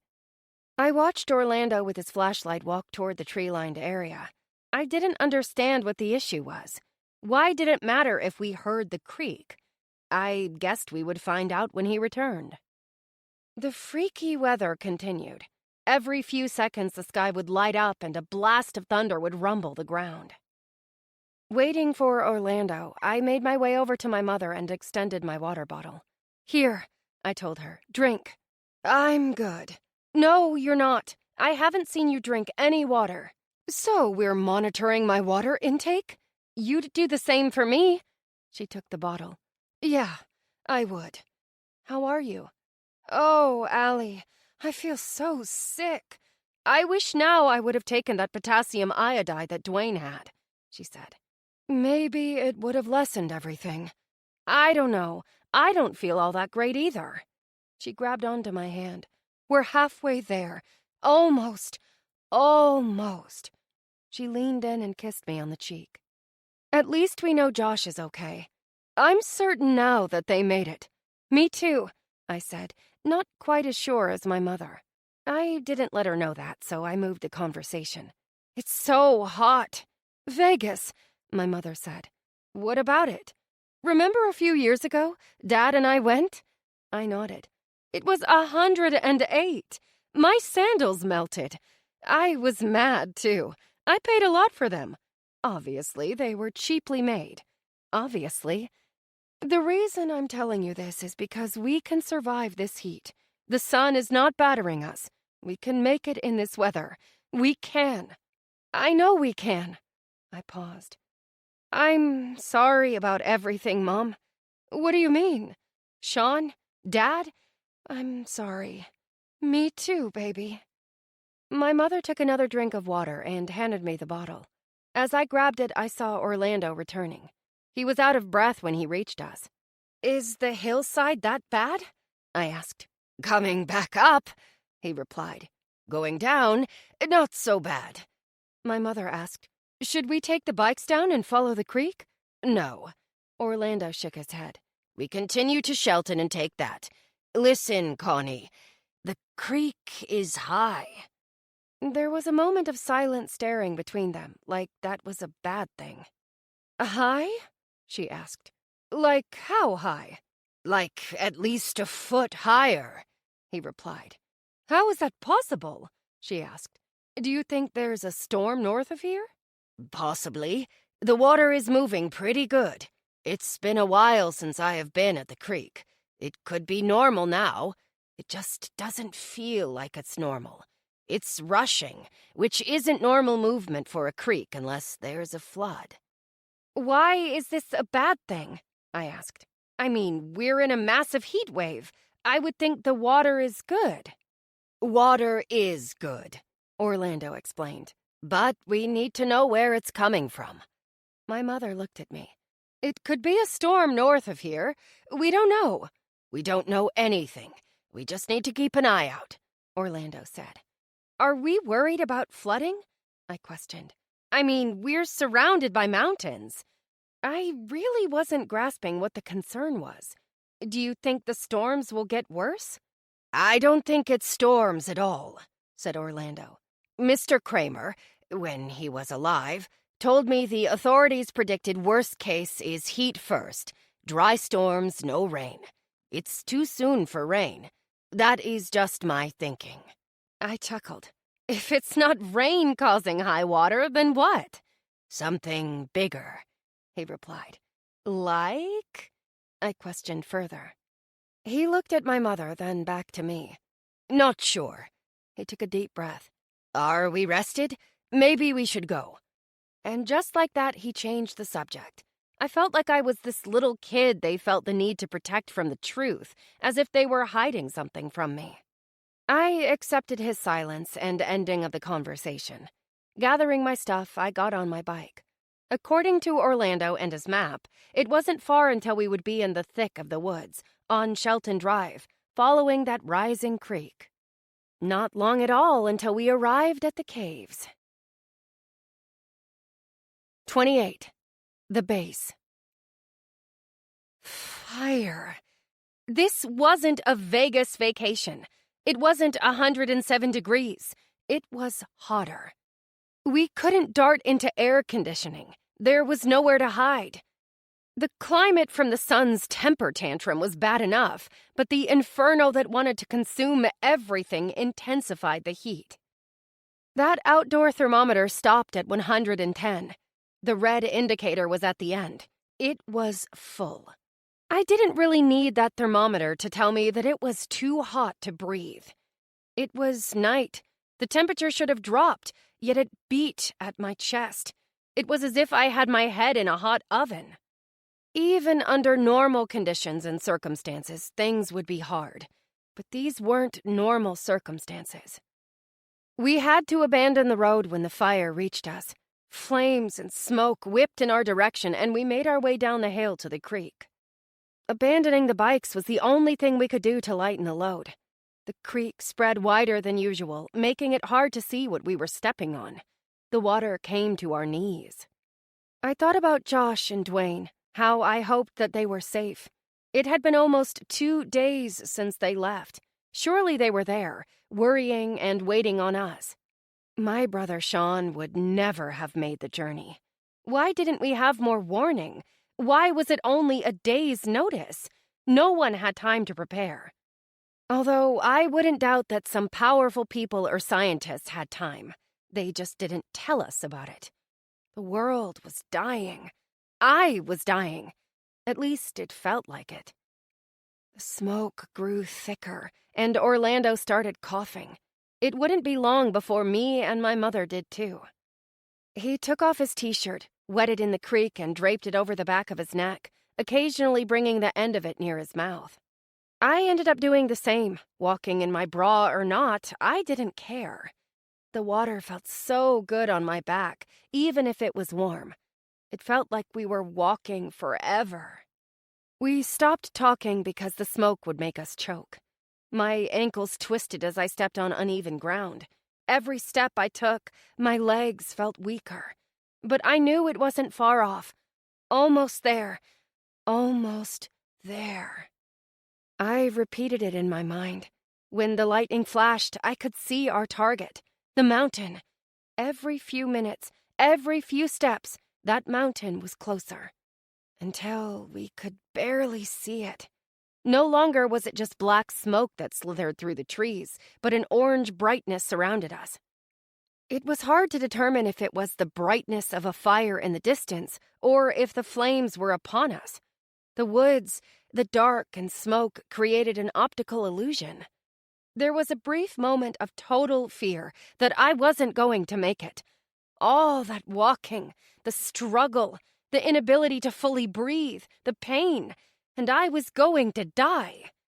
I took comfort in knowing the smoke would get me before the fire. My mother grabbed my hand and yanked me. Difficult or not, we had to pick up the pace. We had to run. How much farther? I only believed we weren't that far because there was no way my mother would push us to the limit if we still had far to go. Poor Orlando. Could he push any farther, or was he done? I kept looking over my shoulder back to him, watching him struggle to keep up. Then he fell. My heart dropped to my stomach when I saw that. I stopped running and my mother tugged at me. She was oblivious to what had happened. A haze surrounded him, and Orlando struggled to get up. He lifted his head, looked at me, then waved out his hand for us to go. I turned completely and pulled from my mother. "Allie!" She called my name and coughed. I wasn't going to argue or hear her say to leave him. I raced back to him. He wasn't that far back. I wasn't leaving him behind. We were either close to the caves or dying, and the way it felt as if my lungs were on fire, I was willing to wager on the latter. I arrived at Orlando. He tried to scold me to go, but he coughed too badly. Reaching for him, I braced under his arm, and as I tried to help, my mother grabbed his other arm. "On 3, my mother said. We helped him to stand, and the light from the close-range fires allowed me to see that his arm was bleeding from the fall. My mother brought his arm over her shoulder, and she braced him around the waist, telling me to do the same. I did. "You girls, go!" Orlando choked out his words. "Leave me!" "Don't be ridiculous," my mother barked. "Just move. We have you." I don't know why, but hearing her say that made me smile. It was difficult to move on my own, but holding up the extra weight of Orlando made it even harder. We weren't running, but we were moving. My heart raced and adrenaline pumped. The smoke thinned some. Had we made some distance at least? Then I saw 2 round white lights dancing through the smoke. They moved, and I heard a voice in the distance. I didn't recognize it. He sounded young. "I see them!" he shouted. "Radio topside! We have them!" Then 2 figures cut through the smoke. 1 man, 1 woman. I recognized neither. The guy wasn't much older than me, and the woman looked as if she were my mom's age. Both were dressed in heavy clothing, which made no sense in the heat. They wore face masks. It was a relief to see them. So much so that every ounce of air escaped me, and I felt my body collapsing, and I wheezed and coughed. "We got you," the man said. The woman took my side of Orlando. "We have you, sir. Daniel, grab the other side," she instructed the younger man. Once Orlando was out of my grip, I realized I was getting a lot of strength from him. I felt even more weak. "Mom, I can't." Yes, you can. She grabbed me and put her arm on me. Push it, Allie. We have to keep moving, Daniel said. Follow us. My mother asked, How much farther? Are we close? Actually, he replied, you're here. At that point, everything became a blur. At first, there was a rush. I felt better, energized. I didn't look at it as a rescue as much as being guided. We made it. That last bit wasn't easy. The creek ending flowed into a small opening not far from where they found us. It was a climb, but not steep. At least it didn't seem that way until the last little bit. My mother was behind me. Thankfully, because at the end, I started losing it. She physically pushed me at the last stretch.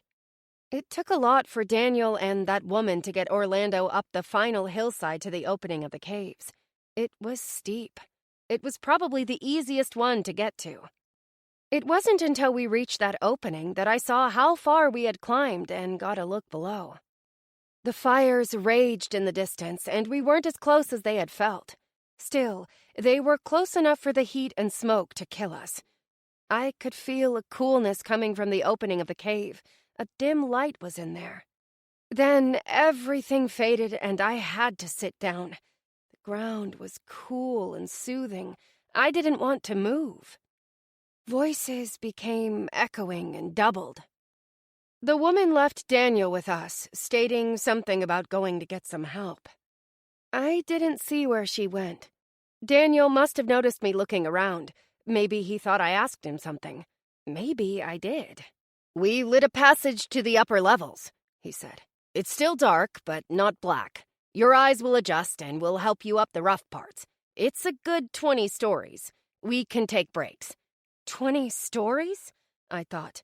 No, that isn't happening. And that was all she wrote for me.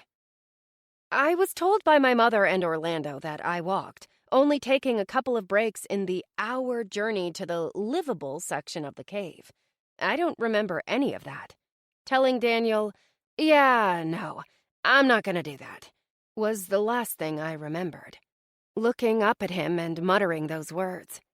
I finally understood the words blacked out, because that is what I did. That was the last cognizant moment I had until I came to. The sounds of children laughing and steadily dripping water in the distance brought me to consciousness.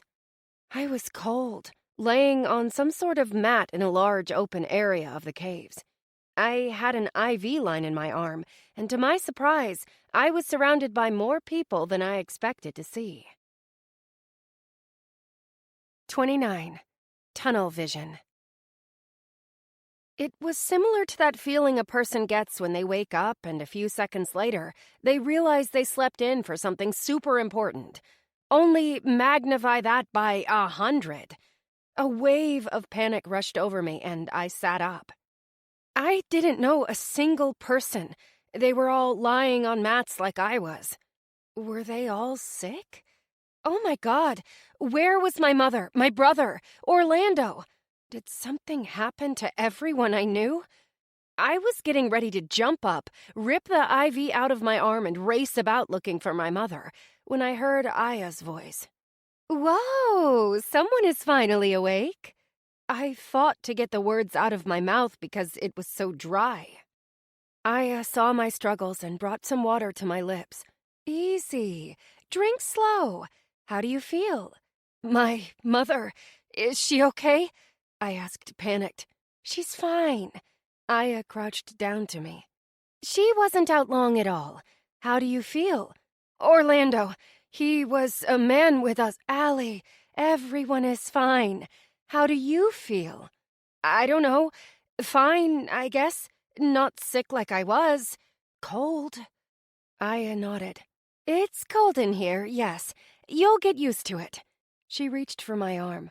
Ah, yes. They're finally healing. This is good. Very good. You were one sick young lady when you arrived. We think we flushed it out, though. There's no way to run any blood tests. Not right now. We can gauge by the sores, which are finally healing. We? Who are all these people?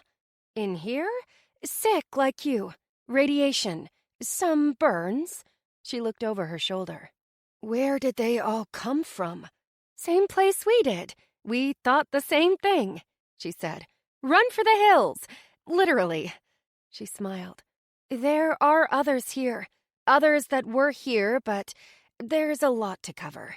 Let's get you unhooked, and then we'll get you moving again. How long was I asleep? I feel like it was a while. A week. We had to sedate you to get you rested. I'm so cold. I know. One thing at a time. Maybe we'll get you up to the gift shop. People go there to warm up. Not outside? Not yet. Save the questions. One thing at a time. I was pretty confused. I didn't realize how many questions I had until Aya said that.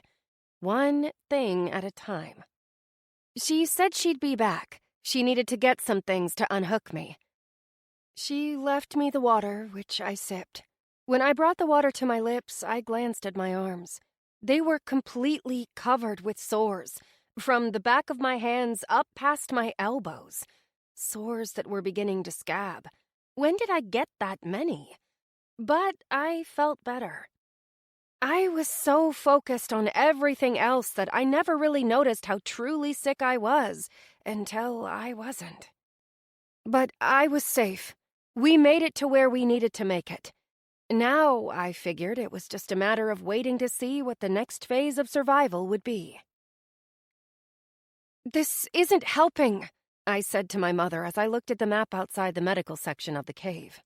Right now, it doesn't. Give it a couple days. Learn it. I doubt it. I'll never figure it out. You will. It takes time. Time. Yep. It was hours until Aya gave me the go-ahead to get up and leave. My mother came for me, and outside that part of the cave was a map secured to the wall. Like a fire escape route, written in red ink with an arrow were the words, "You are here." I was familiar with the map. Having lived in Uniontown, I had seen it 1,000,000 times. Heck, the exact one I was looking at hung on the wall in my 6th grade homeroom. My teacher got it from the gift shop.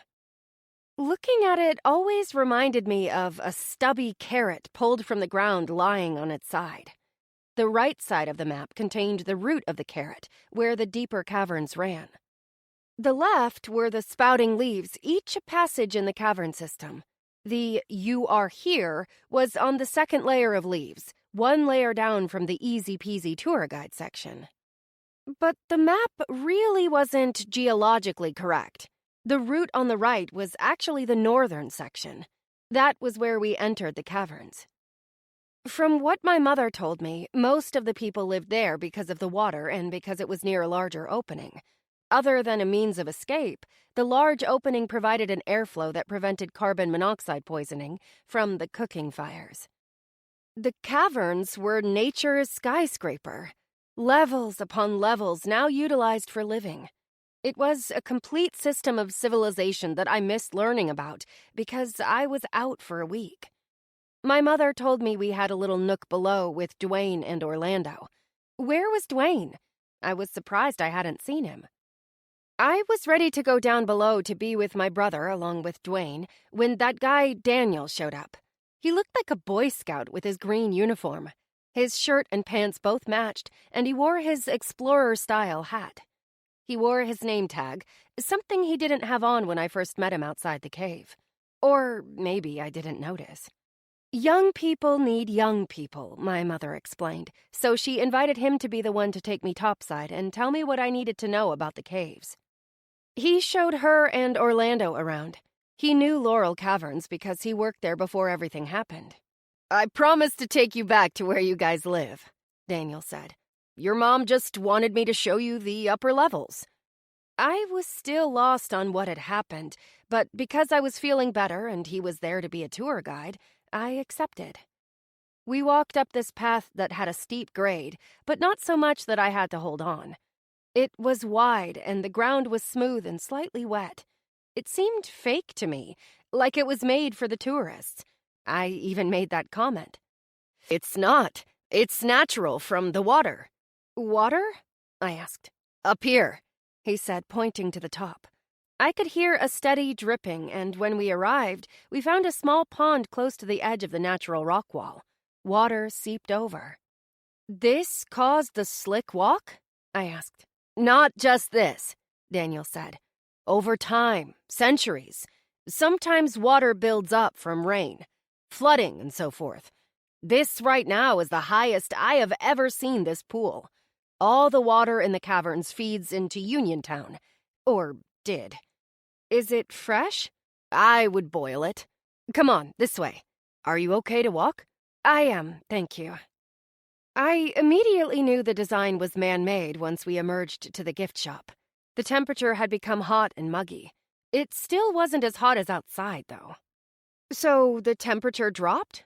I asked. "Oh, no. It's still 115, Daniel answered. "Just here, the cold from the caverns kinda carries up. Watch your step. There's a lot of broken glass." The gift shop reminded me of my apartment. Not destroyed, but parts of it were scorched. The cases were broken, and as we walked to the large window where the deck was located, I felt the temperature instantly rise. Surprisingly, the deck wasn't destroyed. It wasn't wood either. It was more of a patio built on a ledge of the mountain that overlooked the area for miles. "It's safe out here," he said. "Come on, we'll only stay a short time. It gets hard to breathe." He was right. The air was thick and hot. I could see fog over what I believed was Uniontown. There was a slight mist of rain, and the sky was dark, rain cloud dark. "When I step out here," Daniel said, "I always think this is what the dinosaurs lived in. I don't know why, I just do." "So, has it been raining?" "Steadily, yes," he replied. "But it hasn't made a dent in the temperature. It put out the fires that actually caused the rain. That's what Dr. Clemens said." "Who is that?" "The lead scientist here. This," he pointed, "is how we saw you. By accident."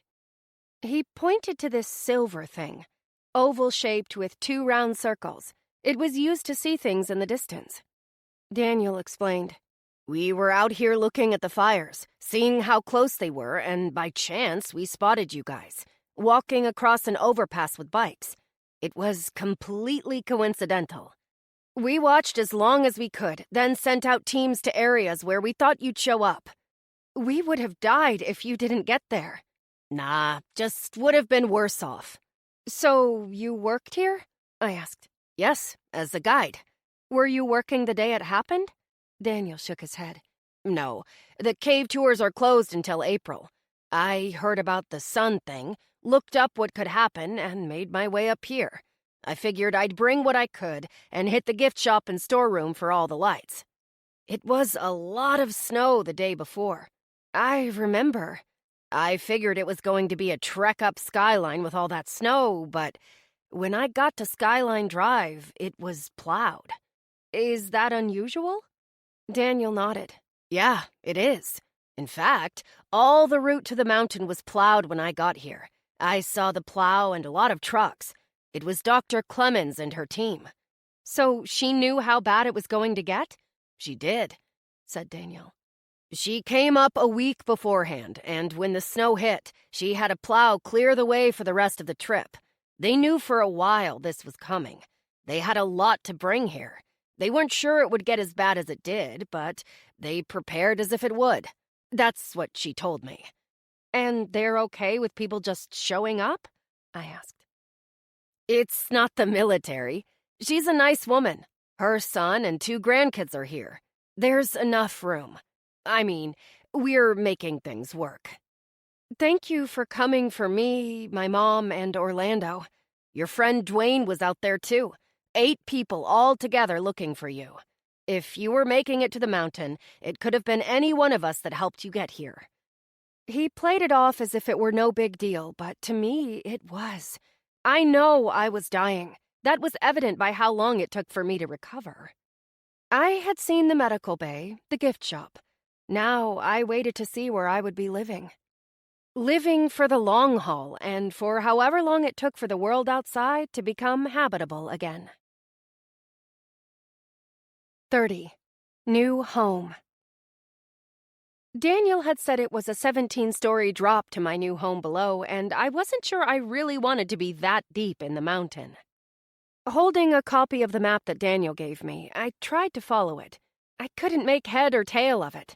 It was frustrating.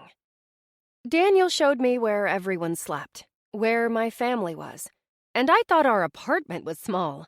Our alcove was a slight climb up. A wide mouth opening that went back about 8 feet and 4 feet high, enough to sleep in. It was dark. No one was in the sleeping area of the caves because of how dark it was, and use of lights had to be rationed. So everyone stayed below, way below. Not that it was bad. Actually, the area was nice, just kind of tricky and spooky to get down a steep path that nature supposedly created. I didn't buy it. Everything was too convenient in the caves. That steep path led to a bridge that I knew nature didn't make. The single walkway bridge crossed over a narrow stream. It was several feet below the bridge and didn't contain much water until we followed that stream. Not only did it widen, but that's also when I started to see the people. They sat on the flat areas near the edge of the cave, most at a distance from the edge of the rocks. I saw a few people washing clothes. They were the only ones near the edge, lowering buckets down the 4 or 5 feet to the water below. Others ate, talked, and were reading. It was a place they called the Valley. "This is where everyone is during the day," Daniel explained. And I could see why. The stream moved steadily toward a wide opening, and the light from the day came in. It also was warmer down there, heat carried in from outside, and the water that had risen in temperature. A fire was lit near the opening. Someone cooked over it. "It's probably the best place to be," he said. "It really is dark in the caves." "Yeah, I know. Thank you." I spotted my brother Josh. He was by my mother. She lay on a blanket while my little brother faced a wall, as if he were on a timeout. After telling Daniel I wanted to see my brother, I walked over. "Hey!" I put my hand on his head and then sat down. "Are you in trouble?" He laughed. "No!" I turned my head to my mother. "Mom, you okay?" "Just tired," she replied. "Still fighting this thing. You'll feel the tiredness. It comes and goes, hits you all of a sudden." As if she needed my permission, I told her to take a nap and moved Josh from her blanket to give her some space. "Maybe there's more over here," said Josh. He lifted his head to the higher parts of the cave walls, searching for something as he moved a distance from our mother. "What are you talking about?" I asked. "What I was looking at on the wall." He pulled out a pen flashlight and shined it onto the stone. "Yeah, look, John plus Mary, 1955. I muttered a huh? Then I noticed the black writing on the cave walls. 2 names, a plus sign, and the year. "Here's another." Josh aimed the light. "C.M. Willis, 1983. "Dude," I said and moved his hand. "Look at that, 1894. That can't be right." "Someone wrote it." "Yeah, like employees," I said. "Make people think people were in this cave writing on the walls. I don't think you can write on the walls." "Actually," Dwayne's voice spoke behind us, "you can't." "See?" I nodded. "They painted this, right?" "No, it's carbide. The heat of the flames causes a permanent black mark on the wall," Dwayne explained. "Years ago, when someone was stuck here, they realized this when it accidentally happened, and that's how they made marks to find their way back out." "So all of these are real?" I asked. "Yep. People came here for over 100 years and left their mark. You guys should leave yours." I chuckled sarcastically. "Yeah, like people will come in here after us. I'm pretty sure there will be no more cave explorers anymore. I mean, who is left to care?" Josh barked. "You never know. Plus, there will be people in the future that will come in here. I'm sure of it." True. I had listened to Dwayne but not turned around to look. When I did, I was startled by his appearance. He looked different. He had shaven, cleaned up, and changed clothes. I had only seen him when the world took a downward spiral, sweaty and dirt-covered. You have red hair. Ginger, he corrected. I'm a ginger. How are you feeling, Allie? Okay, better, I guess. Better than when we came here. Me too, he replied. Were you surprised to see all the people? I was, Dwayne stated. I shouldn't have been. I mean, we couldn't have been the only ones with the great idea, right? Right. What is this Dr. Clemens like? Trina? She's nice, Dwayne said. Very smart. Brought a lot of people with her. She will answer any of your questions. Not sure how much they can tell us, though, I said, since we're back to the Dark Ages. True, but they're trying, using old-fashioned techniques with charts, Dwayne said. Not sure how that works. Josh added, They're trying to find a power source, too, like using the water, but it's not moving fast enough or something like that. They said something about car batteries. I think I heard her mention one of them was working on getting the generator running again. I looked at my brother. You talked to her? He shook his head. No, she's scary. I sneak up there and listen. She's scary? I questioned in surprise. No, she's not, scoffed Dwayne. She is. Wait, Josh said. You'll see when you go up. That's a long walk. He shrugged. You get used to it. What else is there to do? Listen to people's conversations, read the writing on the wall, and board games. You could go get fresh air, Dwayne suggested. You know, one of the times you go up top. It's safe, just hot. Only you can't be out long. Where's Noah?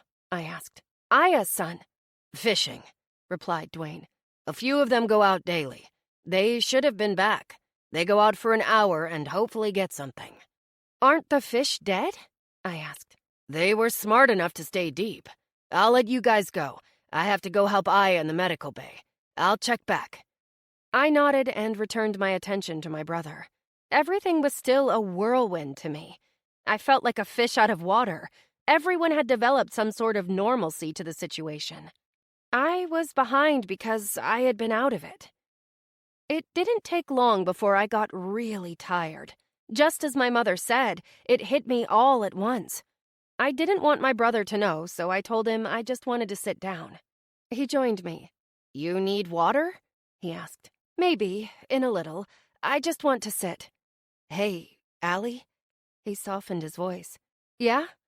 Before he said anything else, he peered over me to look at our mom. What is it? I asked. Mom doesn't say anything. She didn't say anything at all about Sean. Nothing. I did a double take over my shoulder to her, then looked back at Josh. You know he died, right? Josh nodded. Orlando said he was sorry. I figured that's what he meant. Mom didn't say anything? She was really sick when she got here, like you, and I didn't want to bring it up. I know she's sad. We all are, but Mom is incredibly sad. He was her son. She'll talk about him eventually. It's probably just really hard. Did it hurt? Josh asked. Do you think Sean was feeling it really bad?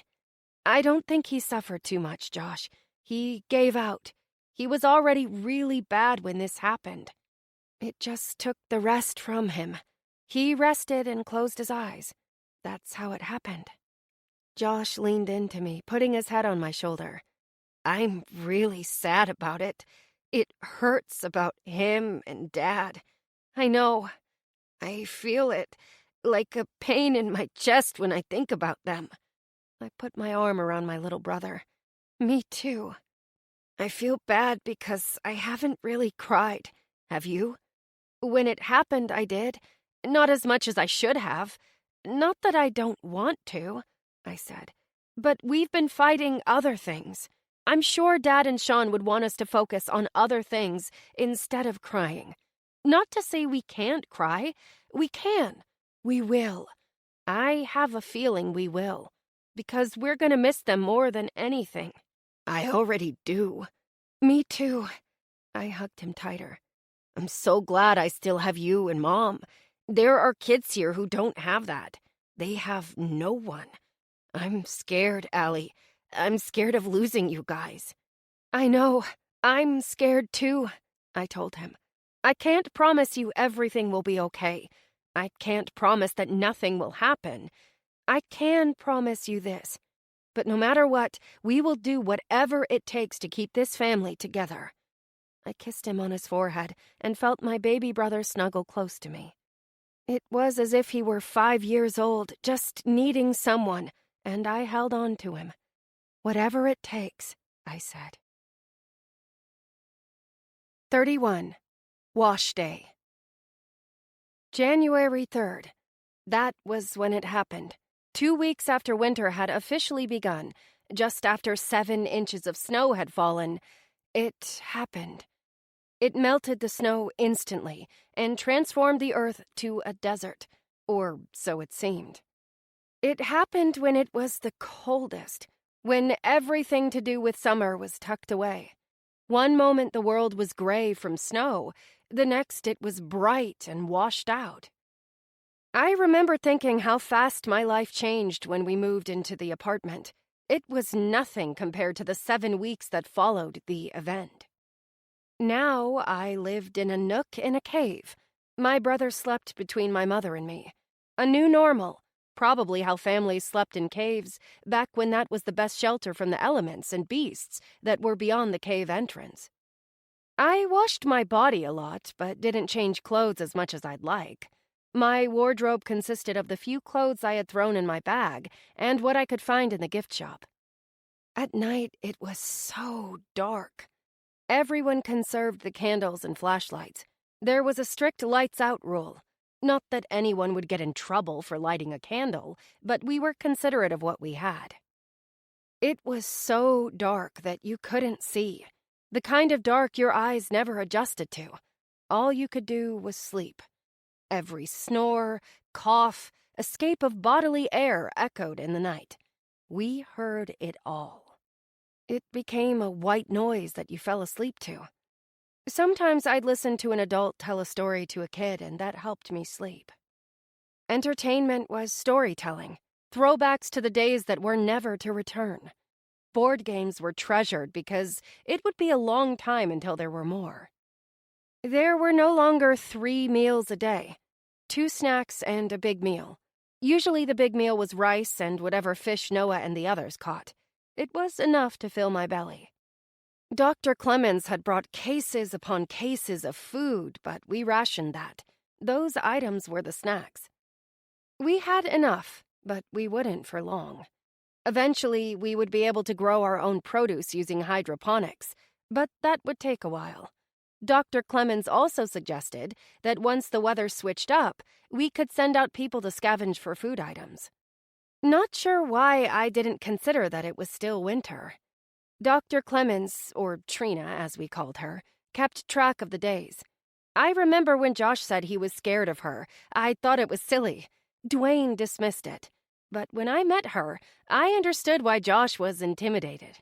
She had to be the tallest woman I had ever met. She looked like she could have been a professional wrestler. You just don't imagine scientists to look like her. Trina was tough, strong. She spoke with very little inflection in her voice. She was matter-of-fact. Dwayne called her even-keeled. Not many people intimidated me when I met them, but she did. I was too scared to even ask what kind of scientist she was. Heck, I still didn't know. I actually didn't want to talk to her unless I had something important to say or ask. Unlike the rest of her team, she never came down to the lower levels with us. Dwayne said it was because she was always working. I didn't get what she was working on or how they could work until they finally got power in the lab. They had only had it a few days, an hour or so at a time, but I guess they saw something because it had been days since we had seen anyone from her team at all in the valley. Things were changing. There was talk about getting teams to do food runs, trying to find something to store. The weather was cooling and would continue to do so fast. I didn't need to be a scientist to know that it was happening. The water was getting colder. For the longest time, for most of the 7 weeks we had been in the cave, the water was like bath water. The rapid drop in temperature just didn't make sense to me. especially when I saw one small piece of ice float down the stream that cut through the valley in the cave. The stream used to move slowly, but now the water was picking up pace and had risen at least a foot. I knew it was February, but it didn't make sense for things to change so fast. It had been over 100 degrees consecutively for a month and a half. How was there ice? Finally, I had a question I could ask Trina. "Where are you going?" Josh asked. "I was headed up to see the smart people," I replied. "Why?" I wanted to see if they knew anything new." "Why?" "What are you, 5?" I asked. "Quit asking why. I'm going." "Can I come?" "Sure," I shrugged. "Go where?" came a voice from behind. I knew right away it was Noah, Aya's son.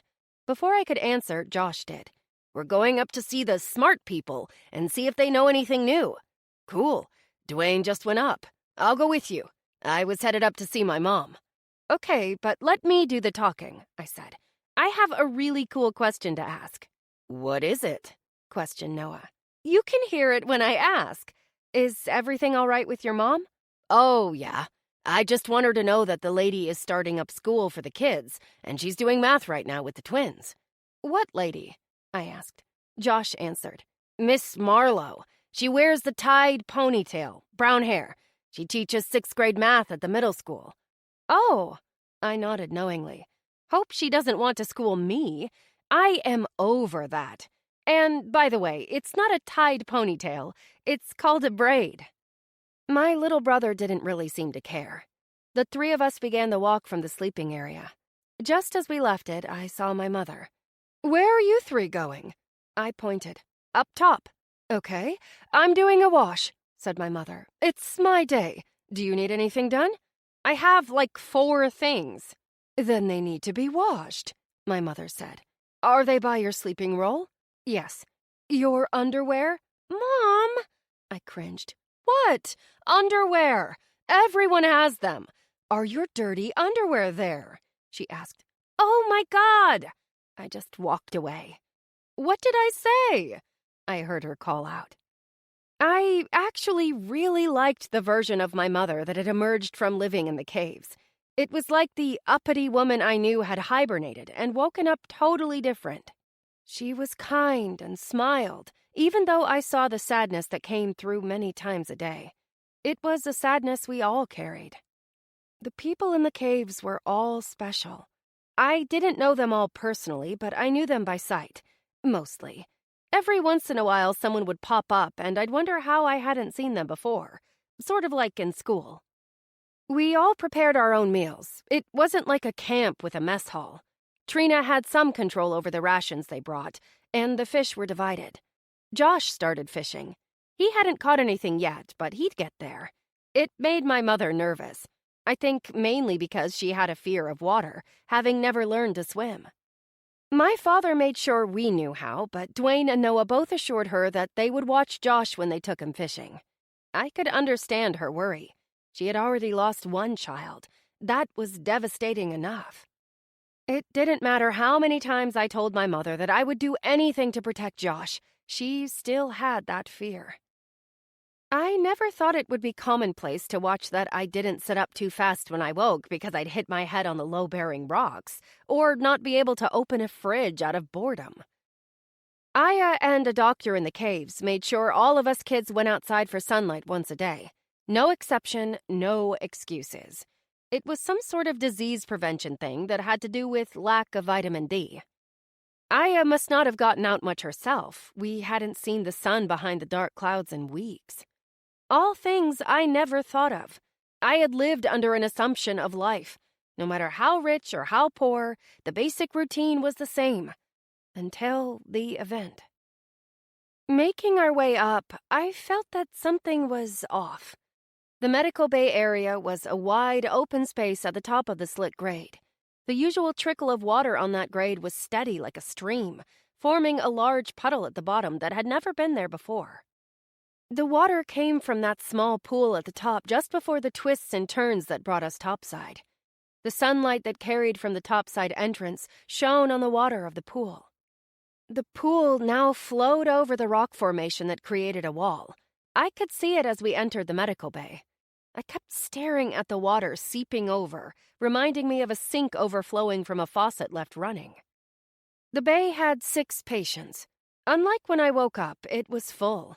Now Aya took care of an elderly man and 3 people still fighting for their lives with radiation sickness. One time she delivered a baby. It wasn't in the bay. The woman went into labor down in the valley by the water stream. Noah ran to get his mother and she raced back down. It took all of 3 minutes. I didn't think that was possible. I watched the baby come into the world. My mother really misconstrued my expression, believing that I was in awe of the miracle of birth, when in actuality I just kept thinking, please don't let anything drip into the water. Gross, I know.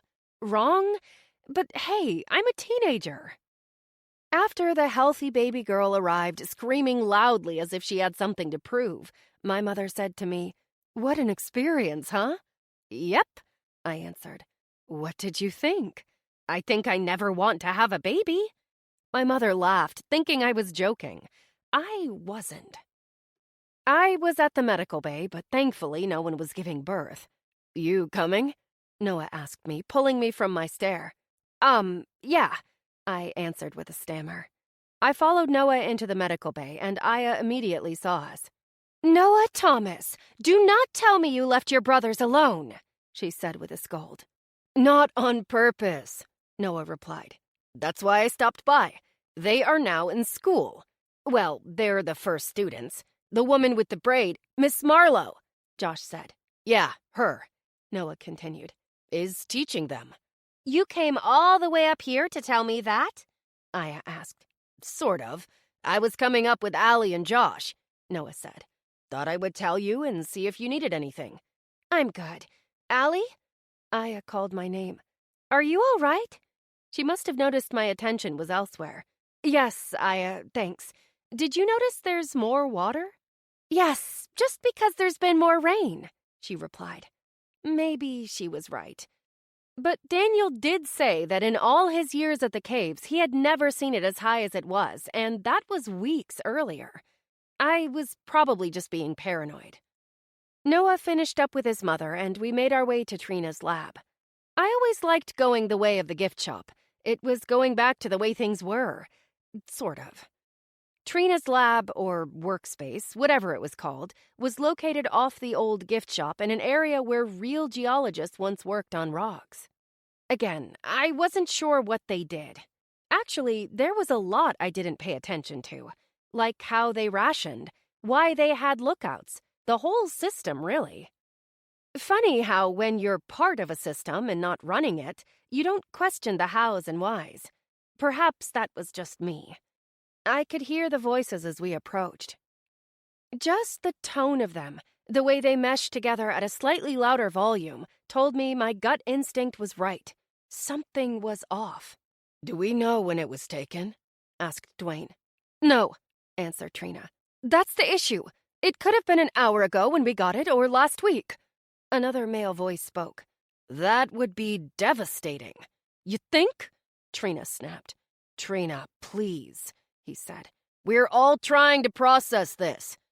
"So, the problem is," Dwayne said, "we don't know when and how much time. Worst case scenario, this picture was taken a week ago. That gives us, what?" No answer, and I realized why when Trina saw me and the others standing there. They weren't hiding anything. That was evident when Trina looked around Dwayne and didn't immediately go hush-hush. "Did you need something, Allie?" We were just coming up to see if there's anything new," I nervously said. "You guys are busy. We'll leave." "No need. You'll find out soon enough," Trina said. "Come in. Take a look at these." They were all standing around a table and parted when I approached. Dwayne explained. "For the 20 minutes we had power, Connor," he pointed to him. I had seen him around but wasn't sure what he did. "Connor," Dwayne continued, "Trina's tech guy, was able to tap into a weather satellite." He turned when Connor vocally scoffed. "What? Is that wrong?" "Tech guy? Tapped in?" Connor asked. "Dude, that's what I did for a living. I logged into the satellite system. I downloaded the latest images, but unfortunately we don't know when they were taken because I can't reach the satellite. See? Trina pointed. All 3 of these show a huge storm front. Before looking at the pictures, I looked at Trina. She wasn't treating me like a kid, and that felt really good. I gave her a partial smile of thanks and looked down. Not that I knew what I was looking at. I didn't. But it looked like a hurricane. It's big. It's one of many. She pulled forth more images. But aren't we expecting this?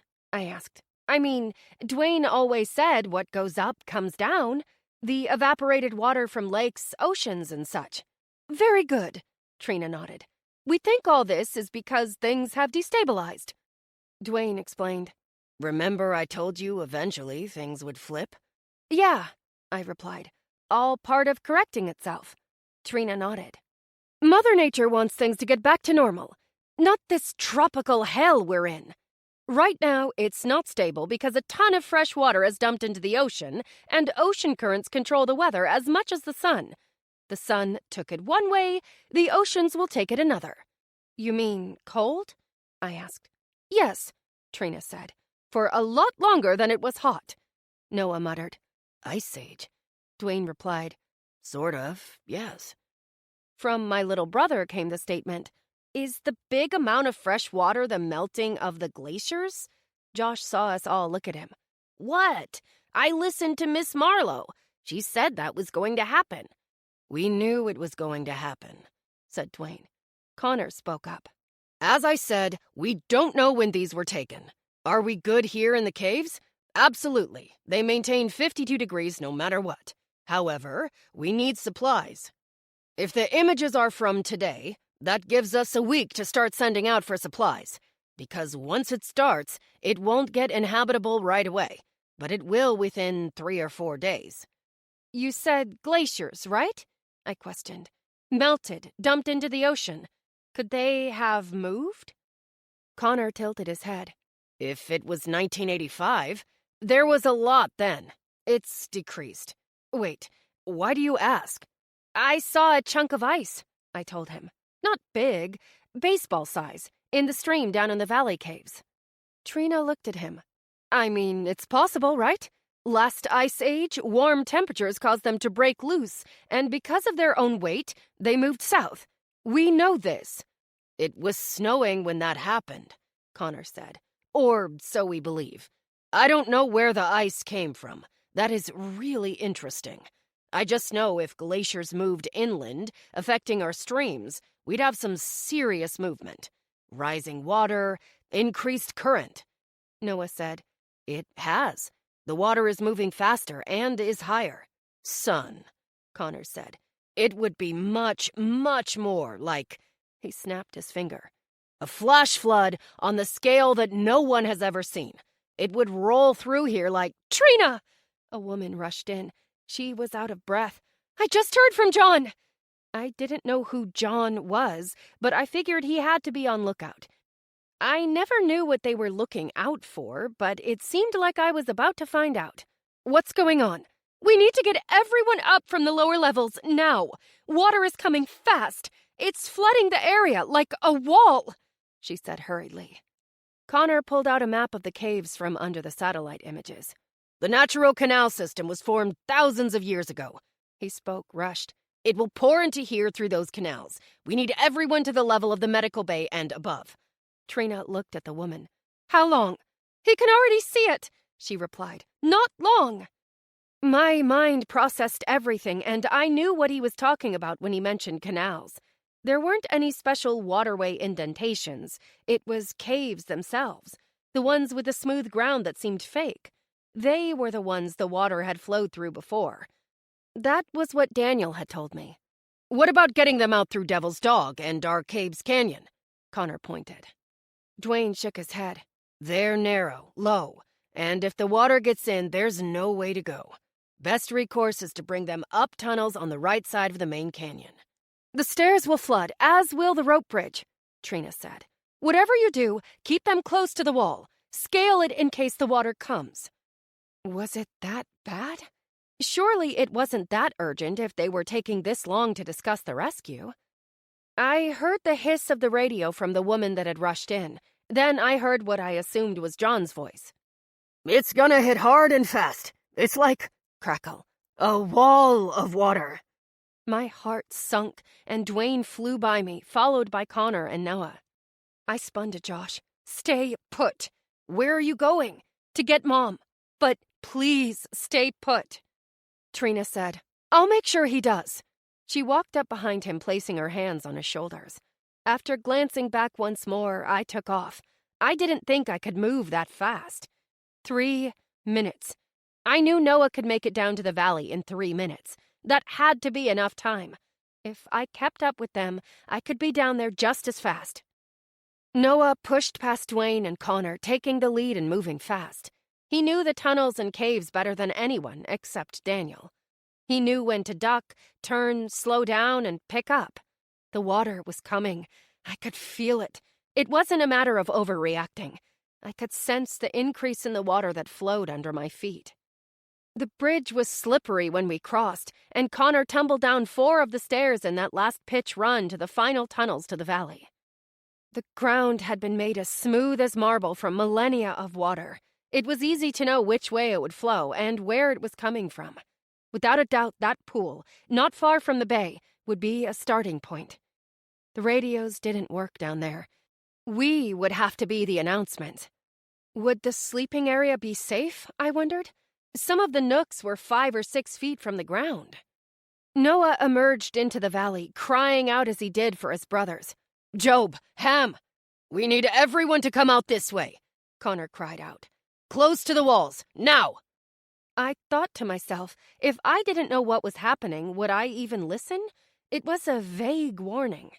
Dwayne faced Connor. "Work on this side of the stream. I'll take the other."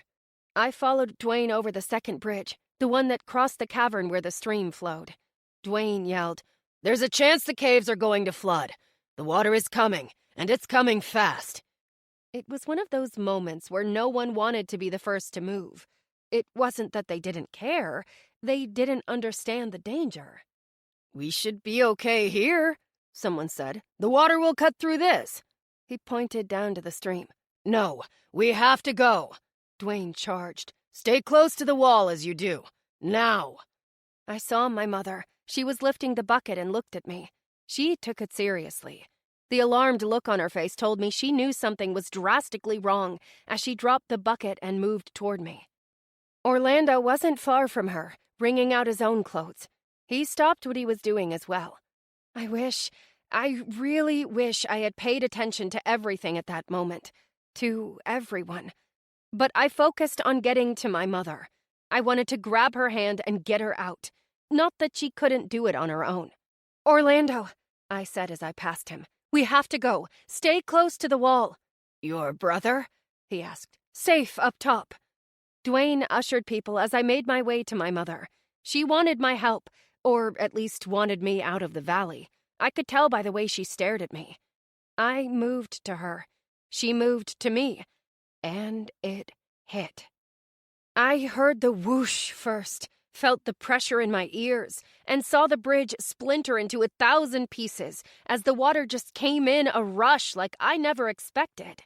So high, so fast and thunderous, I turned to race for my mother when I was pushed back and slammed into the wall of the cave just as the water rushed by. It grabbed onto my mother and took her from my sight. Dwayne dived straight in for her. Only for a second did I see my mother before the water swallowed her and Dwayne. Orlando had pushed me out of the way, his body against mine. I felt water against him pushing the uneven rock of the cave against my back. I screamed and screamed for my mother, looking over Orlando's shoulder as I freaked out. Occasionally, I saw a tumbling person caught up in the wave. The water was so close, it hit my face. It just kept coming. "Stop! Please stop!" I mentally pleaded. I wanted to get out, get in the water, but Orlando held me back. My mother, my poor mother, swept up, taken, gone. 32. Mom. No, it wasn't going to happen. It wasn't going down that way. The water was relentless. It wasn't one of those situations where it seemed to last a long time, when, in essence, it was over fast. It took a long time for the water to stop. 10 minutes it raged by us, and all I could think of was my poor mother, swept away, and Dwayne, he jumped in after her. They couldn't be gone. They couldn't. Orlando had saved my life, but a part of me wished he had let me go because I would have jumped in after them. When the flash of the horrendous flood had settled, water that was usually feet below the edge filled the gully to the tippy top. "Mom!" I screamed as Orlando finally stepped away. The opening to the wider stream and lake was under water. I raced to the end, ready to dive in when Noah stopped me, first extending his arm, then grabbing my shirt. "I have to go. I have to find my mom." "Not this way. What are you going to do?" he asked. "Just jump in and swim? You don't know what's there under the water." "I have to go the way they went. I'm not giving up on her." "I'm not saying to," Noah stated. "I'm telling you to do it the smart way. Follow me." He stopped at Orlando. "Could you go and see my brothers up top, please?" Orlando nodded. "Thank you," I told him. "Thank you. Tell Josh I'm fine, but don't say anything about our mom." "I won't.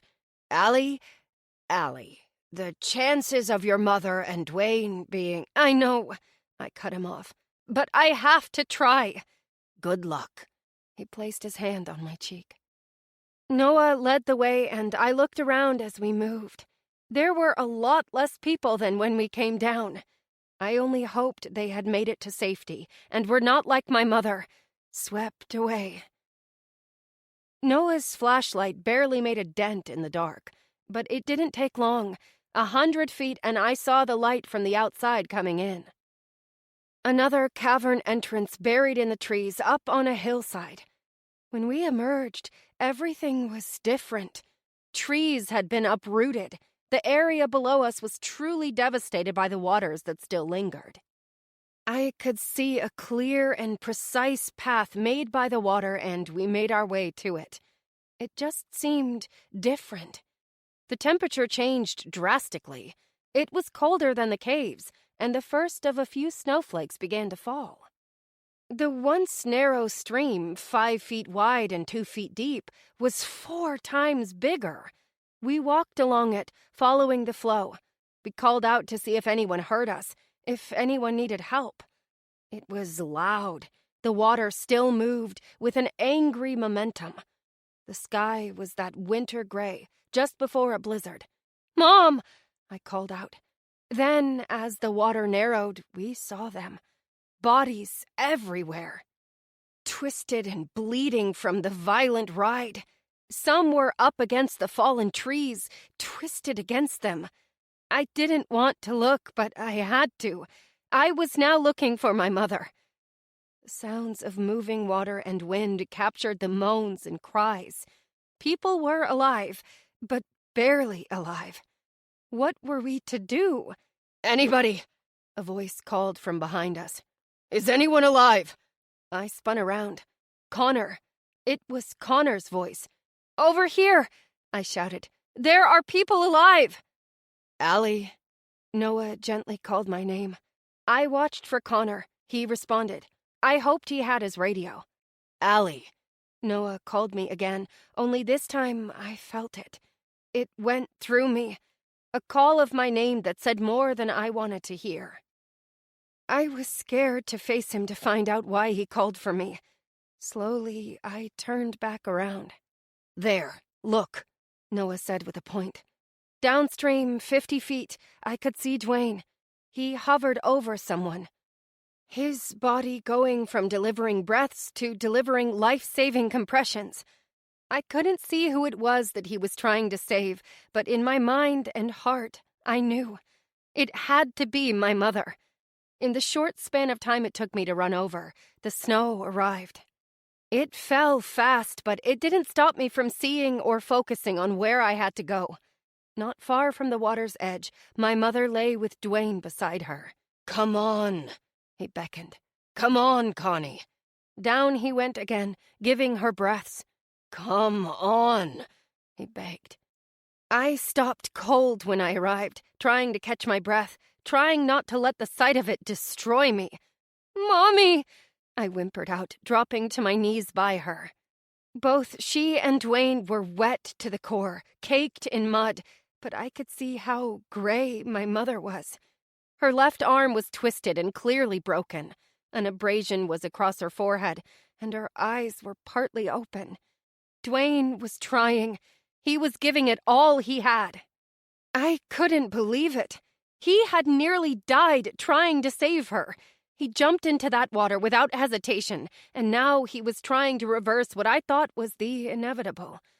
Grabbing my mother's hand, I brought it to my face, watching Dwayne try to bring her back. I didn't want to lose her. I didn't want Josh to lose her. How would my baby brother deal with the loss of his father, brother, and mother? In my mind, I begged for her to come back, but a part of me knew she was gone. She was with my brother, maybe stealing a moment. Holding her son, healthy again. Looking at my father in some heavenly reunion. Was I selfish for wanting that to end? I needed her. Josh needed her. Come back. I squeezed her hand, feeling how limp it was. Then, as I relented, realizing my mother was gone and giving up, she coughed. She coughed violently 4 times, each sounding like the crack of a branch.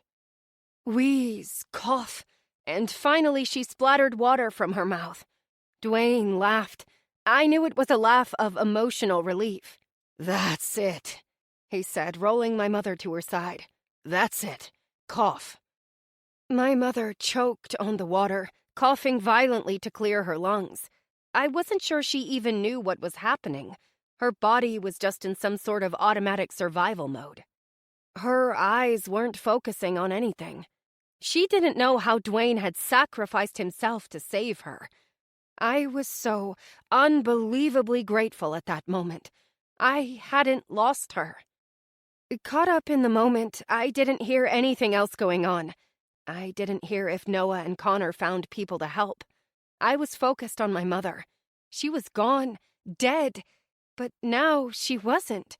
Life gave her a second chance, like it did with us all. Just like the water, the weather, and my mother, I realized that everything could change in a snap in the new world. My mother's hand was once limp, a scary limp of loss, but now her fingers squeezed mine and she looked at me. I realized at that moment, in this new life, I would never take anything or anyone for granted again. 33. Rush of Future. From one extreme to the other. When we arrived at the caves, it was so hot outside that I couldn't breathe, and it stayed that way for a while. After my treatments for radiation, each morning I had woken up and stepped outside to breathe in the hot, muggy air. Air so hot it could kill someone who breathed it too long. That was it, the way of life, an oven of life. Even with clouds dark and gray, rain falling at a steady pace, the temperature soared. The sun controlled the weather, but in the process, it set the course for the oceans to take over. One second I was hot, the next I shivered trying to get warm. I didn't know which of them I liked least. In the heat, the caves gave us a soothing cool, but when the temperature dropped, the caves warmed us. There was no going out to get regulated. There was no going out at all. We had a few days, though, before it got to the point where we were trapped. That day, when the waters came, we lost 27 people, most of which we never found, swept away with the tide of water. Dwayne said the force of the wave alone probably killed some of them. My mother was one of the lucky ones, washed to the side by the wave instead of carried away. Dwayne jumped in for her and grabbed her twice, but the current pulled her away. A dozen people were washed to the side and lived. No one was really sure where the water came from. It was all guesswork. It came, it destroyed, and it kept going. It didn't recede. It was like someone had dumped a giant bucket on the earth, and we just had to wait until it all poured out. By the time we gathered the injured and began getting them back to the caverns, the snow was falling steadily as well as the temperatures. The ground, however, was still warm. 7 weeks of sweltering temperatures worked in our favor with the cold. The snow melted immediately, and the water dried up. It wouldn't for long. Once we got everyone back inside, Trina and Dwayne created salvage groups. While they worked on settling those displaced by the water, we'd go out, not to return until we had items to build up our supplies. The lower caves would dry out, the water would lower, all in a few days. Until then, we needed to stock up. Not only food, but clothing, gasoline, medical supplies, everything. 4 trucks would go out. We didn't know how long we'd be in the caves, but we planned for the long haul. We had to find all the useful items in a world that not only had been flooded, but burned as well. It wasn't going to be easy, and time was running out. The near drowning took a lot out of my mother. Not only did she develop pneumonia, 3 of her ribs were broken, as well as her arm. I felt so bad for her, as if she hadn't been through enough emotionally and physically. Josh stayed behind with her, as my mother sunk into a depression. I understood that. So much loss. Too much. I was on a team with Orlando. We were assigned clothing and blankets. That was to be our main focus. We cheated. We headed directly to Morgantown and to the Walmart east of there. Orlando's exact words were, "I'm not pissing around with anything local." It was a gamble to go so far. The truck they gave us only had about 100 miles of fuel. He was banking on the mountains containing the fire and the flames not reaching Morgantown. He was partially right. A lot was destroyed, but the part that we went to was not. The highways, while littered here and there with cars, were easy to drive, and we made great time. Our vehicle was dump truck size, and we spent hours in that store. We loaded carts and just dumped things in, taking them to the truck and putting them in the back in no particular order. We'd have time to sort through later.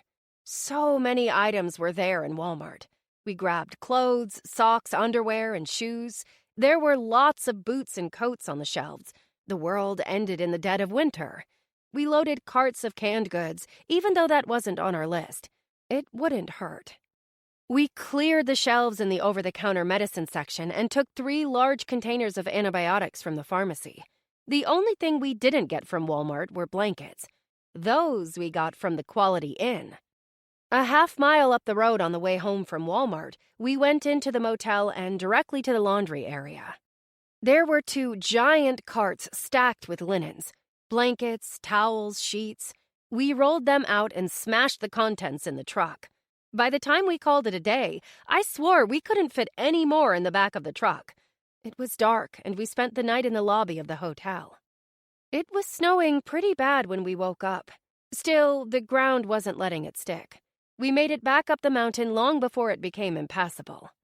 We were the second truck back, and what we had grabbed blew everyone away. They were singing our praises, thanking us left and right. An old man and a young girl kicked butt. My mother, as sick as she was, told me tearfully how proud of me she was. I felt good about it. It was the first time since everything happened that I felt I had contributed. I wasn't just some teenager sitting around. We hunkered down. The snow and Arctic cold were coming.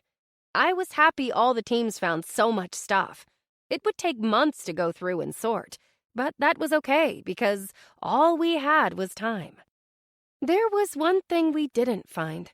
We found clothes, medicine, food, gas, everything, except people. I didn't see one other survivor out there. Not one. I didn't want to believe they were all gone or dead, that we were the only ones left. I refused to believe that. There had to be others. Eventually, when we left the mountain, we would find them. I was sure of it. 34. Biding time. Happy birthday, Sean. Exactly 6 months had passed, the day before Independence Day, which happened to be my brother's birthday. He would have been 18. Happy birthday to you. In my head, I sang it, maybe even mumbled it while staring at the picture I had brought from home. A picture of our family. We took one every year on Sean's birthday. We always had a big celebration for the 4th. Fireworks, illegal or not. We made it about Sean. Even though it was taken in summer, my mother used the yearly picture for Christmas cards. This was the last picture taken. Sean had just turned 17. It was right before he got sick. He looked so good, smiling that golden boy smile. He was suntanned because he had gone on a boating trip with his friend's family. Were we a happy family? Yeah, we were. I wish I knew it then instead of viewing my parents and our family through teenage angst glasses. Happy birthday, dear Sean. Happy birthday to you.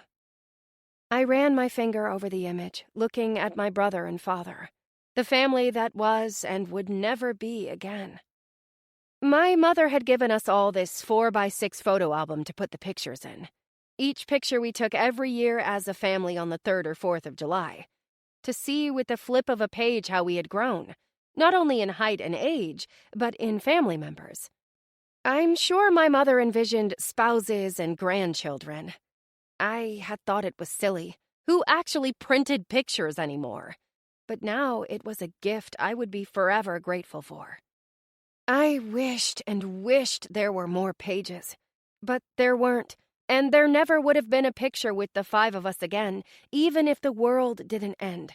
Sean wouldn't have made it to his 18th birthday. In a sense, the world ending saved my mother because she had no choice but to fight. Had Sean died in a normal world, that world would have consumed my mother. There was too much to take away her pain. Booze, drugs. She grabbed them when times were tough. I could imagine how much she would drown in them if they were available to her after Sean's death. Now she had too much to occupy her, and that buried the pain. The pain was still there. It would be for a long time. She didn't smile when she talked about Sean. She teared up, often sobbing in the middle of the night, thinking no one could hear her. A woman in the caverns had lost her own son at 17. She told me it was going to take a lot longer than 6 months for my mother to find a new way to be normal. Normal.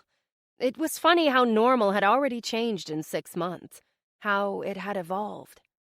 How we went from boredom, learning how to wash in a stream and waking up without banging our heads off the top of our cave nook, to routines, jobs that kept us moving and occupied, education for the young provided by Dwayne, Miss Marlowe, and Trina. I started going to their classes. I learned a lot. We went from every man for himself to a true community.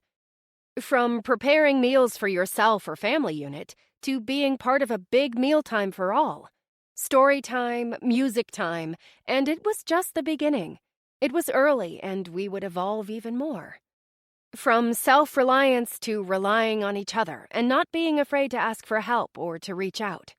There were positives to the negatives, and I focused on those. I had to because it was hard.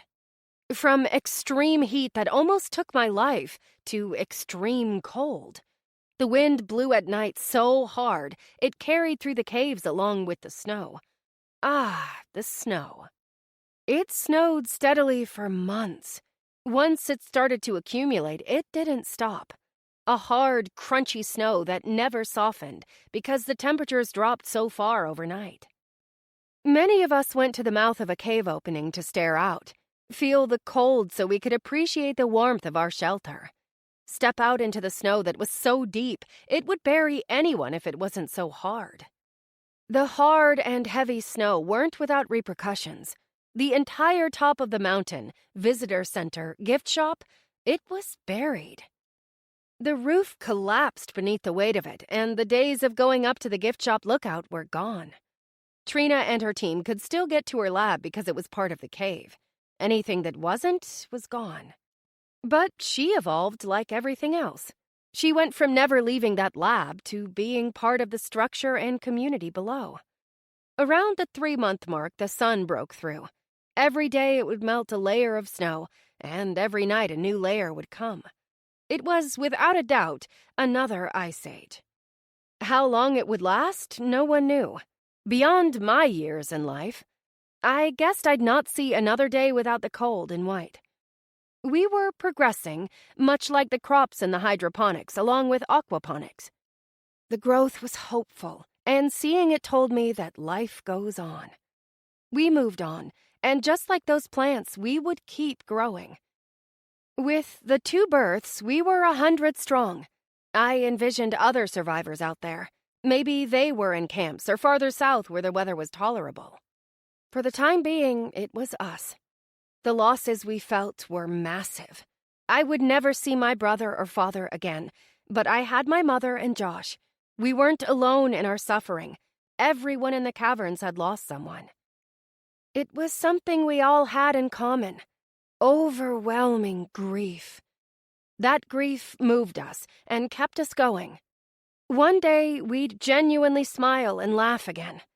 One day, we'd step beyond the caves, raise our arms, and embrace the fact we could be outside for longer than a few minutes.